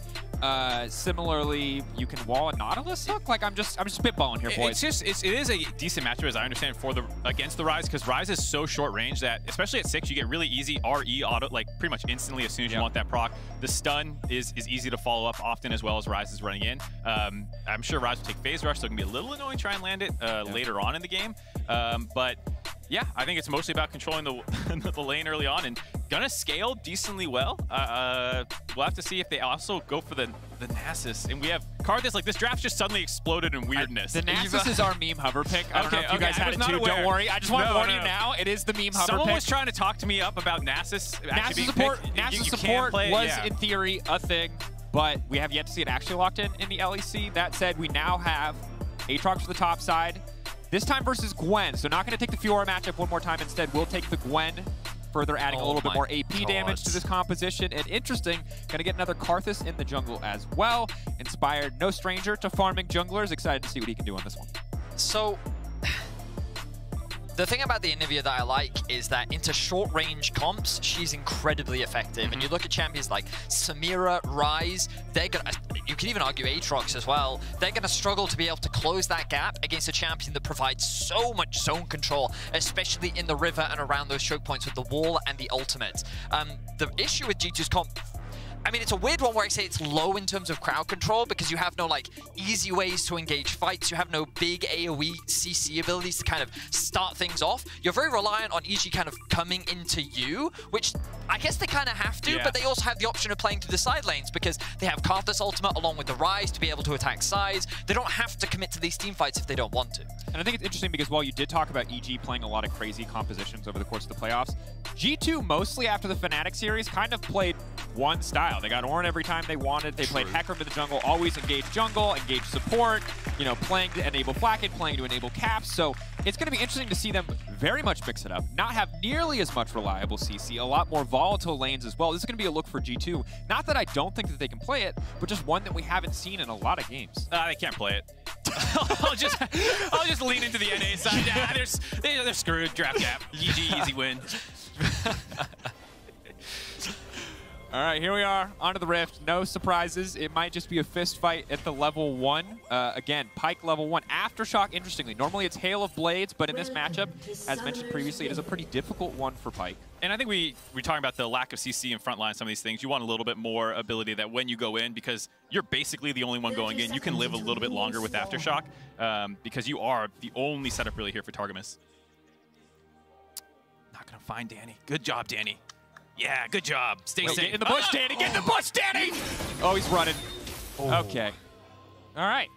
Danny lives another day. Is going to have to start with the Blade World level 1. Definitely not ideal, but gets to keep his life. So I'd say good trade. Good trade. It was a bit weird what he did there, though, where he kind of like left the bush and then he kind of wanted to go back in the bush. He didn't quite click in the proper place, so he was just outside the bush. And then he realized the ward dropped a little too late, so he was forced to take that skill. So it is a little bit awkward for him, but EG getting a little bit of vision and information on the other side of the map. But it seems G2, never mind. I thought they were going to skirt around it, but they're just going to walk straight over it. So now EG will know exactly where he's starting. And the one thing that has been said in both NA and EU is Inspired, very smart jungler. He is very good at using information very, very well. It's a large part of why he got MVP in Europe during his heyday. And yeah, he just does a great job of being able to track what the enemy jungler is trying to do and kind of pathing to best optimize his route and get as much jungle camps as possible. Jojo Pune already starting with the pig emote. I saw that one a lot. I don't know what it says, but I saw that a lot in playoffs in NA, so I imagine we're going to see it a lot here at MSI too. I am not sure where the pig emote rose to prominence, what the story is of it, but we'll have to keep our eyes on the mid lane matchup. That's obviously one that we're excited about, but this might be the most interesting of the picks as well, just in terms of scrapping it down. Broken Blade, like you said, took the Fiora in the previous game, but got solo killed by the Aatrox and looked like he reverted that one. Impact is 10-8 in heads up. 2 more wins against him from their time in North America. Slightly better win rate for Impact, so looking good for us. Why do you sound sad even when you say that? You like sound not convinced by your own point. I'm coping already? Yeah, I think you, like, no, I think it's a good point, and you should say it with pride. You sounded scared when you delivered it, Mark, like you're not certain if it means anything. You know, you could have delivered it like Broken Blade out of fear, ran from North America, his rival Impact. If you're getting solo killed by Biopanther, it's going to be bad against Impact. Exactly. That's the type of confidence I like. Now, Jankos, level 3, make his way towards mid. Caps should hit level 3 now. Wall? Oh, there it is. Good setup. Easy stun to follow. Jojo now going to be in trouble. Caps' wall going to stop any follow-up damage from the Graves there. And they do get the early flash out, so solid start for the side of G2. I'm interested to see him take the wall. I was wondering if it was going to be the kind of QE only Anivia that you sometimes see people go, but with that gank, I think it makes sense to take the wall there, get the flash out, and will limit Jojo Pune's aggressiveness in the early game. It's one of those flashes where they might not actually repeat gank and find a kill because it's just going to get harder, but it does stop him from being able to shove and roam quite as easily. It was a very common playstyle that we saw from G2 throughout their playoffs, which was that Jankos would find ways to gank mid level 2, level 3, mainly on the Jarvan, but when you have Anivia, Anivia provides that setup for you, assuming you can land the CC. So getting that flash out, very powerful, but of course, using that time, Inspired has that tempo advantage, so he will be 1 camp up on his opposition. He's going to use this brief window to drop a ward down. He knows that camps shouldn't be up and available, so perhaps he can look for a gank. Broken Blade in a bit of an awkward spot right now. Yep, and it worked last game. Why wouldn't it work again? Broken Blade might have a new champion, but has he learned his lesson for the matchup versus Order? For now, it looks like he has. He's playing safe. Or is he? Ooh, immune very early. He's going to leave that circle and he's going to be in trouble. Nice That's wall of Pain coming out, forcing the flash. Traded though. And now just spam taunting. Okay, I mean, Broken Blade played that very well. I thought that the moment he used his E and W, he was going to lose his life. He doesn't have the flash available. Inspired even committed his flash, thinking that he could get that kill, but the E cooldown, still very short if you're able to land that single auto. He lands it onto the minion, which meant that it was up and available. Targamas now on the roams. You can see Jojo's lane in a bit of an awkward position right now, and he realizes that that support is on the roam. Yeah, nice freeze there by Caps, making it awkward. Jojo Pune, I was talking about potentially taking Phase Rush, has actually got Unsealed Spellbook, so does have the TP to get back to lane, but I think with Graves showing on the top ward on the Krugs, he knows he can actually walk up and approach the wave and clear that out, so gets to hold his summoner thanks to that ward by Inspired. Little things certainly adding up, but overall, Rise pretty decent CS advantage in the mid lane for now. Maybe, of course, post level 6, things get a lot easier, both trading and wave clear. We'll see how the matchup shapes up, as I'm still not entirely sure what to expect from Anivia as we get later stages of the game. I know the stuff I learned back in like Season 2 when people played this champion. What's Anivia like these days? Skype him in. Here we go. Targamas hovering around mid. Targamas, good stun. JoJoPuke now going to be locked up. Good damage coming in as well. Ignite going down. JoJoPuke going to get dropped. First blood for Caps. So this was one of the things I was worried about for JoJoPuke coming into this tournament. G2 love to attack mid. They really love playing around Caps, and with a roaming support and an aggressive jungler, it's something that they'll often try and leverage, and it all comes back on JoJo trying to leverage his early prio. The problem with that is it sets up for an early gank. He loses his flash. The repeat gank then comes through, and G2 playing that midway very well find themselves in first blood. And if you're a North American fan, you've seen this before. These deaths by JoJoPuke where the game can kind of get away from him. He is a really good laner, but the experience angle is something he does struggle from, and these are the kinds of plays that can work against him. Ends up shoved up, trying to get the wave in before a greedy reset, gets blown up for it, and then can he stabilize from here is the big question I think that a lot of people want to see, because while he is a great laner, the aspects of roaming and respecting ganks and warding are the areas that he can't get abused in. And of course our featured matchup presented by Mercedes-Benz, JoJoPuke versus Caps. You can see why it's explosive. JoJoPuke confident, Caps has a kill. You know, we're going to see. We're going to see. And I think it's important to recognize that JoJo is still doing very well in terms of farm, his experience. He is down a level, but once he catches this next wave, he should be able to get 6. And I think that for him, the most important thing is that he recognizes this is mainly a farming. I mean, it's a bit of a weird thing because the expectations were that EG would actually be hyper-aggressive, look to try and set up dives towards the bot lane. When you're running Samira and Orlus, you really want to try and leverage the early strength that this duo in particular has. And then you throw a Karthus in there who's a lot more about scaling, a little bit more about buying time, but let's see if JoJo can actually get unlocked from the mid lane, see if he can look to try and set up these plays towards the bot side of the map, maybe try and punish Flacket in these early levels. And level 6, of course, something we have to watch out for, because even with Aftershock, Pyke is still all things considered relatively squishy. JoJoPuke, pretty even trade there overall, but Caps with control of the wave for now. Again, though, level 6 we have to keep an eye on. The ulti coming in from the Karthus, as well as both Samira and Nautilus Assault, could be a huge catalyst for playmaking. So this is the difficult part of the laning phase that I was kind of talking about in draft, where the Anivia unlocks the kind of RE combo, and it just is very hard to win a trade when that's an easy trading pattern for the Anivia side. The level 6 is the copium angle for EG here. Once the bot lane hits their 6, you get those dives off. You have the Karthus Assault coming on top, Ryze teleporting down there maybe. But it is something that I think a lot of North American teams are not comfortable playing against, is Pyke and knowing those windows. I think so far Targamas has done a good job of getting out of the lane, into the mid lane without really leaving Flacket to get punished. Just going in. Smoke screen goes down, proccing the red buff as well, forcing an early flash out from Impact. No ulti available either. Are they going to go for the dive here?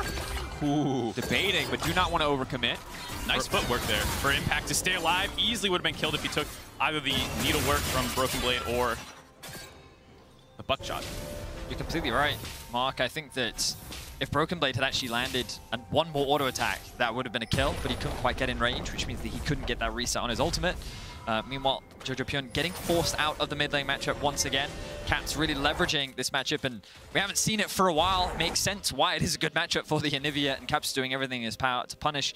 Inspired now, hovering around the bot side of the map. They know the blue is up. I imagine G2 will just concede this for the time being as they continue to accrue advantages elsewhere on the map. Very respectful out of G2, knowing that this is going to be going down, that it's not just going to be Inspired there, that there's other people backing them up. And this is one of the areas that EG got a lot of leads in North American playoffs, was teams would opt into a lot of fights, and EG just played them better. It wasn't necessarily like they were giga-braining everyone in playoffs.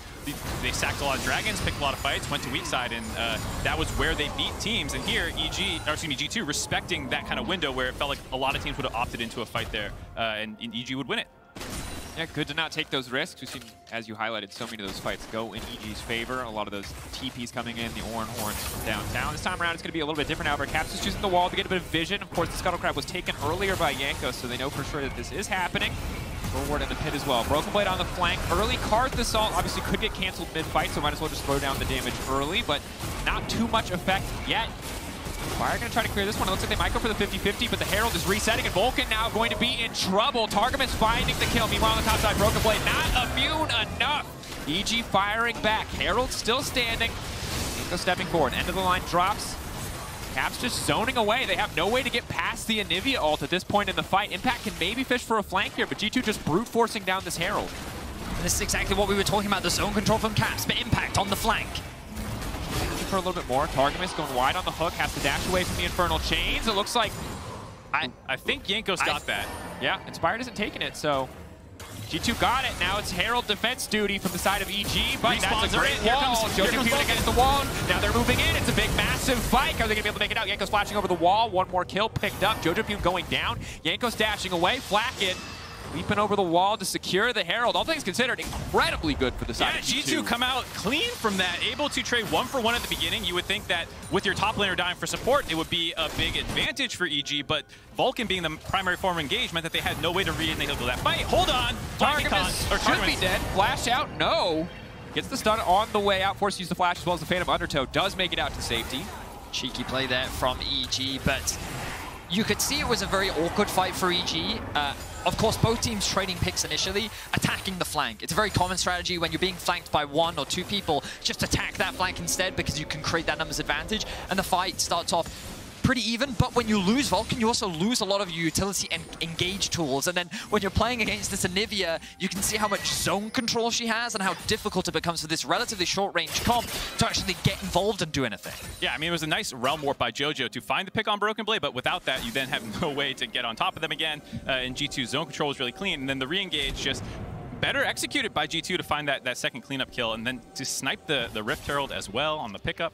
They got everything they wanted. Icing on the cake, absolutely. I think those fights are going to get harder in the future if both teams can even out the gold, as Inspired now finally has that first item on the Karthus. The ult is going to be a little bit more threatening, but again, the big pick that I think we're going to keep coming back to is the Anivia, because the amount of zone control is just so difficult to play against, whether it is the ulti or the wall. We've seen it be so effective in this game when, frankly, I didn't even think this pick would exist in Pro until Froggen came back to pro play, or a buff came through, or a rework, because when you think of control mages, you think of Azir, you think of Victor. She's like 9th on the list of control mages you think of, but in this context, she's incredibly powerful. Yeah, I went back through her patch history to see if there were any buffs. Her last change was in 11.20, and she had a base voice lines have been remastered to sound clearer. You know, that actually makes a lot of sense. I could see playing the game with the old voice lines, you would get tilted, and Caps couldn't make any of these great plays, but now the voice lines are better. There you go. Yeah.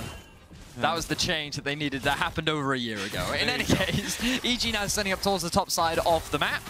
And I want to reiterate that even though EG find themselves at a slight deficit right now, they do still have very clear win conditions in the form of Inspired. And when I was watching EG's games, a lot of their successes did come from their team fights later on. So I still have my eyes on players like Danny, on Inspired, and how these later team fights will actually play out. It will be interesting to watch, of course, as we now see Impact and Broken Blade. A bit of a fist fight here on the bottom side. Ignite ticking already. Impact with a clean sidestep, but not nearly enough healing to make his way out of that one. Clean pick from the side of G2. Of course, the roaming Anivia coming in, collapsing into the bot lane, finding that kill in the side lane, you know, exerting her pressure over the rise, as expected.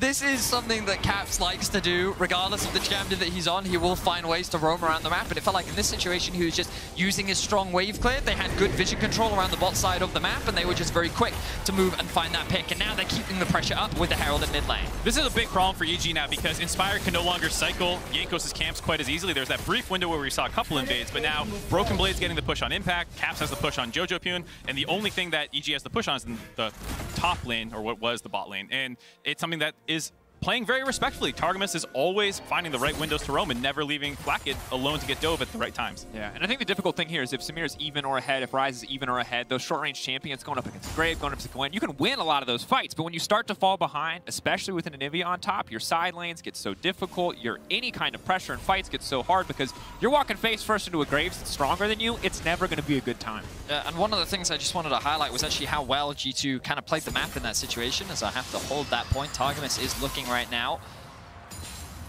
Go. All right, he's not going to commit to anything. But what was really impressive about that, as I'm going to see if I can bring up the minimap here, what was really cool was how G2 actually rotated their top lane, or their bot lane down towards mid, and then they rotated mid towards bot, and then they sent their top laner Broken Blade back to base to then catch top wave. There wasn't any waves that they were missing in that whole setup. They were able to keep all waves pushed in, they caught all their farm, and then Jankos goes back to base, resets, and gets all of his camps as well. And now you can see how quickly this gold lead has actually ballooned to 3K.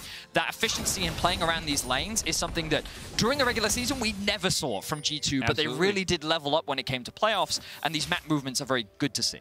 There's so much in common between these two teams, narratively at least, where both teams finished 4th in the regular season, had the insane lower bracket runs.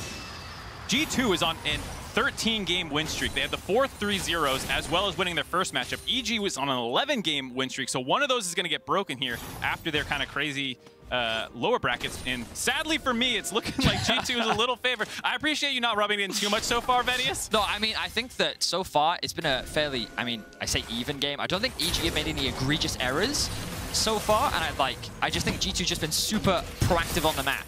Yeah. And I like what I've been seeing from them so far. But again, the problem for this is that as much as I would love to be mean, I've seen what Danny has done before. Also, and I've seen enough Samira highlight reels. We also, to be fair, got a lot of the int out in the order game, so I don't... Because I would have talked smack in that game if I was casting that game too, if there was like an Osh representative up here. But I would have been humbled very quickly in that early game. The reason it's a win-win if you talk a lot of smack now is because either the comeback happens and then I get to gloat, or you're just right and then you get to gloat. So no matter what, it works either way. Yes, it's always about us. There it is. Now, the next Herald has spawned. I imagine that both these teams will look to try and contest. EG find themselves at a 3k gold deficit. With no major item completed on Jojo, they may just choose not to contest it for the time being. You can see the resets coming through. Gwen back in base, does have the TP if he wants to commit. But G2 for now, just kind of holding, catching that top wave, holding around mid. We'll look to push that in and then control the top side river. And this is something that EG did a lot in playoffs. Like I said, they would sack objectives when they didn't feel like they could really contest them, and they would funnel gold effectively into Danny. But with the shift in the meta, they're not necessarily the same champions. Like, Samira does have insane late-game teamfight pop-off potential, but it's a little less. It's more all-in and more dependent on your enemies making a big mistake or your team setting you up very well because you are so much shorter range, whereas a lot of the times Zeri and, like I said, Tristana and Jinx all had this kind of like ability to kite you out very effectively and then go in after you've kind of blown your stuff, whereas Samira goes in, and either it works or it doesn't. You pop your ult, you build it up, and you're like, I hope you're all dead by the end of this. Yeah, relatively short range, doesn't really get to poke, doesn't really get to contribute a lot. When she does go in, if it is a good engage, it can be insanely effective. And, you know, nice little mechanical plays there from Danny as Targamas still continues to fish, but for now, it looks like they're not going to really fight or contest for this second Herald. Inspired getting this one for free. So at least a little bit of positive news for EG. They are currently still forced into their tower here in the mid lane, and it does mean giving up the Drake, but they can't use that to at least knock down one more tower. I think overall, EG is not going to be too upset about that trade. Yeah. I think it's one of those situations where G2 kind of looked at the map in its entirety and said, well, okay, we could contest this Herald and we could take that, low health mid-tier 1. Maybe we use it to take the tier 1 and top lane. In terms of map advantages, it doesn't really gain them a lot, whereas the Drake, in terms of as the game progresses, will offer a lot more value. So choosing to make that trade, but EG's also happy because, hey, maybe we can now break that mid tower down and actually regain some map control. Yeah, and I think the other angle for G2 is we haven't seen EG have pressure recently, and so it might be hard to find a window to even use that Rift Herald after you pick it up, whereas the Dragon is one, more immediate power, and two, that kind of late game insurance policy where you're starting to stack these up now, should EG manage to stall the game out. A lot of ifs, difficult situation, and we'll see where this Herald goes for now. As right now, G2 slowly pushing their Vision Line forward, starting to contest little things like the Raptor camp, but a lot more resources set up on the top side of the map. EG could look to respond on the bottom side, should be an easy turret take, maybe even without the Herald, with Vulcan and Danny on the way, but the wave not too massive. Going for the dive here, high-risk decision, but I think they want it. They're feeling it. Broken Blade dashing backwards. It's going to get knocked up. Should be easy fall up there coming in from the Samira passive. He does get knocked down. The tower will now fall as well. Alrighty, there you go. EG on the map playing to the weak side away from the Anivia. Down, find the kill onto Broken Blade, looking good. I was laughing at the Inspired ult just coming in right at the very beginning. Karthus, I was about to say, not a great game for First Strike Karthus. We haven't found that many opportunities to use ult. I wonder if he's just going to use it for gold soon. And then he starts that dive off with it. But it did force out the Broken Blade's miss there so that the immune was gone by the time the actual CC came in. That was actually pretty big for pulling that dive off. It certainly was. And now the blue buff being contested. Inspired recognizes, okay, I may have overstayed here just a little bit. Caps is gonna pick that one up. I believe that's his first blue buff of the game, and any person that has played Anivia knows how much they value this blue buff. It makes the champion so much stronger. Mana becomes significantly less of an issue, and the map continues to open up. Props to EG, they've been able to close the goal gap just a little bit. 2.5k is the difference now, as G2 look to try and set up on this mid-tier 1. Targamas on the flank. Waiting off to the side there. But at this point, doesn't really have to push for anything. Even just going into stealth threatens enough. Obviously, if EG overcommit even for a moment, they could find a wall right behind them and no way out. Certainly very difficult for a lot of the members of their team. Luckily, their carries have flash up, but EG just not able to find that footing to force any kind of fight yet. It does feel like it'll probably be slow for the next 2 minutes while we wait for the Dragon to come up, which will be then approaching Soul Point for G2. There's also less things to trade now with all of the side outers down for EG. We'll see if they want to use that Rift Herald mid, of course, to try and break that. But with how much control the Anivia brings, it does feel very difficult to find that window. So it's probably just a big dragon fight coming up. All summoners should be back up aside from the flash onto Vulcan will be the only thing down if nothing else happens. Yeah, I will say that the most awkward part for EG, we did talk about it in the draft, and we talked about it kind of throughout this game, but the short range makes team fights hard, but it also makes sieging incredibly difficult. Like, when you think about champions that can actually get close and hit the tower, especially the mid lane one, like... No, it's Anivia. Like, Anivia's going to stand there. She's going to one-shot your wave. Maybe even if they're Baron minions. And, like, if you tried to dive, you have to full commit to the dive to stop her from doing that. What's funny is we were talking to one of the designers on Diveforia about what makes a good competitive meta. And we were joking about, you know, like, oh, Ziggs and whatnot. And we forgot about Anivia stalling the games out, those old 40-minute siege games where no one can do anything. Good news is at least G2 are trying to do something. Yes, Maybe the Anivia would permit them to do nothing, but they are trying to get some work done here. EG, though, responding with a Herald in the mid lane.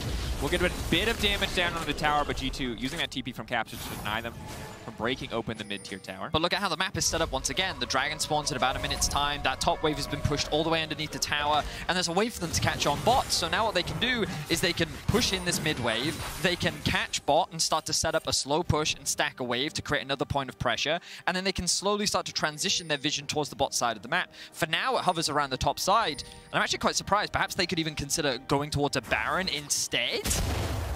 Ooh, sneaky. They take the Blast Cone over. Remember, there are double Umbral Glaives on the side of G2, so vision for EG is next to impossible once they lose control of an area. They're trying to get mid-prio. Maybe they will use that to check the Baron pit. Oh, Fire checking the brush. This is free. But they're killing it so fast. This is the strength of having a jungler like Graves, the Anivia Flacket. There's just so much damage on this. Yes, they finally spotted out, but no, Inspired right into the pit, not quite in time. He is going to drop here. Yanko's trying to find a way out. He is going to get knocked down. At least one kill going over to the favor of EG in the meantime in exchange for the Baron. Not a good deal yet. Artemis now running, EG knowing they have to extend this play if they want to take away the Baron, but will not be able to do so. Massive, massive sneak for the side of G2. God damn it, they're so smart! I hate them! That was so clever! Yeah, that was pretty clever. Right when Dragon's spawning, there's so much focus on EG to start prepping for bot side of the map, and that's the ideal time to actually throw the kind of mix-up Haymaker and go for the Baron instead, and now it's going to make this Dragon fight so easy for them. And now Caps trying to bait out the wind wall. Cannot wind wall the actual wall, so we'll get forced away. Blade roll now down. Impact going to try to get something done. Oh, they played enough against the Aatrox to know how bad this could be for G2, but Impact not powerful enough. Broken Blade finding the kill. Danny now needs to run for the hills. Good damage coming in, but no follow-up quite yet. He might fall next. Huge special. He's confident, but it's not going to work out. Forced to use the ultimate and knocked down by the side of G2. So off the back of a Baron, G2 quickly come back out onto the map. They force the fight against EG. They find the 4v4 and they will secure their third dragon of the game as well. G2 very quickly dominating this game. You feel a little bit of desperation set in for EG there. They didn't want to have to give that one up. They wanted to take that fight before Yanko showed up. Impact tried to find the angle, but this is what we're talking about. The comp from G2 just can kite that out so easily, and there's no way for all the members of EG to get off the top of a single target to start those resets. I just feel bad for JoJo, because he came from a game where when people build a wall, there's counterplay, but in League of Legends, when Anivia throws a wall behind you, you can't do anything. And I just don't think he was ready for this. He's probably never seen this champion since he joined Pro. That was a good Fortnite work. I'll give you that's one of the better Fortnite jokes.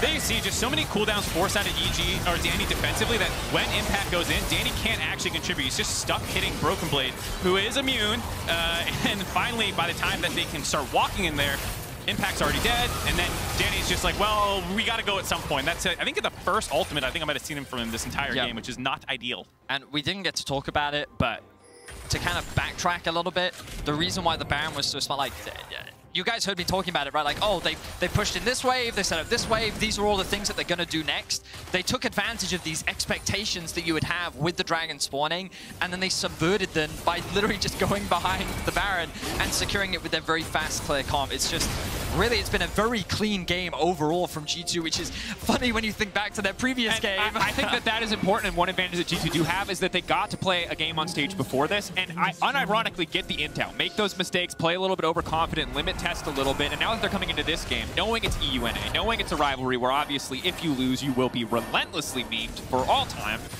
you know, taking it very seriously, playing clean, playing very, very controlled. I appreciate giving me the angle of Copium and how this is just not fair that G2 got to get their int out in the previous game. Not what I said at all. That's what you said, because you also, you might have not realized you said it, but you said SKT. Oh, hold on. There it is. In trouble. Vulcan now committing, but the hook takes him into the wall. G2 easy retreat for now. Targamas knocked back over the wall. Griefed a little bit by the team there. Broken Blade caught out, but generally immune to most things. Impact in the meantime, split pushing. Maybe he can break down this Herald. They are going to be Jojapune ulting in.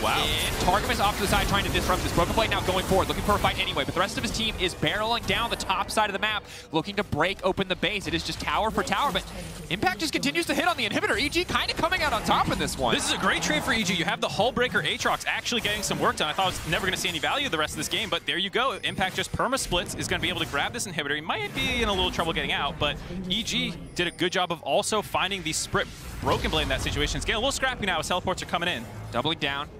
They collapse on Caps very rapidly. Maybe they can get something done. Caps hoping to find Impact. But no. Emo's coming in. Yeah, gotta let him know. Yanko's also, this is, oh man. Saving Private Impact appears to not have been the plan. They've called that mission up. Turns out you just leave the man behind, but Impact all fine on his own. Wow. Okay, well, yeah, EG, they did a really good job there of just punishing G2 on the map this time around. They're able to secure themselves a bot inhibitor, they find themselves a pick, and overall they buy themselves a little bit more time. They didn't even lose that top inhib, which I suppose you could look at like, on the one hand, their base is slightly more intact. On the other, that was a lot of potential free farm they could have been securing. I like it in this situation, though, with the dragon spawning in a minute and a half. You do have kind of free push in the bot lane now, and that can give you an angle to get into the river because G2 is still stronger. They're still 6k gold up, and so you're probably not going to brute force your way through them, but this gives you another avenue to reach and contest that dragon. And if G2 with this kind of lead, get to the pit first, it's going to be, again, impossible to approach the Anivia. But if you are on the side of EG, if you can get set up first into the pit, the fight starts to look a lot better. You've got your own wall of pain, can do a lot of work if they try to push in, especially with double AP threats on the side of EG. So there is a way. However, it is still quite difficult. G2, despite the super minions, seem very committed to pressing their lane advantages. Whew. Nice little chunk out there by Jankos, just dropping his ult before the fight starts. Drops everyone to about 75% HP. Just a quick question. This is a bit of an unfair question, so you can laugh at me. I love it. Let's do it. But you know they did nerf the mana ratio scaling on Rise in a recent patch. Do you think that affected the tank build that dramatically? Trying to troll me? I'm sure it is not as good for mana stacking, which a lot of the tank items that you build do with Fimbulwinter. Yeah, it's one of those things where like I haven't sat down and done the math right, so I don't know how dramatic it actually is. I mean, depending on math's funny because you can go, oh wow, it was a 33% damage nerf because it dropped from 3% to 2%, so it lost one of the percents that you had. Yeah. But on the other time, it's like, well, maybe in your full combo that's like 50 damage. Yeah, it's one of those things. In any case, the Baron has started off. EG is the one pressuring G2 into making a choice. There are Caps walling himself off, maybe expecting a little bit of a gank there as Impact just floats off to the side. Can just continue to pressure on the top side. Objective bounties are up, so that tower will be incredibly valuable. It's also nice because the wave is stacking in the bot lane. So G2, who I thought would have pressure and force EG to come into the Dragon Pit, EG actually went cross-map and are forcing G2 to stop them from trading with this Baron. But Anivia is very, very strong when you group up into a pit. So she pushes R, it is going to force out a quick flash there from Inspire, going to make it that much more difficult because Targamas can just sit in the darkness and hunt for this. In the meantime, they're going to get Infernal Soul on the side of G2. Yeah, I feel really bad for EG here because the position that they are map-wise is really good for them. Impact now in a lot of danger here. Flacken, the flash forward, anticipating it. Flacken now healing and trying to rush away. Impact in trouble.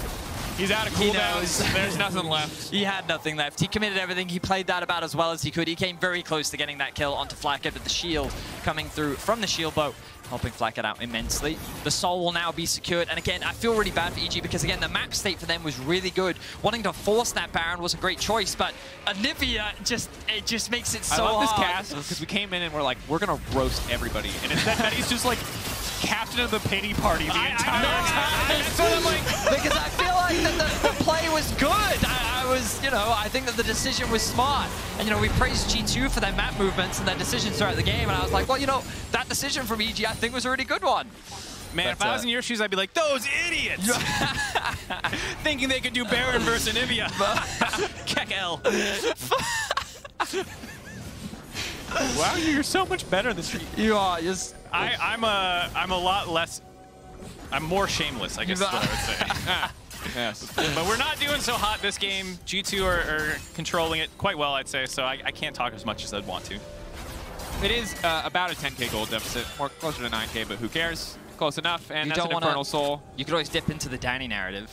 When Danny. the chips are down. The problem is Samira is sort of that champion who's like, you're getting a montage no matter what you do with Samira. It's just like, is it embarrassing plays montage, or is it like a... Well, he's got one of those for the reel already at the Dragon fight, unfortunately. That wasn't his fault, though. He had to, like, now I'm the copium expert. It wasn't his fault. He had to go in. That was the only play. I'm not insulting. I'm just saying, like, if you're building a highlight reel, that one would be in there. Yeah. But I think it is a really tough position to be in. Talking about the range problems, about stopping G2's push from here, there's not really much you can do other than start the fight. And given that it's Soul with Baron on, you're probably more likely to just sack the inhibitors and look for, once some of these buffs come off, once the Baron's down, maybe you can actually pick a fight. But you're going to get triple inhibs. Yep, they're committing on the Broken Blade. Vulcan now has to run away. It is not the fight that they wanted. They will lose this one. They are getting torn to pieces. Impact will search for the honorable 1v1 off to the side. G2 not an honorable team. They beat the hell out of him.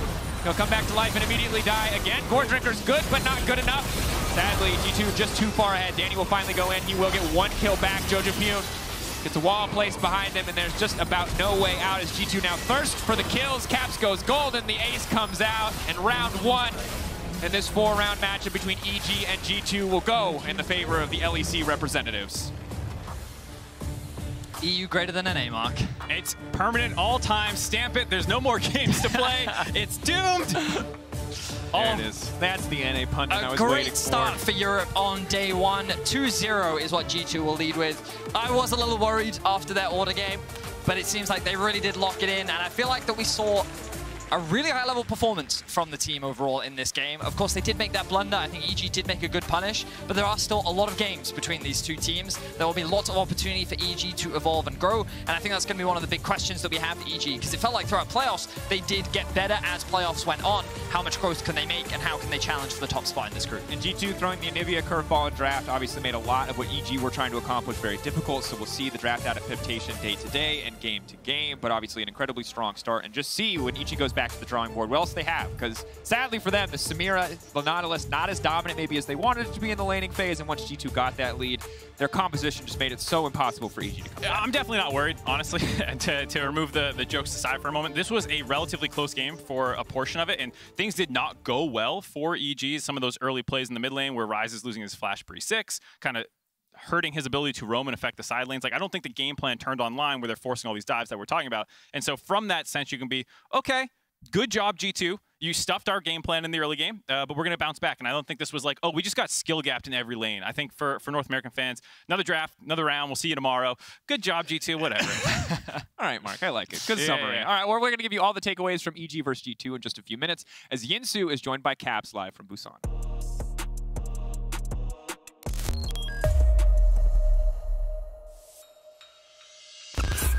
The fast-pay Wildcats from the TCL are facing up against the LPL and former MSI champions Royal Never Give Up.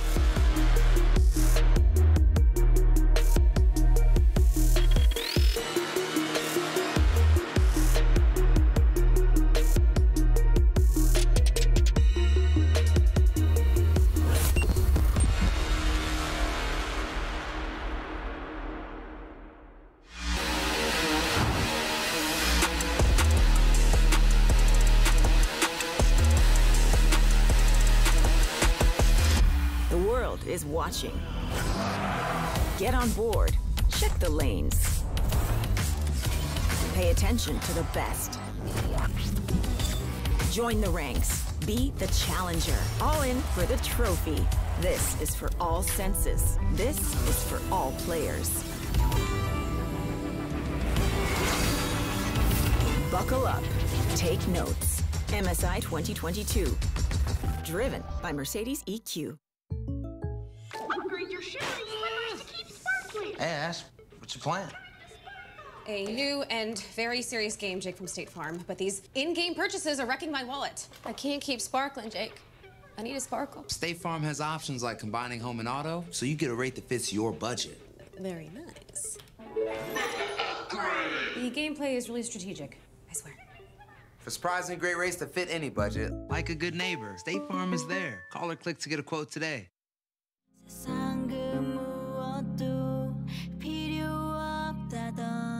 지킬 수 없는 약속이라도 받고 싶었어. 어쩌면 우린 다르지 않을까. 하지만 너무 어렸던 난 도무지 알 수 없었지.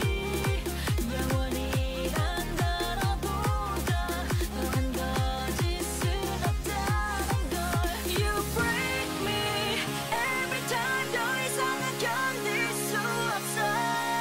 남은 것은 상처뿐이야. 이제 나를 보내야만 해. You hurt me every time. 너에게로 다가갈수록 우린 더 멀어질 뿐이야. 너만 희망이란 아는 걸.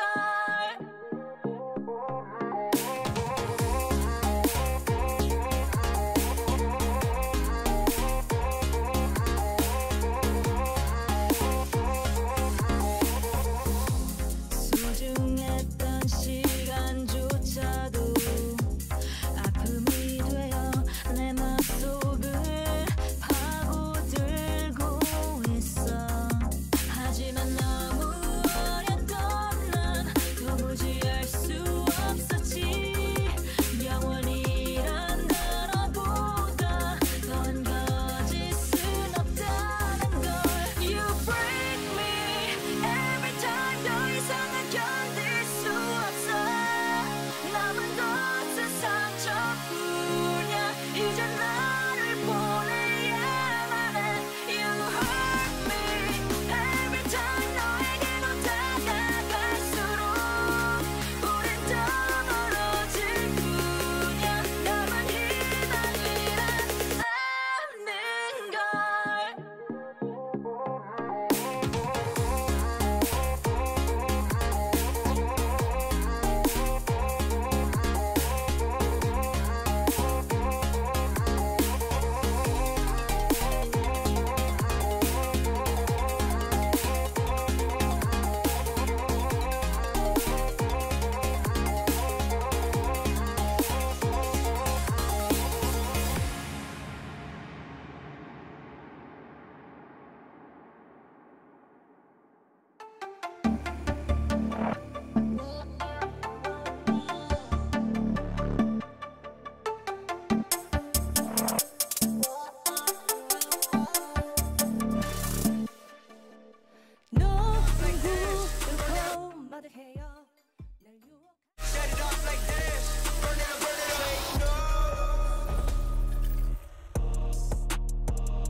And welcome back to the State Farm Analyst Desk. While we're waiting for the post-game interview to be set up, one of the things I wanted to talk to both Jat and Kulborg about was this draft. Because I thought that G2, well, for a brief moment, I thought they were trolling. However, when you see how that Anivia interacted with the entire comp from EG, it ended up working out in their favor. We'll pull it up on your screens in a moment, but Jat, I'm going to come to you immediately. Let's go key takeaways, and then let's go individual onto the draft. Yeah, I mean, G2 genius, right? If they lose, trolling. If they win, they're just like, haha, Anivia's a genius pick. I thought it actually worked really well. So, like, I agree at first it's unconventional because they have no true frontliner, but they could still have good zone control with Anivia ult comboed with Smokescreen. They could cover the entire river with those two spells, and then having two Umbral Glaives as well, because they had Pyke and Graves, made them really effective at vision control as well. Yeah, that's the thing. Like, I feel like isolated as a pick, I mean, it really depends on what it comes into. And I think it makes sense when you see it into JoJo's Rise, he's been so prevalent on throughout the NA split. Then you take it into the other context is, well, we're playing around with Jankers. We're playing around with Tarkamus. These two players love playing around Caps. We talked about the link-up we see from all of them all the time. And as soon as JoJo Pimp no longer have Flash, I mean, the guys just came, raptures or whatever those animals are called around him, trying to shut him down. They managed to group up and take him down. I think when we saw the Pyke locked-in, I immediately said, what do you think of Targamas Pyke? You know, what is our expectations? We said, more controlled than Hilly, but this is a pick he's particularly comfortable with. What I really like is, again, the Pyke, the Graves, the Zeri, and then you look at, as well as the Gwen, a lot of mobility. So while you don't have the traditional front line, the amount of vision control, the amount of zone control, the amount of mobility they have, very difficult for EG to deal with. Yeah, I definitely feel like you see that as well, especially once we come after 6 as well. Casters is struggling as well. Yes, he's great as a fast-growing champion, but into a lot of the champions that we saw over the G2 composition, it was really hard for him to excel at what he does well, and they shut that down Let immediately me jump as well. in very quickly. I'm hearing that the Verizon post-game interview is ready. So Yinsu is joined by Caps. Park. That's right, quick shot. I've got Caps with me here in the Verizon post-game interview. Hi, Caps. Welcome back to MSI. How great does it feel to be competing on an international stage again and also finishing your day with a 2-0? I mean, it feels good. Feels good to play international games. I've definitely missed getting some wins against NA. So it feels good to be back, and for sure was some fun games to start it out with. So. And speaking about your wins against NA, you versus Jojo has been a pretty highly anticipated matchup. He's been very vocal about crapping on you guys, and you in particular. Now you have played against him and beaten him in this first game. How would you like to respond to some of the trash talk he's been given? I mean, I actually respect the trash talk. I think a lot of times when we play against NA, it can... I feel like a lot of the NA teams are very humble when we play against them, and it feels good to see someone show a bit more confidence in their own abilities. I feel like they still have a way to go, but of course there's still the rest of the tournament for them to show up. And yeah, I mean, if he wants to talk a big game, then he will also have to to match it. And speaking of Jojo, today you picked the Anivia. We haven't seen you play Anivia since 2017 Rift Rivals. It's been a hot minute. Was that specific into Jojo's Rise? How long have you guys been kind of practicing with this pick? I mean, so the Anivia is a fun one. We've been, I guess, practicing it a bit back and forth throughout the year, and we've had pretty good success with it. So we decided to pull it out here in one of the opening games. Kind of to get a strong start going into the MSI, show some of our secret picks, but I'm sure we have plenty more to come, so let's see if we can keep coming up with new ones. And now you got to play Order and EG quite a few times. How difficult or easy do you think it's going to be able to repeat the results you had today? I mean, it's a good question. It depends on how well they adapt. I think we were going into the tournament, I mean, quite confident. I think we have a really good shot at beating everyone in this tournament, and obviously Order and EG and not the top dogs, so to say. So I feel like we should definitely be able to take them down. I was a little bit worried about how we would look in the beginning, but I feel like we had some somewhat solid games, even if they were not completely clean. But I'm sure we'll get even better throughout the rest of this group stage. So if they want to beat us, they will have to improve, I guess, twice as much. Ooh, I can't wait to see it. Thank you so much, Caps, for joining me. It's great to speak to you, and we'll see you on stage tomorrow. Thank you for having me. And that is it. That is it from me. And Caps, back to you, Quickshot, and the analyst desk. Thank you so much, Yinsu. Fantastic interview, and thank you to Caps. I think really good answers. I really appreciate the call out. He's happy, he's excited to see Jojo's trash talk. He respects it. And honestly, really, really grateful that it gives us that extra edge to the entertainment side of things. It's actually refreshing. So I think one of the reasons that NA players are humble is that when they lose, they just get mercilessly pummeled by social media. True. Partially because so many international events are on bad time zones. So you may as well trash talk if you're going to get pummeled no matter what with the poor results. So I also think this is the first game of many, so we got a lot more matchups to come. I do appreciate as well production throwing up the kill onto Jojo Pew to the middle lane, just as we're trying to praise the trash talking in Monuts. We're obviously looking at a highlight reel here from Caps. That Anivia 407, 84% kill participation. It was a great pick into the composition that EG had put together. But I think if we zoom out and we look at both of G2's games, they've been able to be relatively in control throughout everything. You know, it's been relatively close in goal, but let's be fair, they've had their opponents held at arm's length, and it's always been dictated by G2's players. I actually thought this was a way more convincing game than the first one we saw from G2 earlier as well, and I think for Caps and G2, G2 specifically, it was two very different games coming through as well. And I think I take a look at that 84 kill participation from him coming through. It's not so much necessarily Caps being the one who's always playing around the team coming with them. It's more like the team linking up against Caps, and then they're moving around with Caps. So it's more like the team coming together around this player, and specifically around the Anivia pick that's so good around the zone control. We see it at the objectives, and we see at G2 as well, who, funnily enough, finally decided to drop that first strike, went for the Herald instead, and then afterwards got the objective stacking going on the other side of the map. Jack, when we zoom out and we think about the game now, let's say from EG's perspective to a degree, they were controlled, they were somewhat pushed around the map. I know Vedius was talking a couple moments of some of the decisions they made looked good, but for the most part, it's a tough opening game, but we know they've got at least 3 more against G2, right? Yeah, I mean, really disappointing opening game. They were never really able to do like very meaningful objective trades to give Danny gold, but then also like their 5v5 team fighting just wasn't better than what G2 had to offer. Weirdly enough, like the Anivia pick was super strong because it provided a good front line, like literally just the spell was the front line, and it didn't feel like EG was ever able to get a good engage. Part of that was the double Umbral Glaives. Part of that was his zone control from the Grave Smokescreen and the Anivia Alton Wall. And let me try to think, I'm trying to quote, what was it Moxie said on the desk? They're so damn smart, I hate them, I hate them. And that came immediately off this moment. Every second counts thanks to the reliable Cisco network.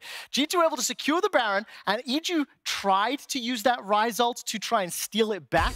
But I think, and crucially, if you look at the setup, you look at the vision, what I want to highlight and ask Jat to comment on is, how smart is this from G2? Every second actually does count with this.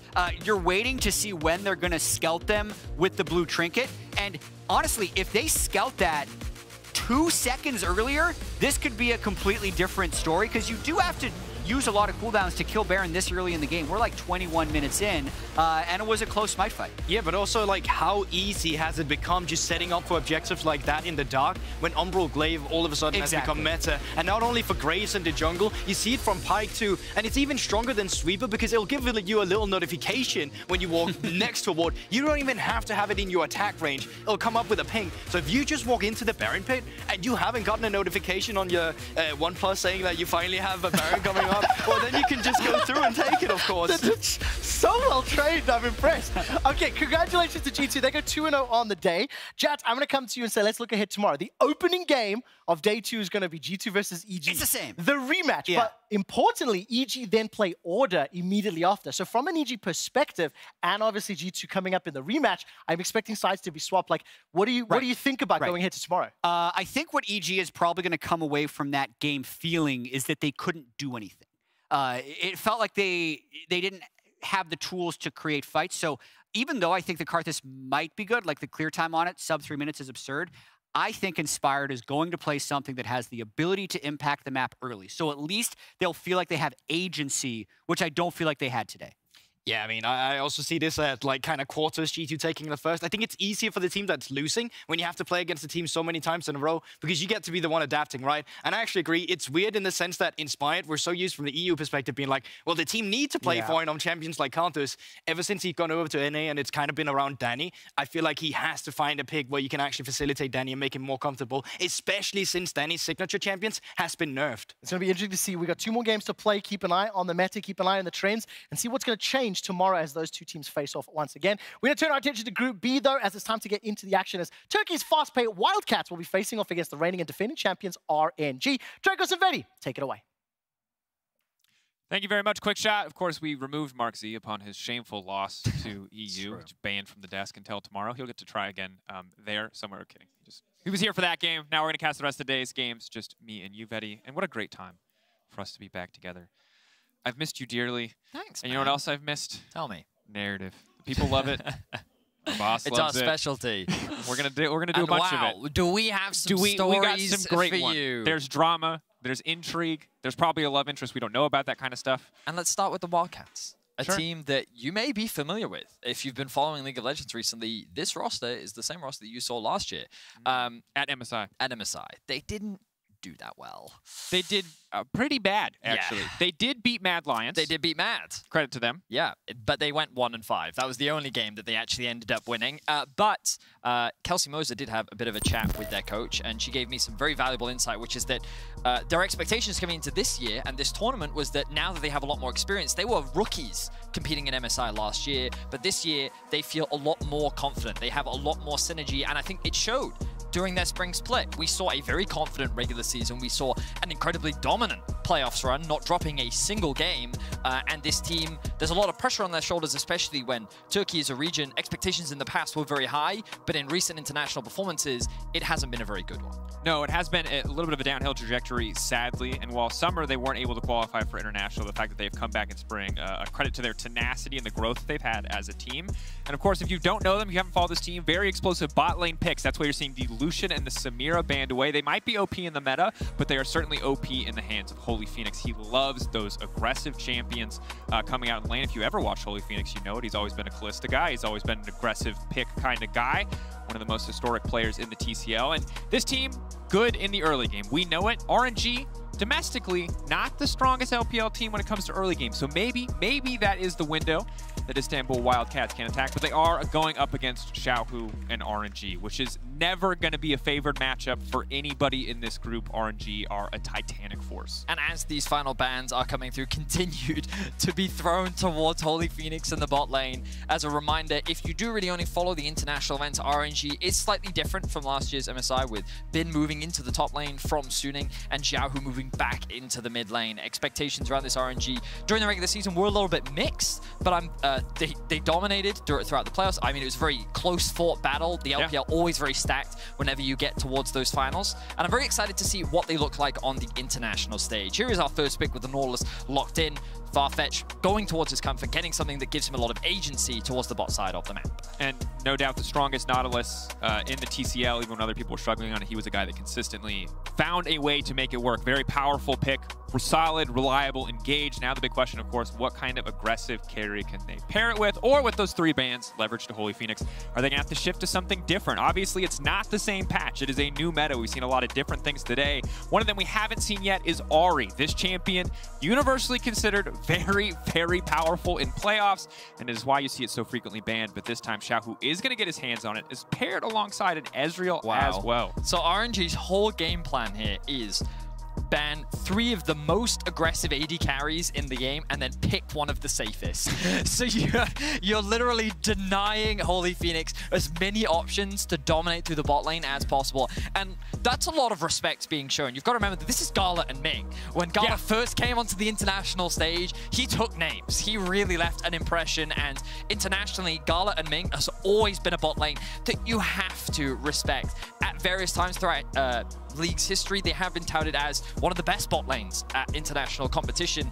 So the fact that they're showing this much respect towards Holy Phoenix also goes to show how the Wildcats have typically won their games through Holy Phoenix having that dominant performance, and he's not going to get his AD carry in the first rotation. They will be locking in a strong mid-jungle, and this is kind of where the Wildcats then default to. Well, we can't play through Holy Phoenix, then it's Seren that has to step up. And Seren has been an incredible player to watch, because even last year I was looking at him when he was playing Azir. He was a consistent playmaking force for this squad last year. Has been the same case this year. Yes, Holy Phoenix is the guy who's going to pick the flashy champions, with Seren a guy who very often winning on his own, doing a very solid job as an individual contributor, going up against, well, one of the most historic players in the world, obviously two-time LPL champion in 2 different roles. Xiaohu, it's a terrifying prospect, but with a Lee Sin, LeBlanc combination, maybe they can get some work done.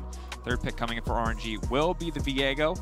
I think he's only jungle net for now on for till forever, but I'm so used to the meta when he was OP in every role that it's like in the back of my head that maybe he gets flexed. However, probably just the jungle pick to match the Lee Sin. It's also, you know, one of Wei's comfort go-to picks. Look, logic is important, Vedius. I'm just, we've cast enough stage 1/ play-ins over the years that I'm just never 100% confident in anything until we get to stage 2. I mean, that's fair. Now, I think what's really interesting here is what direction do they go with next? Notice that with RNG, they don't have a lot of engage. They have a lot of pick, a little bit of poke, you could argue, but their comp doesn't really have any meats to the bones. You know, they have kind of like that basis behind a lot of different directions they could go to, but without that support, without that top laner, there's a lot of room for RNG to kind of take their composition in different directions. And I think the Wildcats doing a smart thing of banning away supports. The Leona ban in the first phase was a great answer to Ming in particular, given that Leona is one of his comfort champions, and then removing some of these more ranged, safer options. Karma Ezreal, Renata Ezreal, both of these duos incredibly powerful, very difficult to deal with, and very much limits your playmaking. And then RNG say, well, you know what's another great champion limiting your playmaking? And it's interesting because Alistar reared his head in our first game of the day, but there were also 4 or 5 support bans leveraged at the VCS before they picked Alistar, so I wasn't sure where he stood in the pecking order, but obviously once you get to level 6, very, very hard champion to deal with, always has that reliable engage. I like seeing the range supports taken away, especially from LPL and LCK teams. I think in LEC and LCS, we got very used to, outside of a couple Renatas and Luxes, we just don't really touch range supports. It's not our jam, but if you've ever watched a Korean solo queue stream, you know that, well, their support players are terrifying and they will solo win lane. It's a horrifying prospect to deal with. That said, now a Jhin, much more of a utility-focused pick for the side of Holy Phoenix. Obviously can be that big pop-off carry, but generally not a champion who is the center of attention when it is locked in.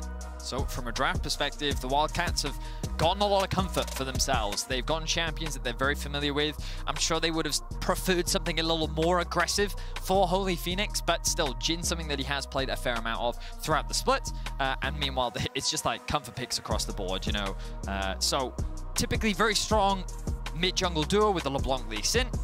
And yeah, I'm not surprised. I was going to say, and I think the only way RNG can round this out is if they want to go for a carry or if they want to try and match tank for tank. Now they've got themselves the Alistar to kind of act as that engage tool. They've said, well, you know what? Let's actually just have someone that can potentially match the LeBlanc inside with the champions like a Gwen. You also have the Ahri, but also Gwen can do very well into the Gragas as the game progresses and be that greater side lane threat, while also offering a lot of team fight value. The small Gwen buffs really did make a big difference in terms of bringing her back into pro play, and we're really seeing her rise to prominence once again. Absolutely. A champion to be feared. Of course, on the side of Istanbul Wildcats, tons of engage, tons of CC, and disengage. So a lot of things that they can do here, but lack a traditional hyper carry threat. If Saren, of course, for Holy Phoenix gets very far ahead of the curve, they've got a lot of tools, and it's going to be pretty difficult for RNG to play the game. But as most of their champions individually have great escapes, whether it's the Mist or the dash from Gwen, the 3 dashes from Ahri, the dash from Ezreal, might be hard to lock down those targets if they cannot find a lead in the early game. Outside of the Alistar, the good news for the Istanbul Wildcats is that RNG don't have the meatiest of comps. You know, I keep making these meat references for some weird reason. Yeah. I'm hungry too. True. But the point is that they're quite squishy, and they don't typically build full tank, which Jhin loves. Because Jhin, when he gets those big crits, he's just going to pop you off. And when you combine that with a LeBlanc, there's a lot of damage potential if you can actually land the damage. Certainly. A lot of highly mobile champions, a lot of CC to help set them up. So maybe see that long-range poke and prod before they let RNG look for those picks. We get into our 5th game of the day, the starter of Group B. Of course, PSG versus the Red Canids after this one.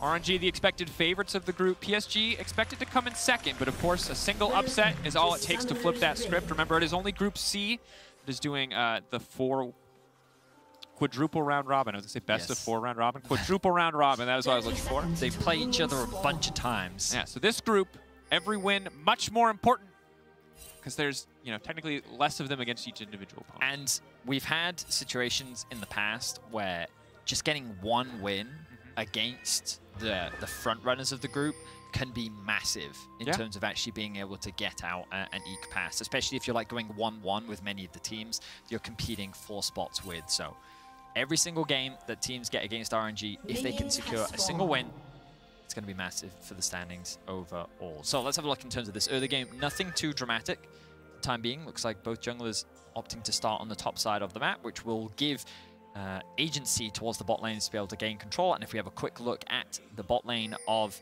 Istanbul Wildcats, you can see already getting a very aggressive position in the laning phase. They might even drop a ward down. In fact, they've already used that earlier on. My apologies, but this does give Holy Phoenix and Farfetch that much more control in the 2v2. Yeah, and interesting to see just Rune's Mastery's early item choices, long for 3 pots for Holy Phoenix, of course, if he can. Trade a bit more aggressively. He's going to have a little bit more effective health as long as it's not an all-in. But on the opposite side, we do have Press the Attack coming in for Gala, so if they can't lock a member down alongside Alistar with Ignite, they can't do a lot of work. That said, Ming taking the bad end of a trade for now. 4-shot is going to come out. Luckily, does not hit onto Ming, so only a bit of poke there onto Gala, but surprise of no one, it's already a fist fight on the bottom side.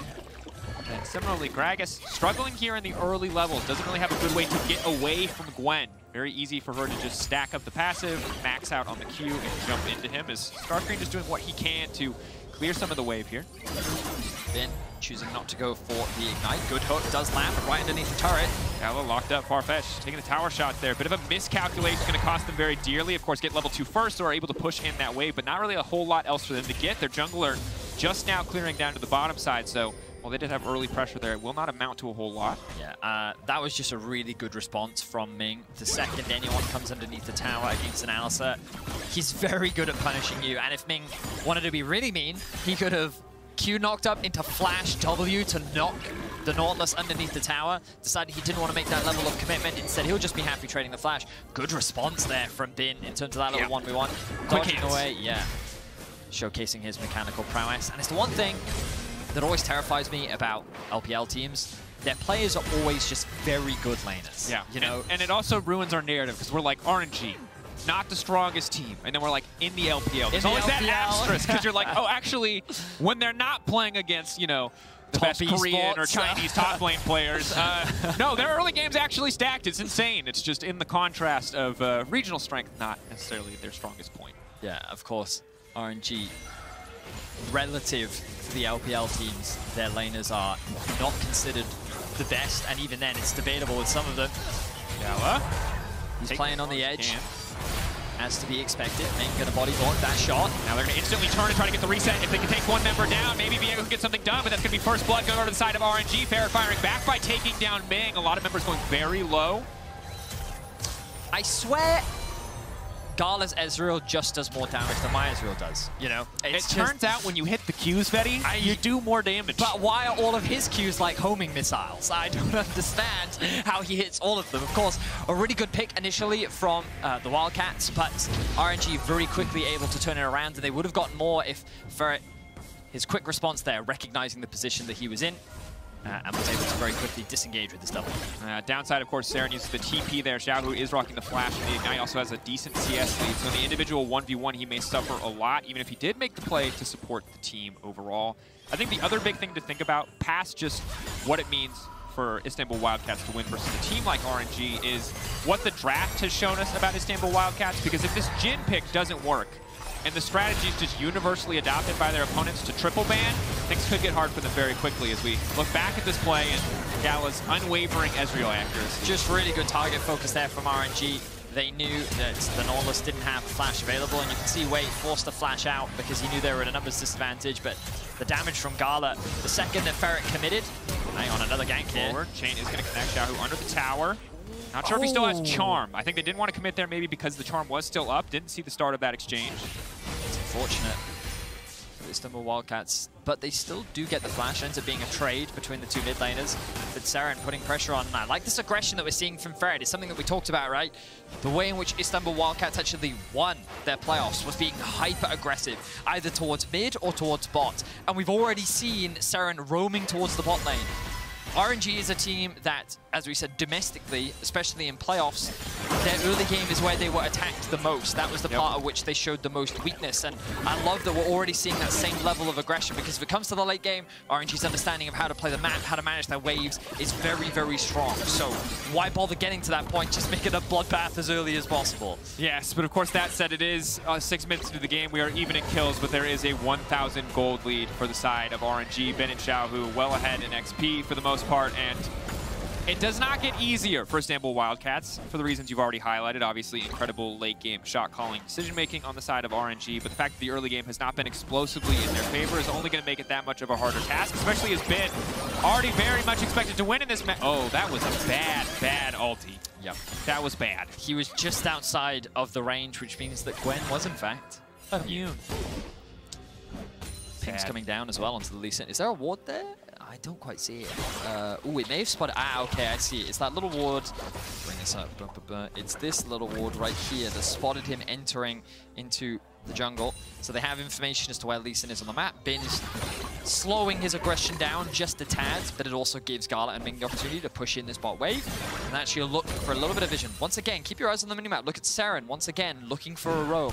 Constantly, his game plan, oh my god, Gala is going to attack the dragon there, draw out the aggro. Okay, so it's purely coincidence. Yeah, I think purely coincidental. I thought that was so big brain. Like, yeah. 5 headless, knock him into the wall. Alistair will follow up. No, he's here for the objective. Going to get that one uncontested. Herald, of course, still 50 seconds away from spawning and counting. You can see them trying to get some pressure down on the top side, but Ben is so far ahead in the individual 1v1 that I don't really think there's a good angle for the Wildcats to play here. It's a hard game, Vedius. It has not been bloody and explosive, maybe as we might have expected, given how much we talked about the Istanbul Wildcats early game, but RNG have done a great job of neutralizing it. 1-1 in the kills, and the gold lead continuing to grow in RNG's favor. First objective going down. You expect the Herald to follow shortly, depending on how confident RNG are feeling. But remember that Gwen was winning trades before she really had any items, and now she is starting to get them, so... It's one of those situations where the Wildcats committed to a bot lane play, and it just didn't work out for them, is the unfortunate reality. It ended up being a 1-for-1, and I think RNG's draft was just really clever. I think that RNG's drafting was also really incredible during the finals, and a large part of why they were able to get the better of their opposition. And I think we're seeing it once again here. Good preparation, good respect, and the Wildcats really did dedicate themselves to that all-in bot side. It didn't pan out, which meant that Xiaohu got an advantage, the bot lane got an advantage, and in the top lane isolated 1v1, Bin is just winning. So that's resulted in a 1.5k gold lead, and RNG is doing what they know best, control these early game objectives. Yeah, and again, I think that respect is the big thing that I want to highlight here, because very often when we see heavy favorites in groups, they take some risks, they mess around. G2 has been a team like that in the past. T1, it felt like maybe took some risks in pick and ban with things like the Vi earlier today, but RNG, this is full tryhard. Way on this is not a champion that you give him. He is not out here playing niche picks or weird picks. He is playing comfort up against an expected weaker opponent, doing that due diligence, doing their research on the Istanbul Wildcats, shutting down one of the players that they love to draft around the most in Holy Phoenix. And it's clearly paying off for RNG, as right now Istanbul Wildcats cannot find any advantages anywhere on the map. And just look at the timings of everything as well. Xiaohu was able to push in mid because Seren roamed up towards top to try and answer. Oh, Xiaohu! Oh, he wants the kill. Farfetch still ticking, burning ignite. Ooh, the math is good from Xiaohu. This man passed algebra, no doubt in my mind. Xiaohu now leaping backwards. Ezreal coming in from downtown, almost flawlessly calculated, but Seren's got the hands to move out of that one. Now, the downside for Xiaohu is his wave is in a very awkward spot, but he recognizes I'm going to get killed if I stick around. So he's just going to have to accept that this wave kind of sucks for him. I'm surprised that Seren is actually choosing to push this one out. I feel like he actually could have gone base and then just caught this slow pushing wave underneath his tower. Regardless, Xiaohu gets himself another kill. That's 3 on the board now for RNG. And it just, everything is timed so well for RNG. The way they're playing the map right now is flawless. Farfetch commits to a pick. Let's see exactly. The hook lands onto the minion, and Xiaohu just charms in. Level 5 to level 8, the damage is good. He pops his Corrupting Pot, gets a little bit of mana back, has enough for his ultimate. That's able with the Ignite. The Corrupting Pot stack is really big there because it functionally looks like he has no mana, and certainly not enough mana to fully commit for a kill onto a Nautilus, but obviously the instant pot stack, getting that mana back and able to force that exchange, even on the edge there. Xiaohu getting so much out of that. You can see now 99 to 83, the individual CS lead. And we talked about Holy Phoenix being a big carry for the team. This game, it is not the case. Not just in draft with a pick like the Jhin, but also the Umbral Glaive first. It is a very, very powerful item, but it is not, you know, the quintessential maximum damage carry item. Certainly is not. And here comes the dive from RNG. Mink gonna go forward. Holy Phoenix knocked out. They're fishing for the stun. First, they're gonna take down the Nautilus. Wei now gonna hook his way back out in his stolen form, his possessed form. As Holy Phoenix gets poked lower and lower. Ferret on the way in. They will spot him on the ward. RNG taking their time here. They're really not under too much threat. Look at this. Wei's gonna choose to go back to base, get that tempo advantage, so that he can reset back out onto the map earlier, start being more proactive once again. They know that Dragon is in about a minute's time. Bin now in the all-in. Dashing forward, still has the Ghost up and available. And Starscreen, yes, he is falling behind, but he has not dropped down yet outside of that first game. But all in all, RNG putting on a clinic right now. And again, we kind of have to go back to that point of RNG domestically, not the best early game team, but it's all relative, baby. Certainly is, but now combo isn't going to work out. Sadly, Xiaohu. And he's going to clear the ward as well. He's got the fancy feet, the disrespect. Poor Holy Phoenix, he just has to stand there, the gun out, saying, I dare you. Walk back in one more time. Xiaohu? No, I'm good. Yeah, he's good. He's got a pink to clear. Oh my god. I think it's also just, I just want to, no shade to Umbral as an item. I just think your 80, how often is your 80 carry clearing vision? That's my question. That's all. That's my only question. I will say though, on Jin, you don't have to 4-hit all the wards anymore. That's true. That is a good point, Betty. I'll take that. But I'm just, he needs to be in lanes farming for like a good 20 minutes at this point. It will definitely delay his fight a little bit. Yeah, and I just don't know when he's actually going to get to use the passive. Okay, I'm a little disappointed in that Herald usage, I will say. They had opportunities to just drop it top and bot to secure themselves plates, and they ended up doing either. Wait now. Oh, not great quite ult. instant charm, though, to knock it back. Ferret, the mechanics were clean, but RNG were just one step ahead.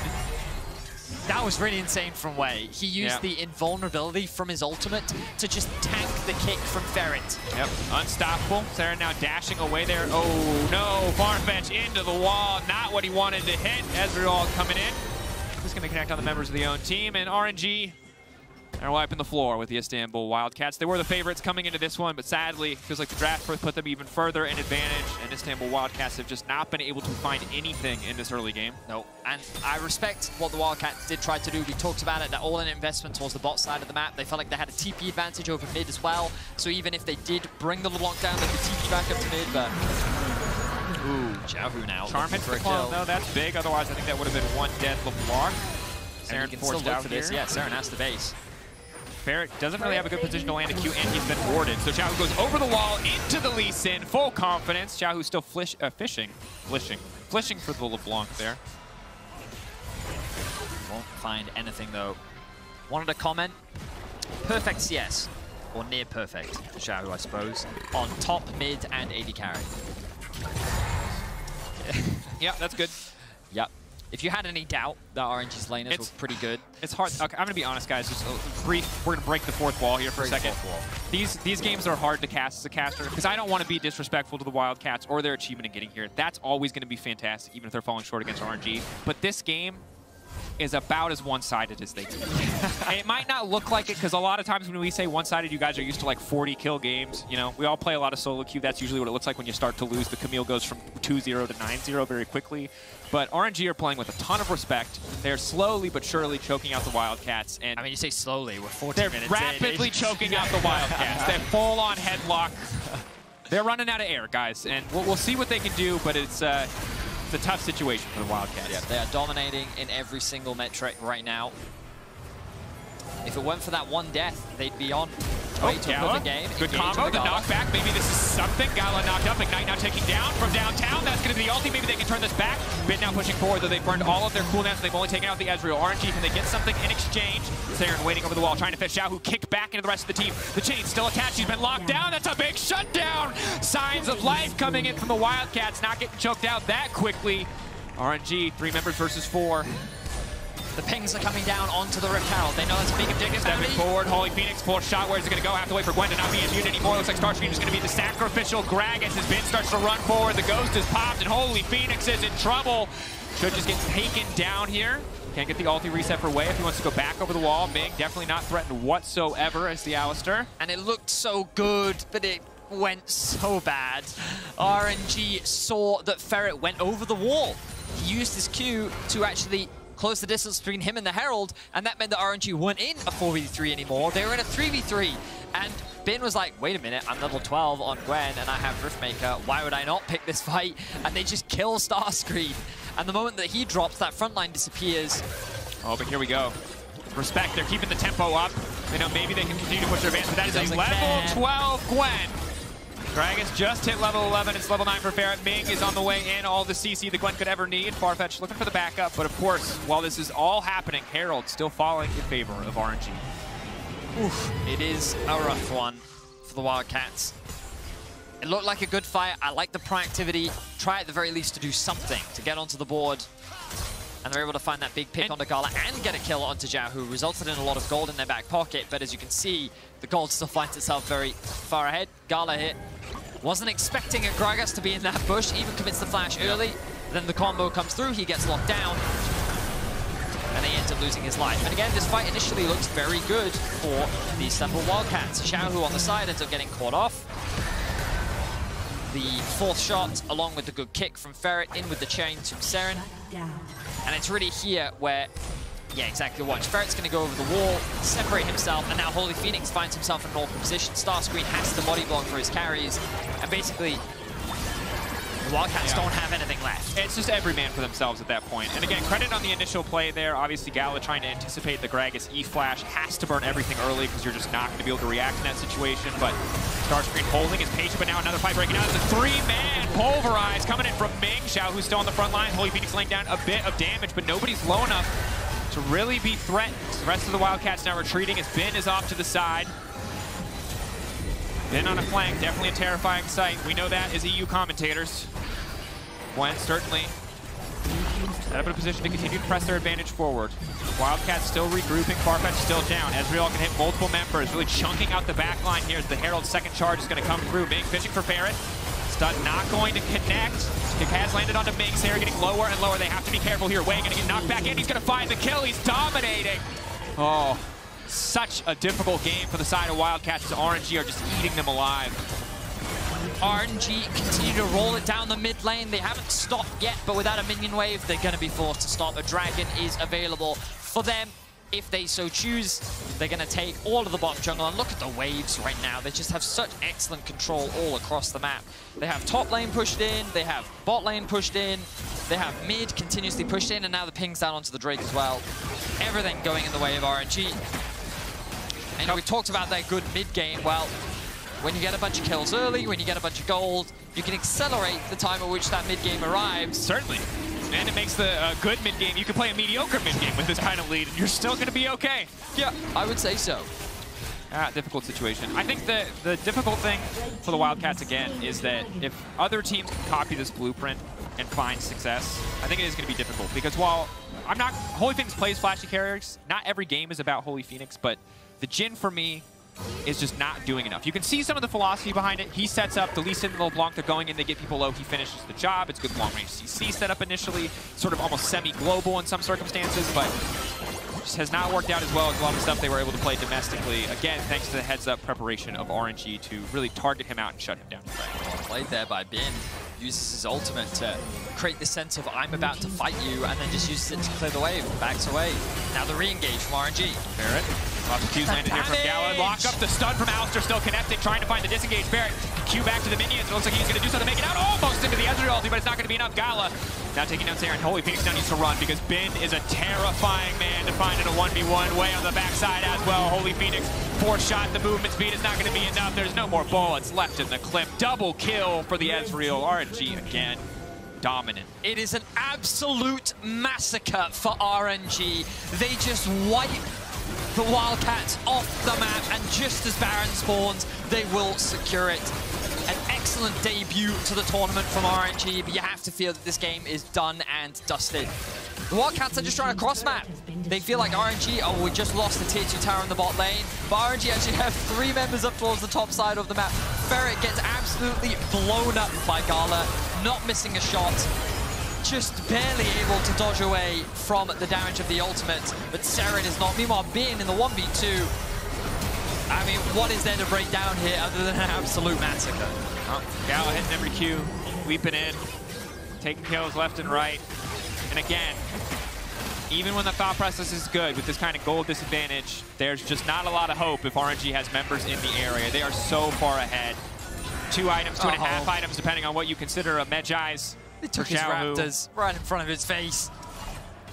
Nowhere is safe, Vedius. Nowhere is safe. RNG now with the Baron buff. We've had a lot of fast games today. RNG is looking to make it another one. They're going to sweep through all the vision. They have the Baron buff on mid. They have another wave collapsing on bot. And RNG, they're looking to end things as quickly as they started it, as they have the Nexus in their eyes. And certainly delivering on the expectations that they would be the clear #1 favorite in this group. It doesn't feel like there are any major missteps or mistakes from the team.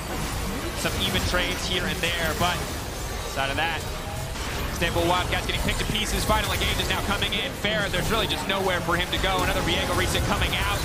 Holy Phoenix in the safety of the fountain, trying to get something else done as Ming takes big chunks of damage, ready to body block for his teammate. Seren respawning. Just not strong enough to have an impact here on that RNG front line. Gala absolutely fearless, just throwing out Qs here, and RNG They're going to end this game. Expected favorites, yes, but this level of dominance, always a pleasure to see from the LPL representatives. Istanbul Wildcats are going to be sent back to the drawing board as RNG move up to 1-0 in the group. Absolutely obliterating the opposition.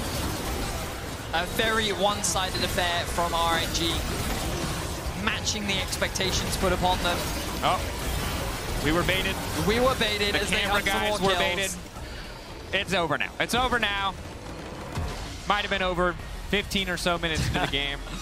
But just very good prep from RNG, from draft to execution to everything. I'm not used to seeing that. Very rarely do we see that much respect in draft when a major region plays against a region like the TCL or the CBLOL. Pocket picks are not usually respected like that. Comfort picks are not usually respected like that. Usually it's like stock standard meta bans or something a little cheesy or crazy. But the fact that they triple banned Holy Phoenix signs that they did their research, they did their prep, they are not disrespecting a single opponent. And it's a cool thing to see from RNG, but it just means that everybody's lives are that much harder. Because you're not going to catch RNG sleeping if they're drafting against every team like that. No, and I think it's something that a lot of these teams you have to be very wary of. G2 showed it in the last game, RNG is showing it this game. Teams with very deep champion pools are getting a lot more confident at being able to flex those pools, right? Showcasing the flexibility of Ming and being able to bring out the Alistair. Like, obviously the man has a very long history, but this RNG, if they can continue this level of adaptability and flexibility, as they even showcased in the finals of the LPL, bringing out the Jax last pick, it was just so brilliant as an answer.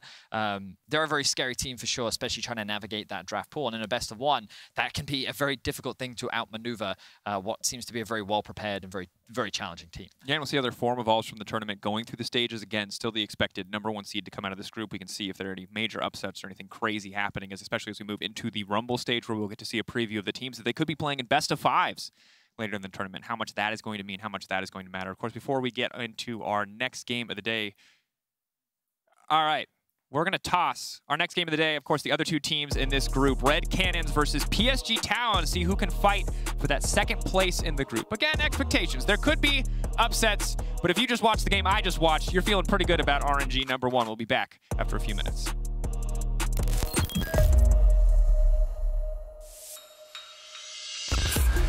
The Red Cannons are here for the legion of CBLOL fans, but they have a tough first game against the PCS representatives and MSI veterans PSG Talon.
Red Bull gives you wings.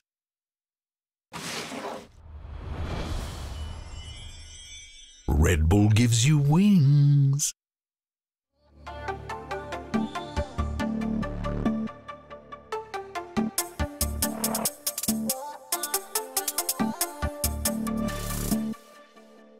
높은 구를 포마를 해요. 날 유혹하는 수많은 손짓 입에 발린 많은 얘기 지긋한 속삭임에 지쳤어. The night is bright 그 수많은 조명 거리의 불빛 그 속에 만나 처음 만난 네 모습에 새로운 나를 만났어. 눈빛이 마주친 순간 이 밤이 멈추고 시간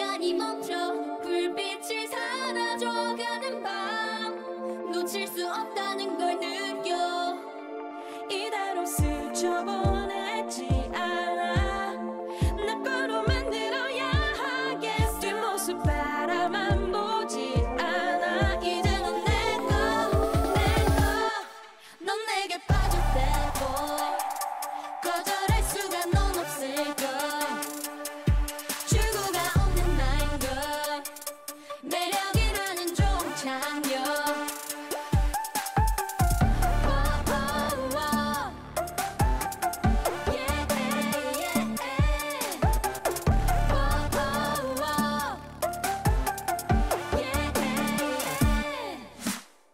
지나가는 사람들의 시선 한치 앞도 못 보는 그 비전 Black and white 섞여버린 회색 빛을 띠는 도시 방황하는 널 찾아온 무지갯빛 도로시 위아래로 둘러봐도 돼 여기저기 돌아봐도 기억 구석엔 두 다리 뻗고 잘 수 없을 때 내 생각에 밤들이 적이 돼 고민을 더해 커민해 내게 밀고 당기기 내게 한 통에 눈빛만 봐도 이유 없이 통해 마주치 한 순간 이 밤이 멈추고 시간이 멈춰 불빛이 사라져가는 밤 놓칠 수 없다는 걸 느껴 이대로 스쳐보내지 않아 내 거로 만들어야 하겠어 뒷모습 바라만 보지 않아 이제 넌 내 거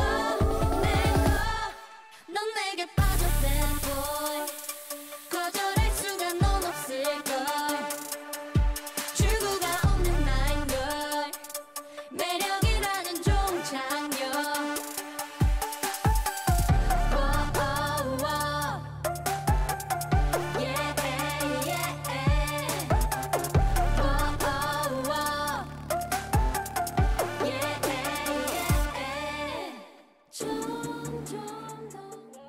Ready to fire, ready or not, we letting it grind.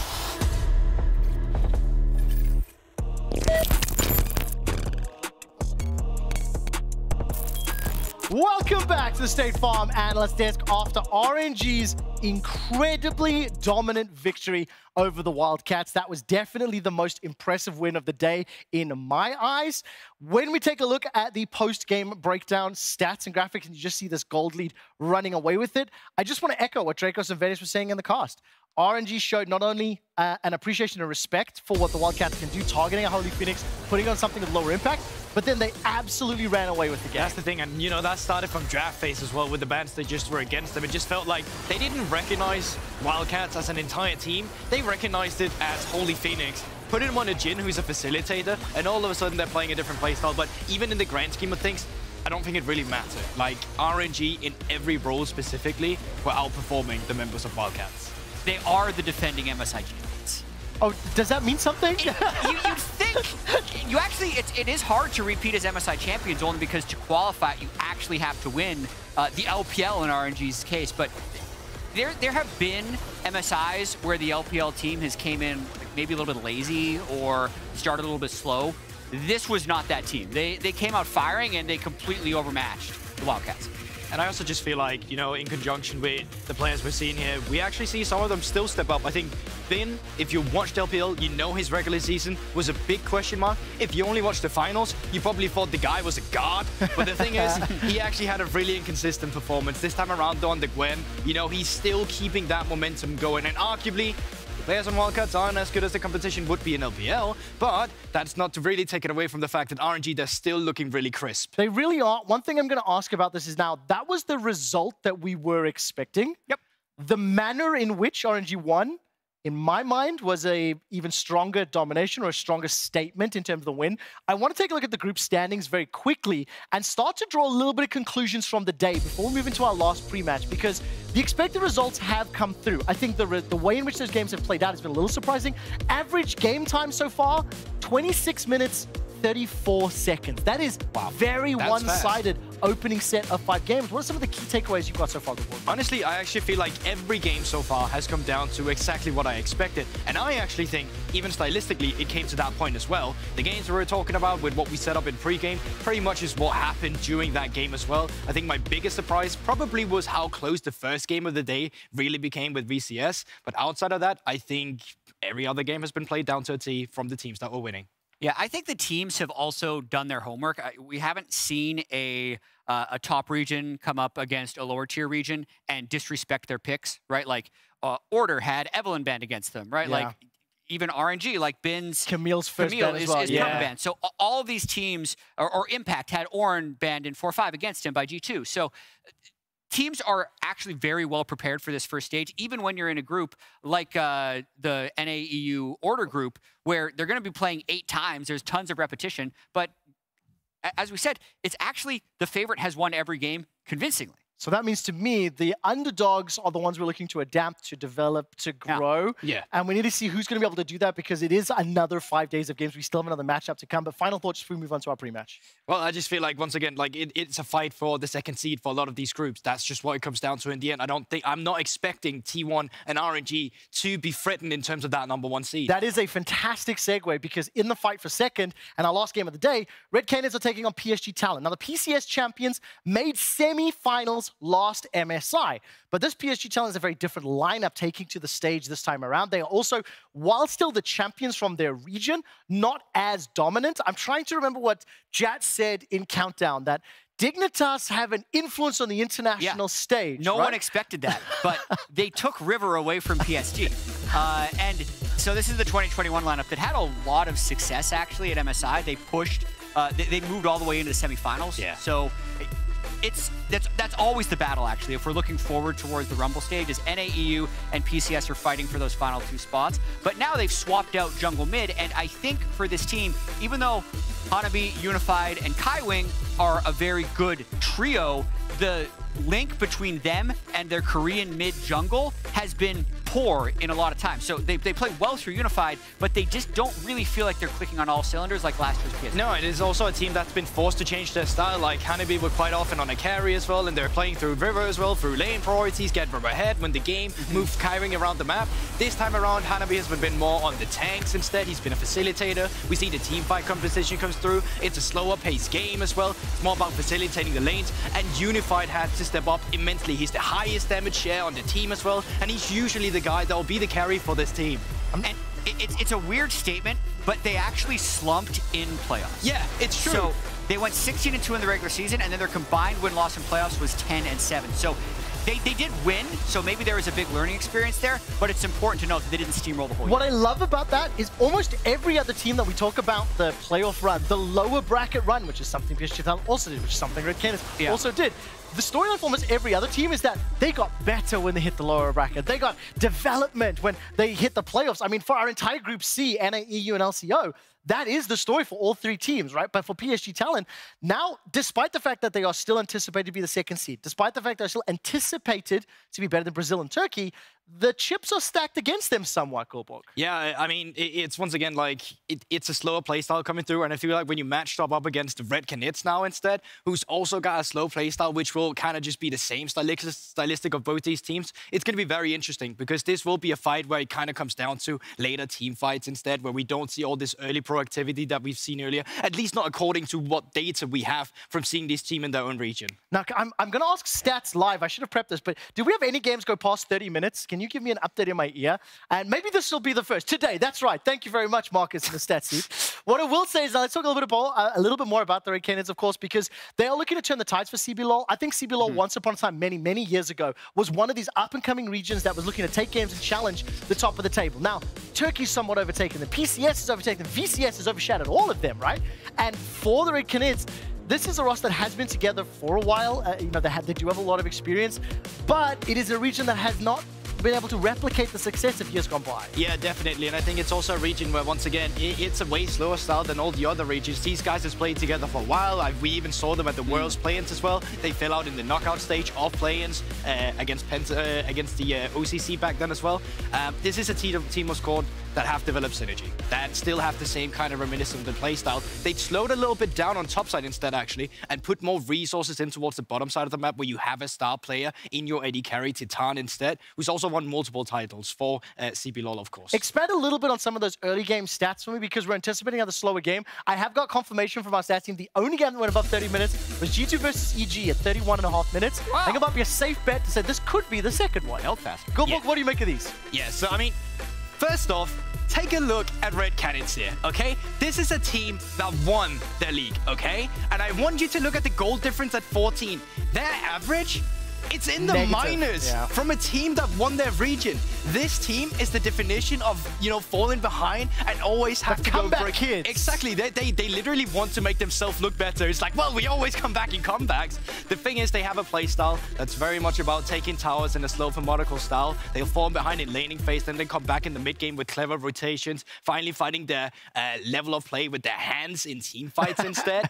Well, it's a hand stiff sometimes for these region, and these players are reminiscent of showing that as well. Yeah, I want to actually shout out Kelsey Moser for this point, but a lot of teams in the CB LoL still try and play on 3 lanes. But most of like the big teams now play on 2 lanes, and Red Cannons is one of those teams. So I can actually see how they're losing early games. Other teams are trying to maximize goals, but playing like way too risky. So they're able to group and win team fights and kind of take over the game that way. That is how they struggled their way through the region to make it here. Out of interest, Kobo, just very quickly, do you think it's fair to draw a comparison to the Mad Lions of last year that would fall behind and then come back through big team fights? Or is that too strong of a comparison to make for our viewers? On the, like, when you look at it on the paper, yes, immediately. But outside of that, no, they do it in different points. Different like, ways. it's a complete different rotations coming through. Okay, well, now it is time for our Mascot fan predictions. I want to see what you have all voted for at home, and then I'll ask my analyst to make a prediction as well. You can make sure to let us know every single day who you think will win by heading to @MastercardNexus Nexus on Twitter. And for today's fan poll, we're taking a look at PSG Talent with 77.8% of the vote. That was my anticipation as well. Really? I think I was expecting them to be fan favorites. I'm expecting a lot of our viewers not to be necessarily as in tune with some of the differences. Why are you so shocked, Jets? I just expected the CB LoL fans to be more passionate. That's what I remember. Called out. There we go. Brazil, vamos! They've lost the faith. It's unfortunate. Well, that's a tough one. Goldborg, what do you make of the vote? And also, who will win this game? Yeah, I mean, the vote is very surprising. I could be trying to get more Brazilian fans to me. I don't think that's the way to do it. I will still say that I think PSG Talent will be able to come out ahead. They have the individuals, and if they're just allowed to have a slow early game and just get to the mid to late game where they have their strength, I think they'll just roll the game. PSG made semifinals last year. It's not the same team. That's simple. That's a PSG made semifinals, not the same team, but the same expectations. The fans have spoken. Let's see what happens on the Rift as we close out the day with the Red Cannons versus PSG Talent. The fans. Thank you very much, guys. Of course, welcome to the desk. Now, they're setting a lot of expectations about the game and about the group, but we're going to take a quick second to set one on pronunciation because we've learned from years of butchering CB LoL players' names that, 1, we'd probably never be very good at speaking Portuguese, and 2, we will be roasted no matter what we say. So the way we pronounce names is the way that the players have told us to pronounce their names. Yeah, from the players. From the players. And look, I'm not going to say I'm going to nail the pronunciation. It might sound terrible to you, whether you speak Portuguese or any other language. You're going to be offended. You're going to be, and I just want to apologize, but we're going to try our best. Because if a player says to me, if Faker says my name is now well, I can't say that word. If that's how he says I'm supposed to pronounce it, that's how I'm pronouncing it. He's the GOAT, and I'm going to give the CB LoL players the same respect, okay? So we're going to move on now because I kind of messed that one up even more than I normally would. So, there's a delay. That's good. It's going to stay on us for a little while. So it's not Titan, it's Cheaton. It's not Gigu or yeah, it's Gigu. It's not Guigo. Yeah. It's Gigu. It's Gigu. Aegis. Aegis. Yes. It's the Jojo. It's like Aegis, but it's Grevthar, that one's kind of like Grevthar and Cheaton and then Jojo. Yeah. So we're gonna still make mistakes there, but like bear with us. We're gonna try. We're gonna try our best, and hopefully people enjoyed that. It's yeah. So expectations are. I mean, the analyst desk already said the expectations pretty clearly. Even with the roster changes that PSG did make, a lot of the.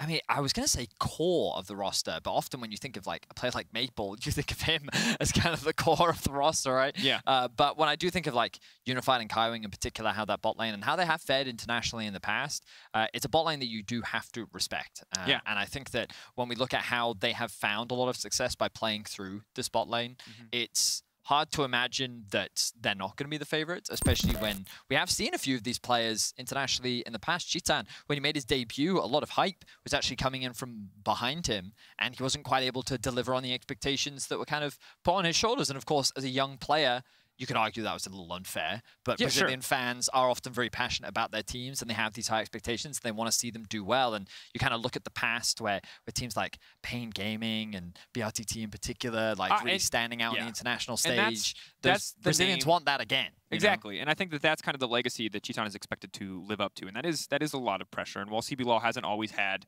you know, the best international results. I think you still want to see that good showing. You still want to see that good performance. You want to know that your team came out here and actually showed up. And I think that now they're much better set up to do so. They've had more experience under their belt. And to be honest, they played a clean style that we saw in reflected in a lot of other parts of the world, where it was funneling plays into your AD carry, getting a lot of early items into champions like Jinx, John, playing these very supportive, or rather not supportive, but tanky picks, strong frontliners to make sure that he can execute and the team can execute well in team fights. And while we've seen some teams veer away from that today in the new meta, you have to feel like that's always going to be a safe fallback for this team to go towards. And what we can say, based on the games today, bot lane is the place for violence and variability, right? We've been seeing Samiras, Lucians, Tristanas. Like, I think our most passive game was the G2 EG bot lane, where typically when you think of those styles as well in the early laning phase, they're not super bot-centric.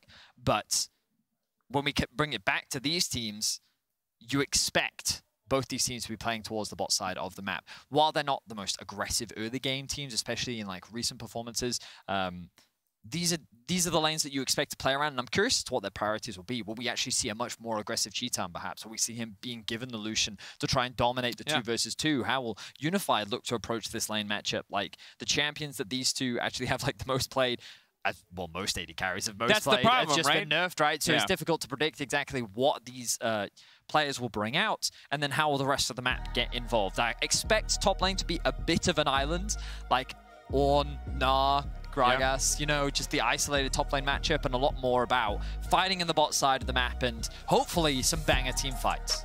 And I'm certainly hoping for some interesting picks, because as you highlighted, Jinx, Aphelios, those are everybody's most played. Nobody plays much else past that. Maybe you get the occasional Xayah. In the case of Cheetan, he's got a couple games on Ezreal. And obviously people have deeper champion pools. Those were just the 2 best champions for so incredibly long that we're going to have to remind ourselves of what some of these champion pools look like when those champions are taken off the board or nerfed down, as is in the case on these patches. For now, though, Graves, GP taken off the board. Hanabi, of course, stellar Gangplank player, so not giving the opportunity to blind pick that whatsoever. Lucian also being taken off the board alongside Renata. You know, thinking more about this Lucian priority as well, throughout the day, he's obviously been picked or banned, right? But he's very flexible as well, right? The fact that, I mean, in Europe, we saw him play mid. We've seen him play top internationally. We know that he can obviously be played in AD carry. That simple fact alone, I think, is a large part of why we're seeing so many bans as well, because the fact that you can draft yourself either a strong 2v2 or flex it into a different role makes that champion very scary in the meta right now. But we talked about bot lane. PSG are going to show respect towards the bot lane by banning away a lot of supports and the Lucian as well. Now we're going to see the Wukong first pick immediately locked in. Of course, again, 12-7, the change where he could leap over walls, did get some buffs to his Q cooldown, as well as the damage to monsters, but in general, really enabling him to play much stronger in the jungle and take away some of those early laning phases weaknesses that he had struggled with in the past, outside of course, against very heavy AD composition. So see where it goes. Expecting it to go into the jungle walls. On the opposite side, look, if it ain't broke, don't fix it. And Aphelios, well, he might be broken, but he's not broke. He didn't get nerfed, so use him. He's strong, offers an engage option, offers a strong laning phase, overall very powerful champion. And curious to see now how Red are going to respond. AP jungle is the hover. Is what I'm thinking for Cheetan. They might not pick it now. They may want to just grab themselves an early support. Things like Norless have been very prevalent. And I wouldn't be surprised to see that one. We've been seeing a lot of this Gwen Wukong combo. Obviously, we talked about how the buffs to Gwen. Oh. Okay, so I'll finish my point and then come back to that. But the buffs to Gwen obviously made her that much more viable again in Pro. I'm surprised as to how viable she has suddenly become. The fact that teams are saying, well, you know what? Now that she's back on the playing field, there are very few answers that teams have for her. I always like to think of champions like Tryndamere that can be used as a means to try and shut her down. But PSG right now are saying, we're going for the safe scaling approach. By going for the Gnar, they will have a little bit more frontline, a little bit of safety, and overall a very solid foundation for a good teamfight comp later on into the game. But that Jhin, second time we've seen it now. I'm not a massive fan. Nope. Maybe this Umbral Glaive tech will be continued, and it's something that we're just not familiar with yet. Yes. But while Jhin can be a very powerful laner, I'm a little surprised because Cheetan has played MF this split, and MF I think has actually been shown to be a really good answer into things like Aphelios as well. Gives you a lot of team fight power, and I think it would have synergized very well with the Wukong that they drafted for themselves. So I'm a little surprised that they chose to go for a different direction, but this also to me suggests that they're looking for a Nautilus support. So let's see if PSG look to remove that from the pool. For now, it is the LeBlanc, but I think one thing that is different from our previous game is that while LeBlanc and Jin were really the sole sources of reliable damage on their team, the composition so far for Red Cannons does have a Wukong, does have a Gwen. So Jin can play a utility role more comfortably, has champions that setup can be used for, has a lot of upfront damage from those champions that he can look to finish off with his ultimate. So it does feel a little bit stronger for Jin as a champion, but we'll see what it looks like once we have the supports locked in as well. For now, Yuumi, a lot of the range supports being taken away. Feels like PSG want a fist fight in the bot lane, I'm not going to lie, limiting all of these safe kind of stand-back supports for these champions that can get lane control early on. Might just see Engage versus Engage as the Vex and LeBlanc both taken off the board. Well, the analyst has highlighted it, right? Red typically play from behind, you know, and by eliminating a lot of these scaling supports, they're preventing this late game team fight damage threat that Red typically like to play towards. Now, I did want to note with the Vex ban coming through from PSG, heavily indicated to me that an Ahri was going to come through for PSG in mid. That ban in response is great for Red, but now they can look for something like a Ryze. Instead, they're going to choose to lock in the Nautilus themselves, deny that as an option. Of course, Aphelios Nautilus, very tried and true, very staple, very stock standard bot lane. I would have thought that they would consider a Thresh, but still a very viable option here for them. And now they have what is a very traditional front-to-back teamfight comp, right? With the with the Aphelios acting as your primary damage. You have frontline in the form of Gnar and Nautilus. You have pretty solid engage. You just need to round things out with typically a control mage mid, but let's see what they choose to go for. And I think the thing here is that if the Zoe does get locked in, we have excellent poke champions with the Jin and the Zoe paired as a combo. You have great engage with Gwen and Wukong potentially going in together. I'm concerned for Unified, because a lot of the times in the past you would see the Thresh pairing, and that would give Aphelios so much safety. See something like a Braum mitigate a lot of this long-range poke damage. Nautilus, yes, he goes in very well, does not peel nearly as well. So Unified definitely going to need to play this one cleanly, but again, expected to pull ahead in the early game, PSG, as Red are often the team falling behind, and Red often falling behind, but snowballing their 80 carry. They're going to have to show us something different than they did in a lot of those games in the finals. It's not just about running Jinx around the map and grabbing plates anymore. You need to distribute that gold a little bit differently with a champion like Jin on your team, as Leona's going to be locked in. No surprises there. Zoe, and now the final pick for PSG to see what they're going to put into the mid lane. Orianna is my prediction. I think it's good. It's good protection. It's good zone control. Stops your Aphelios from getting one shot a lot of the time. Come on, give me one. Give me one. That's going to be locked in, right? Boom. Ooh, Betty, genius. World-class analyst. Pop, pop, pop. Got it. I mean, it's also just, I think it makes the most sense in the context of what they drafted, right? Yep. We already talked about a very traditional stock standard, front to back, good scaling. The best thing to complement something like this is a control mage that offers utility. Their only other option would have been Victor, but I think that in this matchup in particular, Orianna just fares better into the Zoe than the Victor does. So not really a surprise. PSG got a lot of their comfort picks. When you look across the board, these are champions that they've played a lot throughout the split, and they're pretty happy. They're looking for the scaling front-to-back team fight. Red, they have a few more options, but their comp is a little more disjointed, right? They have relatively good siege in the form of Zoe and Jin acting as a powerful poke, but then you've also got this Gwen who's like a pretty good team fighter, but also pretty good at split pushing. You then have this Wukong engage followed up by a Leona and a Jin and a Zoe that are like fine in team fights, but they're kind of better at poking. So like, sure, they have some win conditions, they have some options available to them, but a lot of their champions kind of want to do slightly different things, and they don't all work towards the same goal that PSG's well-rounded comp does. And I think it's interesting because it's a huge opportunity for Red Cannons to show us more, because again, you heard it from the desk, they fall behind early, they come back playing on 2 lanes, playing for team fights. This time, they have a composition where if they get ahead in the early game with a Zoe, with a Jin, if they break that mid lane tier 1 tower early, they can take over the game completely. But it will not be with full-on 5v5 team fights. It will not be falling back to a scaling Jinx with an Ornn or a Gragas or some defensive pick like that. This is a very, very different look for the Cannons. They're going to need to show us another side of themselves, a side we did not really see in their finals. They want to come ahead here against PSG. And I want to remind people a couple of the stakes as well, simply because as the analyst desk was talking about, this PSG is not the same PSG from last year's MSI. Yeah, absolutely. But PSG did make it to the semifinals. 30 seconds until minions spawn. They lost 3-1 to RNG in those semis, and I think that with the changes to their mid jungle, the expectations are that while they should still be good, they're going to be weaker than what they were. And I think this is a big proving opportunity for them, right? To showcase that they are still an international contender. They can still make it out of this group. And I think they want to showcase a dominant performance here to cement themselves as a solid contender in this group. Whereas Red, they want to create that upset. Because based on RNG's game one, they're very clearly favorites in this group. Absolutely. And it is the PSG spots that you're looking to contest and you're trying to take away from them.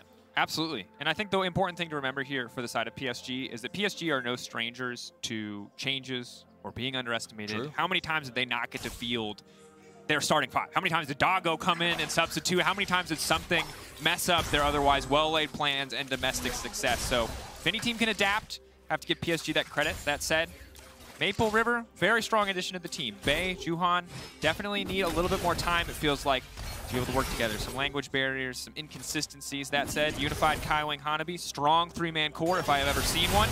Maybe they can get something done. Good hook to interrupt the engage there. Chitan fishing for the fourth shot, but will not find it. However, lane control, very much in the favor of Red for now. Okay, Kaiwing, I see you. That was very well played. Interrupting the Zenith there. Chitan and Jojo looking to get a little bit of control in the early 2v2. And it's immediately interrupted. So PSG already taking that slightly safer, more reserved approach. Just looking to farm for the time being. Level 2's coming at the same time on the top side. Difficult. Hanabi obviously wanting to keep Gwen at an arm's length. Oversteps one time, she leaves on top of you, she gets a good trade. Good news is she doesn't have any CC, so yeah, you can just do that. You're not too punished if you overstep one time, but once Gwen starts to win a lane, she usually continues to win it. We'll see what happens once there are a few more items under the belt, and of course, important to note the discrepancy in summoners. Ghost versus the Flash here. Can be difficult if the Gwen finds any kind of advantage whatsoever. But across the map, pretty quiet early game, all things considered. Fighting for pressure sort of as expected, and instead now turning our eyes towards the jungler, seeing where the Viego goes early, seeing if Aegis wants to go for maybe some early ganks in Wukong or just farm up to the level 6. Keep my eyes on the jungler as you highlighted. Juhan starting up towards the top side of the map, path back towards bot, hovering around that side of the map right now. Both junglers should meet. The important thing to note is that Juhan does not have priority in the bot lane 2 versus 2, which means that Chitan and Jojo can collapse first. The junglers will spot each other out. Here we go. Aegis stepping in, going for a little bit of these early trades. Remember, Wukong gets a lot of armor from his passive, the as smite's well as heal a lot. regen. Looks like he has just taken control over the crowd. Okay. Juhan playing to the bottom side when he did not have cryo there. Of course, Grefthar does give up a bit of lane pressure. Is going to take a bit of a bad trade here, just so he can move down and support his Bay. Trying to clear what he can. Ooh, good sidestep there. Necessary, as Aegis was making his way towards the mid lane wave. Grefthar, though, falling short in these trades, and this comes back to what I was talking about in draft. The isolated 1v1 Orianna can be such an oppressive bully, even at early levels. And Zoe, with her relatively long cooldown to early levels, just kind of gets poked out. So, matchup going very well for Bay so far. Farm pretty even across the board. Slight deficit up towards the top side of the map, kind of as we expect. Gwen just doing Gwen things, really.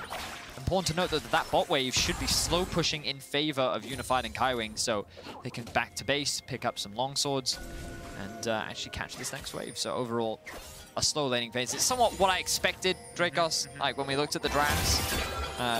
But as a result of this, I am a little concerned as we get later on into the game with this composition from Red Cannons. We already talked a lot about how the composition kind of wants to do different things. Yeah. Chitan and Grefthar really good at finding picks, really good at poke, really good at sieging towers in particular, whereas the Wukong and the Gwen really good at skirmishing, really valuable in team fights, does very well in a side lane, and it's kind of like that duo and then the mid AD carry duo that have like slightly different goals in mind, yeah. So how they navigate around those team fights is going to be interesting to watch.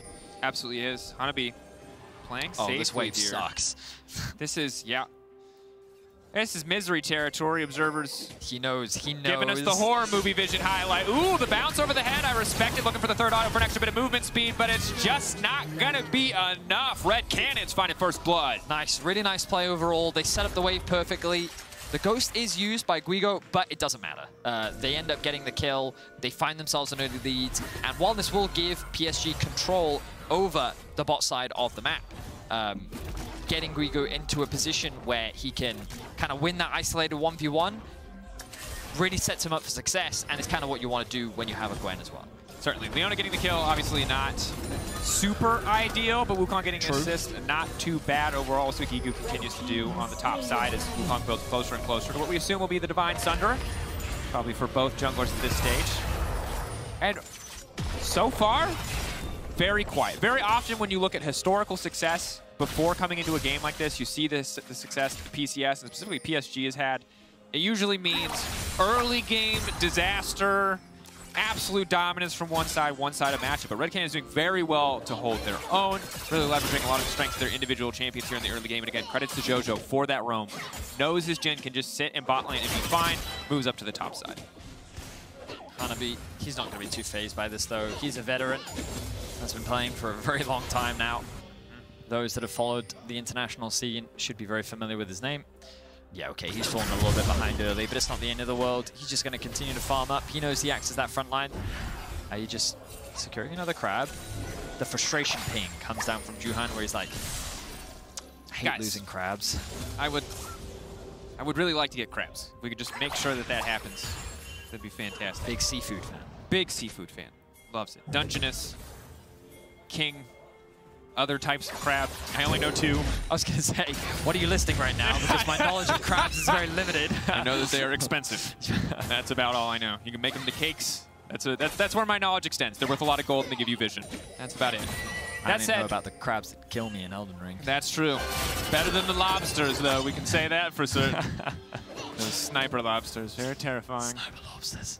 Speaking of terrifying, Sniper Zoe from downtown. Obviously, if PSG do fall behind, we talked about how while the way that Red maybe want to play these fights isn't perfectly synced, if Zoe gets ahead, Unified's life is going to be a nightmare. Juhan's life is going to be a nightmare. Hanabi's life is going to be a nightmare because, yes, Mega Gnar, big, tanky, beefy, frontliner.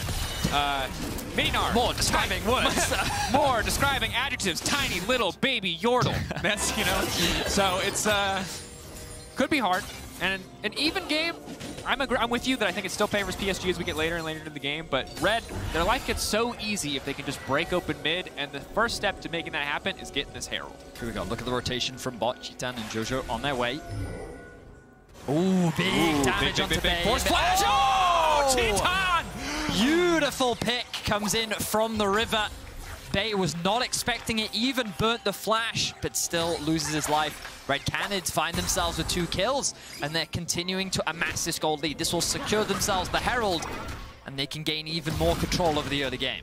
If they also break down mid in the near future, Zoe's life becomes so fantastic.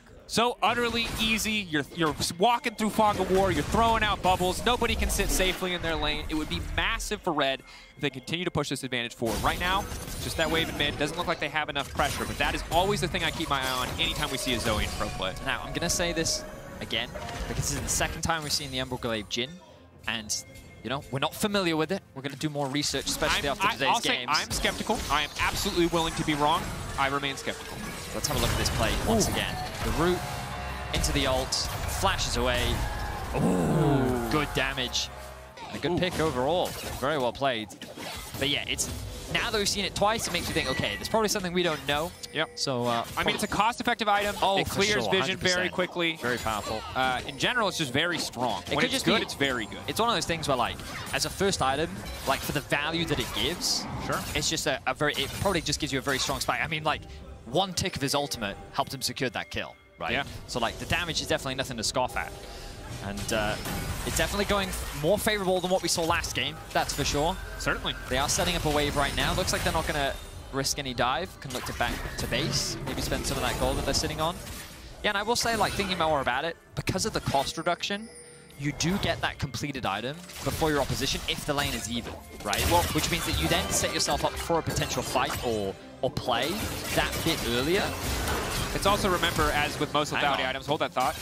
Kigu going forward there. It's very cheap. The build path is very easy. Yeah, There's a ton of long swords. Your backs are easy. Last time, Varus was super popular as a lethality AD carry. This item was very strong on him. He would buy it, mostly because it's, you know, it's 200, 300 gold cheaper, and it's just easy. Every time you back, you can buy something. There are no bad backs when you're building lethality generally, and that's certainly the case when you're building something like Okay, yeah, I see a little bit more. perhaps we were just skewed in last game because, I mean, they were losing. I'm willing to be wrong. I just like, you know, maybe I'm a bad Jhin player. I'm definitely a bad Jhin player. I like my Mythics. I like my Yomus. I like to go fast. You know, playing for the team, respectable. Is it questionable? I don't know. Someone send us the map. Happy to be wrong. Cheetan is caught out here. Ignite already ticking down. He's running for the hills. Unified a mile away, however. Nola's just casually solo killing Cheetan there. Not a problem. Did burn the Ignite. Will force Cheetan low. Lost the heal as well. Big thing here, though, for the Jhin is that he can still just ult in this fight and contribute plenty.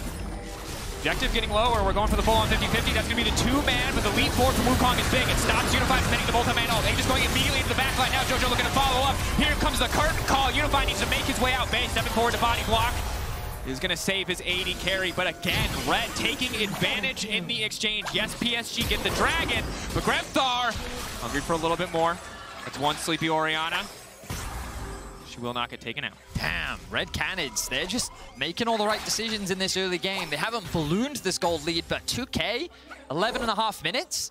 Expectations be damned, right? Of course, PSG, they have taken a very passive approach in this early game. We haven't really seen them force any plays. They did just secure that Drake, but I love the aggression that we are seeing from Red Canids. They recognize that they need to be making stuff happen on the map, and they're making it work. Aegis now 2-0-1 on the Wukong. And let's have a look back at this fight. So the Shockwave comes down to do this early on. Doesn't really do that much damage. Aegis not quite able to land the smite, but notice he's going to flash commit here and create so much damage and disruption on the backline.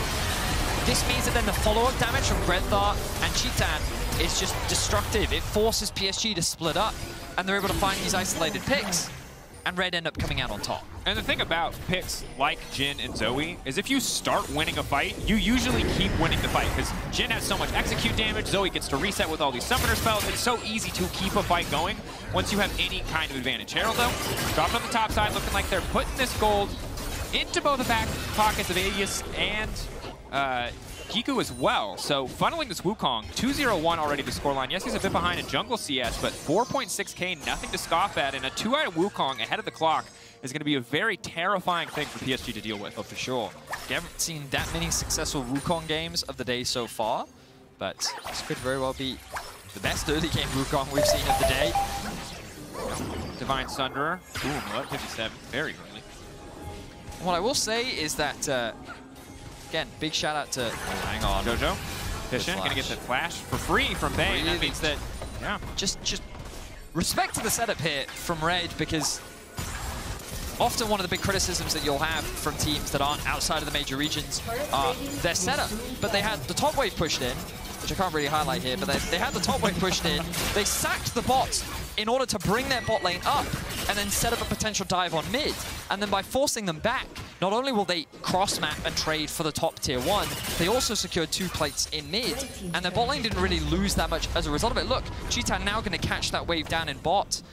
And Red are going to extend their gold leads to, what, 2.5k now? Like, not only are they making good proactive early game moves, they're actually playing the map very well too. And again, I want to give a big shout out to Kelsey. She did a lot of prep and she shared a lot of her notes and like questions that she reached out to the coaches with.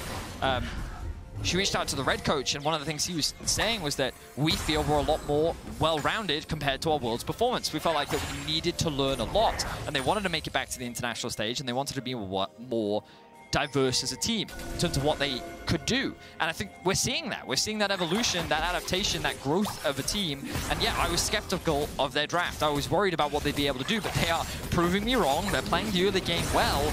Now they just need to keep this momentum up, and they need to keep the pressure on PSG before they can reach that big 2-item spike and then look to try and force those team fights. Yeah, because it is important to remember, while Red are very much in the lead, their gold is kind of spread out between the respective damage spots on their team, whereas PSG really have all of their gold in the back pocket of Unified. He was the gold leader in this game when we checked in moments ago, and while yes, he doesn't have all the backline peel maybe that an Aphelios would love to have, 3-item Aphelios is still something that has to be respected. Has the Gale Force, has the cleanse for a little bit of extra safety, and if it is a game that comes down to full-on 5v5 team fights, it's really just about whether or not he can survive the Gwen and Wukong, and if he does, they're just going to win every single fight. So it's something that has to be looked out for. For now, Red very much in control. That can all slip away from them.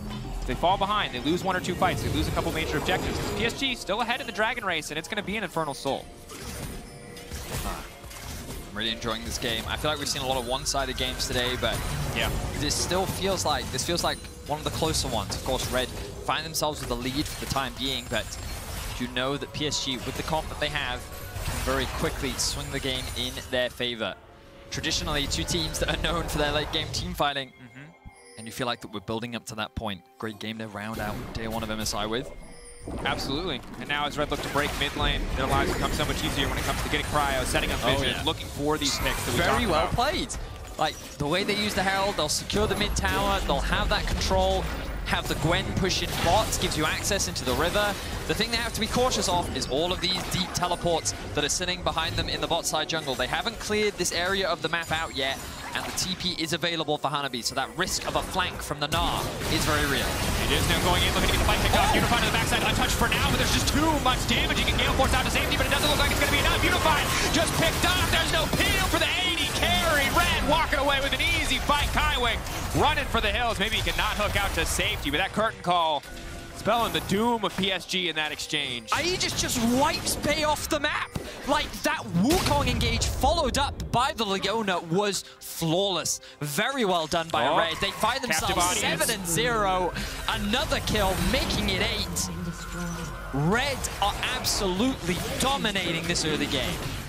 And this is a moment that starts to reset the script for this group. If you go to expectations, this group is 1 RNG, 2 PSG. Not a lot of questions therein. It's a pride battle on the bottom side versus Red in the Istanbul Wildcats. But with Red showing up like this, with a new composition, something we didn't really see them play as much domestically, you start to wonder, can they be the team?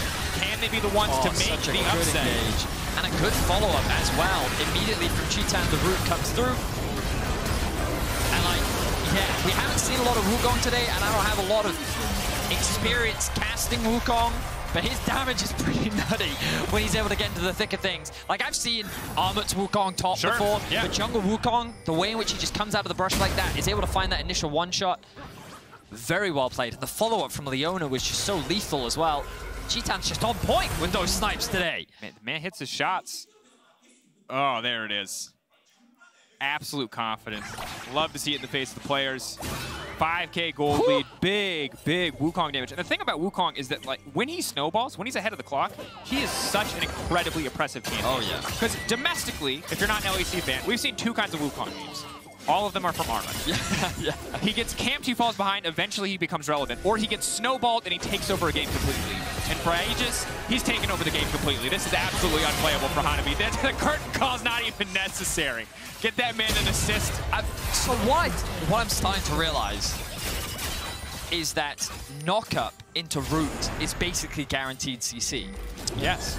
And because the range is so long, there's nothing you can do about it. You just... And like, the reason why I made that comment earlier about, like, Wukong, normally when we saw Armut play, it was always flanked. He was always looking for flanks with the Wukong. He was never the primary engage tool. Aegis is always the one starting off these fights, and then the rest of the team follow up behind him. He has so much trust in his team that Jojo is going to be right there behind him, that the snipe is going to come through from Cheetan, that I'm just really impressed with this coordination and execution that we're seeing from Red right now.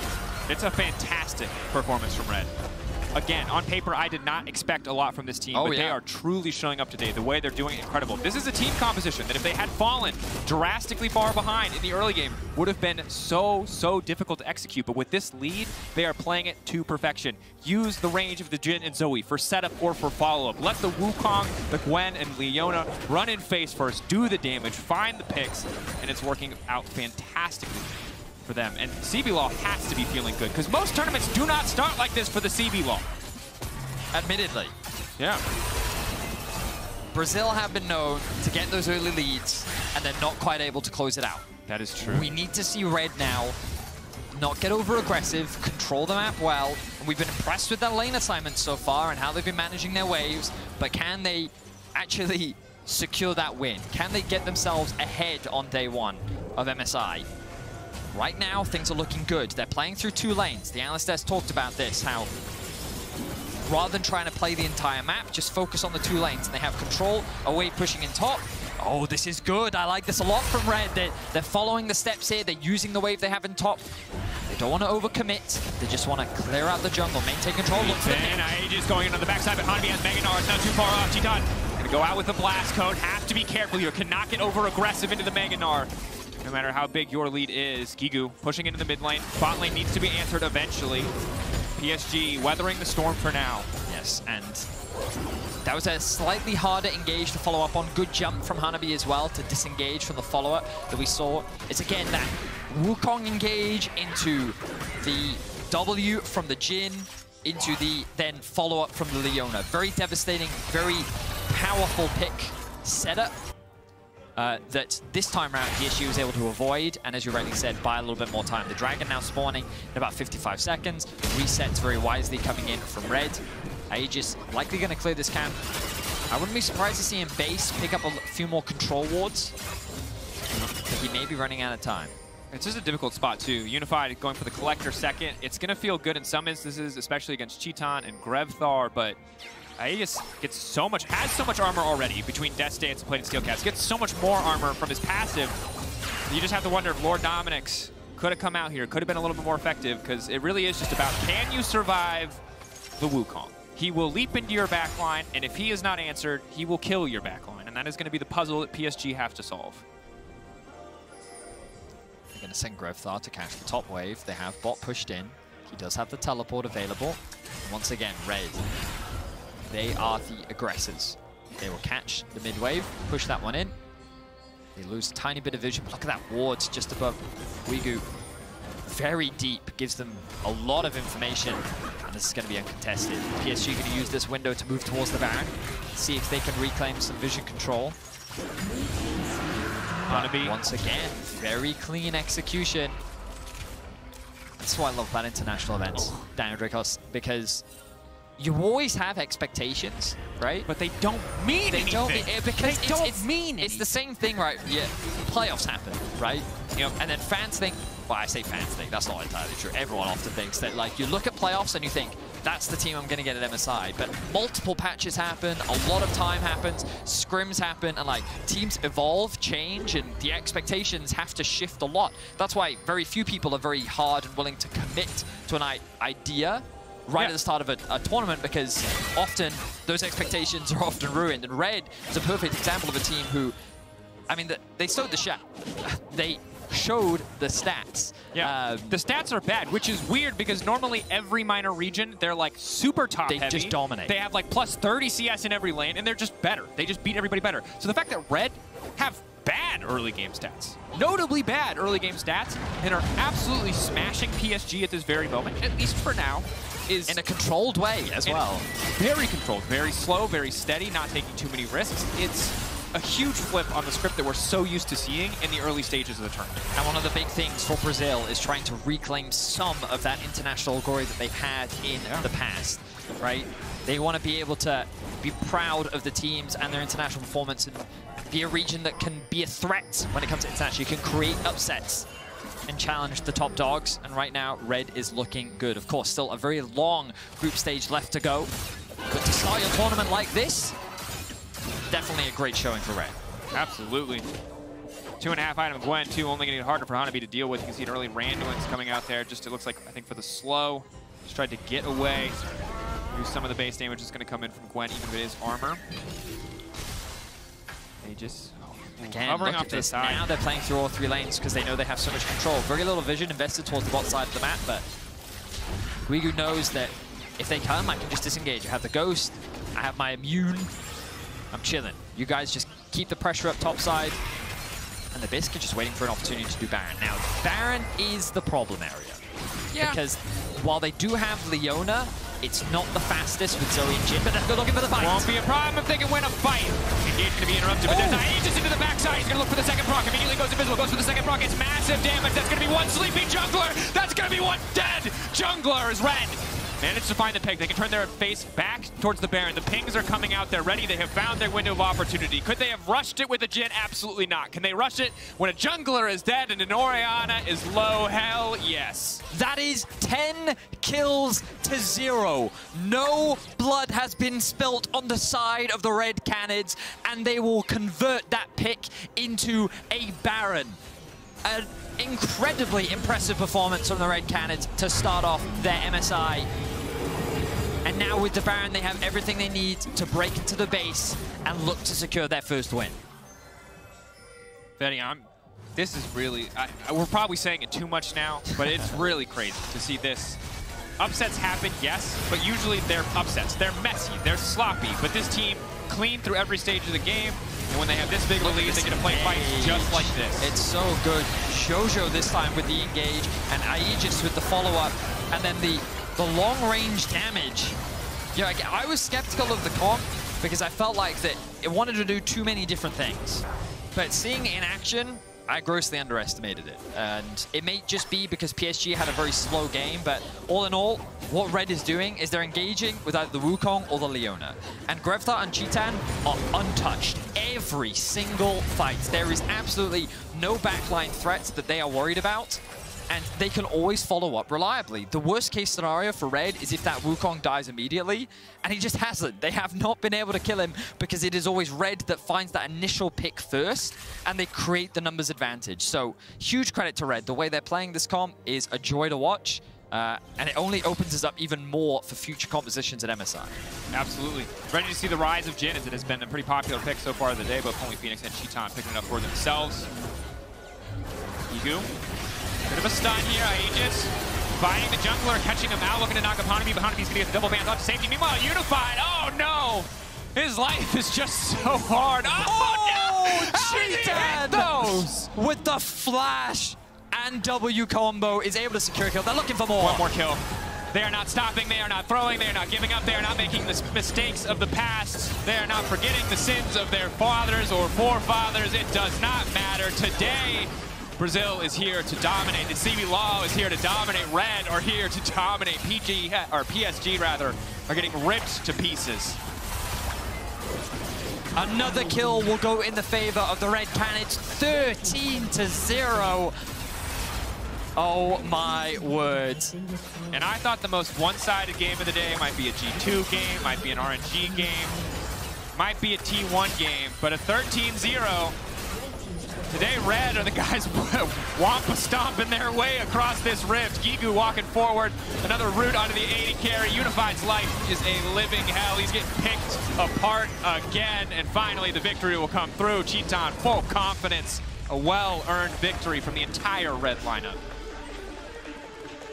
You always know you're going to get a passionate team from Brazil, and look how much this single win means to them. The group stage is still going to be a long and difficult road. Teams are going to evolve, they're going to improve, and they're going to find ways to shut down what it is that you're good at. But for now, the Red Canids find themselves tied for first with RNG in this group. And it makes the group so incredibly exciting. PSG, can they rise up? Can they find their form again? Same story with Istanbul Wildcats. We're finally going to see a group where everybody is fighting for a way out of the group. Well, this is the thing. The Wildcats, of course, their first game was against RNG, but that was an expected outcome, right? And I think even what we saw from the Wildcats early was a good idea that they just couldn't quite execute upon. I feel like we haven't really seen the Wildcats, and it really does set up for an interesting group after this performance. This group is going to be an interesting one to track for sure. I love it, Betty. Sometimes you forget, you get used to the status quo, you get used to the expected favorites winning out, as has often been the case in Stage 1 in play-ins. Even if there are a few upset games here and there, gives me hope for a thrilling group, a close, contentious fight to make your way out and into the Rumble stage. PSG, maybe back to the drawing board a little bit. Feels like once they fell behind, there weren't a lot of ways back in, and certainly not when Red were playing at the level they did today. I mean, I really do feel like the PSG didn't show us like any form of proactivity, right? We didn't really see them make a play. They just gave Red a lot of space, and I kind of want to see a little more confidence from this roster. We know that they have it in them, and as you rightly said, they need to go back to the drawing board and reevaluate how they want to approach these games, because if they want to stand a chance in this group, they need to get a little bit more involved in the early game. Absolutely do. Well, before we get into World's Cooldown, we have a question from the latest episode of Riff Reaction Podcast. What are your way too early MSI MVP predictions? Cheaton. Head over to the episode on Spotify to share your thoughts. We'll be back after this.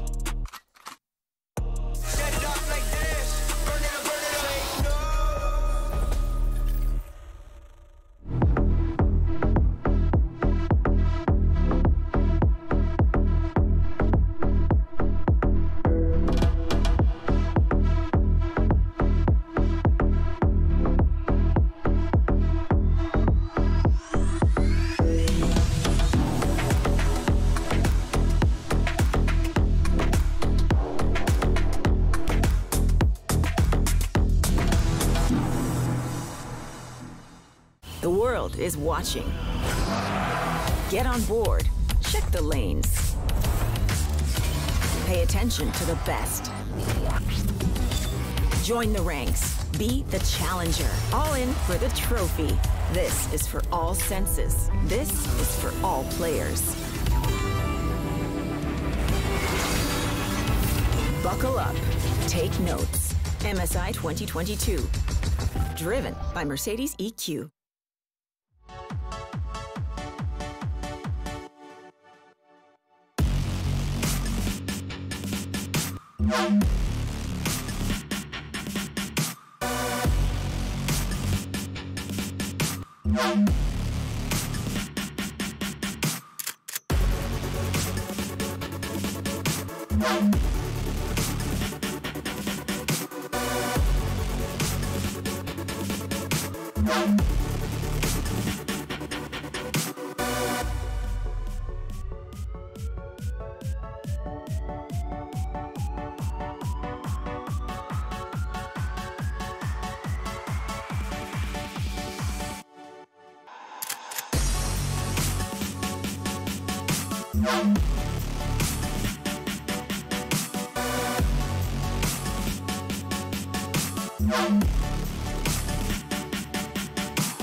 Ready to fire, ready or not, we letting it grind.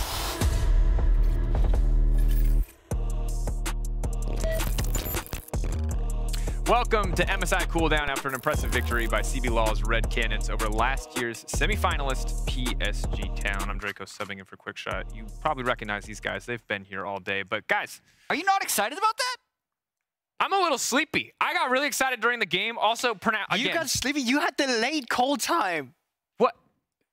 Goldberg, you're you have not been through enough years of Nocturnal to complain about call times yet. But Jet has that right. You're not there yet, my good friend. No, I'm thrilled, to be completely honest with you. But I'm in shock. Because every year, the CBLOL analysts and coaches and teams are like, our team is great this year. And I'm like, I don't know. And this year, they were right. They look so good. And now I'm like, suddenly on a hype train I didn't even know I could be on. It's so weird, too, right? Because you look at PCS or LMS in the past, and even though they don't have good showings at Worlds, they have been very good at MSI. I mean, PST's group stage with River and Maple last year in the mid-jungle was, what, like 7-3? That's actually the Rumble stage against the top team. So, like, for them to walk out here and get, like, 0 kills against Brazil is just shocking. 20% of the fan vote was for Red Cannons, and they just smashed. I really genuinely feel like as well that this was a different Red Cannons than from what we actually seen in the regional scene when they were playing. Okay. When I was doing a lot of my VODs on them here, I felt like they were way slower about it. I felt like the actual rotations around the map, making plays. Like we saw 3 people group up around mid lane with moving Titan up as well, trying to get kills. I thought that was very different to what we usually saw, where they were more about a slower, steady approach, taking towers, moving them up towards the top side instead. Like they still had creative rotations, but not in the manner as we saw against PSG here today. Like they were way more dominant than they were against their own region. Yeah, we still saw a lot of the same things that you highlighted earlier today, playing mostly on 2 lanes, Aegis still being like a huge force for engages, but obviously Titan taking a back step, playing a more supportive role in the form of a Jhin, getting these Zoe mid picks. Frankly, not something that I was ready for. I got so used to seeing them just funneling tower plates into a Jinx that I thought that was the only thing we were ever going to see from this team. I love the reaction. I like the Jhin pick too, and we're going to see a lot of meta adaptations as this tournament goes on. Yeah. We haven't seen any Jinx, even though Jinx was the dominant champion of Spring. So it looks like those nerfs are definitely sticking. And then Wukong we saw a ton of today. This was kind of the first successful Wukong, which is just like the ability of those champions to enable the team comp for them. Like Wukong having such large engage range and Jhin being able to create the fatal amount of damage from long range was a really nice synergy. And then also, since Wukong is enough damage, you feel better about doing a double AP solo lane. So it like no one's going to want to stack MR against Jhin, Wukong. Like overall, the comp was actually really nice for what they wanted to do as well. Completely agree. And I'm interested to see if we see more Jhin outside of just the pairing with Wukong, what the jungle meta looks like, what the AD carry meta looks like. But for now, after their first victory at MSI in 2022, Yinsu is now joined by Red Cannon's Grevthar in the Verizon post-game interview. Thank you very much, Dracos. I've got Grevthar here with me. Hi, Grevthar. Welcome back to the show. Congratulations on that flawless performance. Why do you think that you guys were able to win that so dominantly? We were ready and we were training really good teams. Not that PSG is not, but we thought that they were a bit shaky. I don't know. They were a bit nervous. This is not their performance from their championship, normal championships. So we don't get it, but we're happy that they were not that good. You definitely capitalized on that. Now, I wanted to ask you about that Wukong pick because quite a few teams are choosing him right now, but you're actually the first team today that managed to get a victory on it. So talk me through why you decided to pick this champion and why the priority is behind it, considering so many teams are considering him right now. Our head coach, Coelho, he thought that Wukong was a good pick in this series. The only problem with Wukong is that the AP junglers and Graves probably, but we knew that their jungler didn't play that many of junglers AP, and we removed Graves on the 1-2-3 ban. So it was really okay to Aegis to play because Johan picked Viego, so it was okay to Wukong, and we had the stronger lanes, so it was easier to Wukong to play. So if Wukong don't get like invade or get bullied, he comes strong in team fights, and that worked really well. It's a super good strategy you guys have there. And now tomorrow you're going to be facing Istanbul Wildcats. Of course, there's a lot of history, rivalry when it comes to CBLOL versus TCL. How are you feeling about the matchup, and also what are your views on this rivalry? For me, it's every opponent is a strong opponent, and doesn't matter if what other people say. So we're gonna face them with the same strategies that we had today. Of course, we're gonna adapt something for their team, but I don't know. We won't disrespect them, even though they played against RNG. RNG is a strong team. So even though they lost to them, and they are a stronger team. So, I mean, we will treat them with the respect that you should treat every single opponent, and we try to beat them. Perfect. Thank you so much for joining me, and I can't wait to see you guys play against them tomorrow. Thank you very much. That's it from me and Grevstar here. I'm going to toss this back to the analyst desk. Over to you, Dracos. Thank you very much, Ian Su and Grevthar. I like it. I also like that he clarified that he feels like, from what they had seen and what they experienced, PSG maybe not playing at the level that they had domestically. And I doubly like the fact that he called out Wukong maybe weak to some of that proactive play. And we really just didn't see a lot of that proactive play from PSG today. Yeah, very honest answer. And I actually wish, I don't wish more teams would say this. I wish fans understood this a little bit more. Because like MSI is this tournament where you have one team that goes to the tournament and then that just becomes the de facto strength of the entire region. But teams can have bad days. Players can have bad days. For the interestingness of this group, I'm very happy they had a bad day because we started by saying it was this super top-heavy RNG PSG, and then who's fighting for third, even though they're never going to be able to advance. Now it's become very interesting to see if this continues to be their level or if it actually was just a bad day. Yeah, I still don't think this group is as top-heavy as we started day with, and we said that as well in pre-show as well. I feel like RNG is definitely the one topping it. PSG, though, they didn't even play that style where I expected them to match down towards the bottom lane. Like, I thought today's matchup would be Unified versus Titan, and then that would just be the bot laners dueling out. But there was never really a competition in between them, and it was never really about the bot lane because Red Canids are just so good at moving their pieces around the map instead, moving it away from the win condition that PSG would usually have. So I generally feel like PSG, we didn't see them at their strongest core level today. We didn't see them play for Unified in the way where he usually takes over the games instead. But part of that was also due to the fact that Red Canids really never give them the leeway for it. Certainly, and I think one of the big struggles of a tournament like this when a schedule is as tight as it is just the arms race of adaptation in a meta like this. And now PSG went from maybe the expected favorites today if they had won, being able to say, hey, our strategy worked, we know what we're doing coming into the days to follow, to probably having to rewrite a lot of the things that they expected because they were picked apart so cleanly by a team that was probably honestly expected to be fighting for third alongside the Istanbul Wildcats, as you guys have highlighted earlier in the day. And I love the upset. I like what you said there, Jet. I'm so excited because this makes this group so much more interesting, so much more tight, so much more competitive. But it does remain to be seen. Is this an off day? Is this a one-off game for PSG? Or are Red Canids just the better team across the board? The mental battle is going to be particularly hard for PSG because they play RNG tomorrow. So there's a really high chance they'll start 0-2. It's by no means over. There's 6 games. But when you start 0-2, the feelings of hopelessness can definitely start seeping in. Absolutely. Looking across the schedule, though, Goldberg, there's a lot of things to talk about in this group, but as an EU pundit, I got to ask you, EU, only region at 2-0 at this moment. I mean, they are...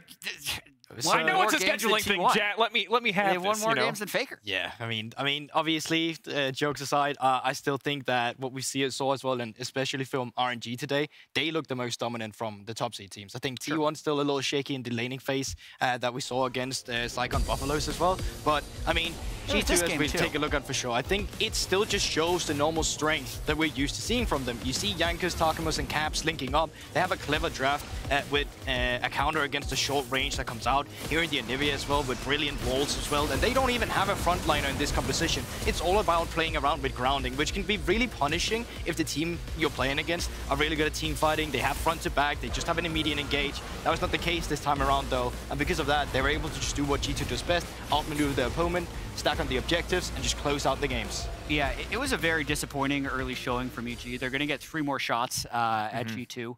And then also they need to play Order 4 times. So tons of games to play. We were looking up the release date of Anivia. Anivia was released when JoJo was 5.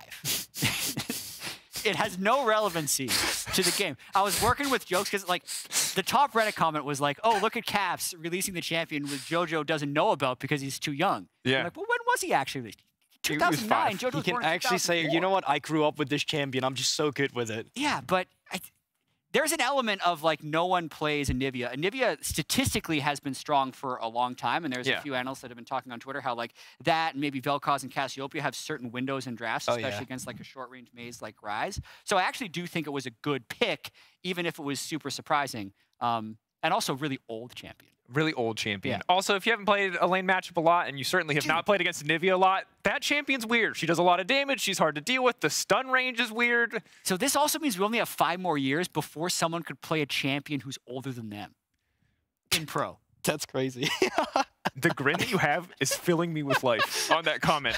That is good. I'm going to feel like such an ancient... I already feel like an ancient old man. Like... Because you have to be 17 to play pro. So, like, obviously, like, a 10-year-old has, like, if you play Anivia now and you're you were born before 2009, you're playing a champion that's older than you. Just a weird feeling. Like, how many games can do that? It's, on the one hand, I know I should be proud.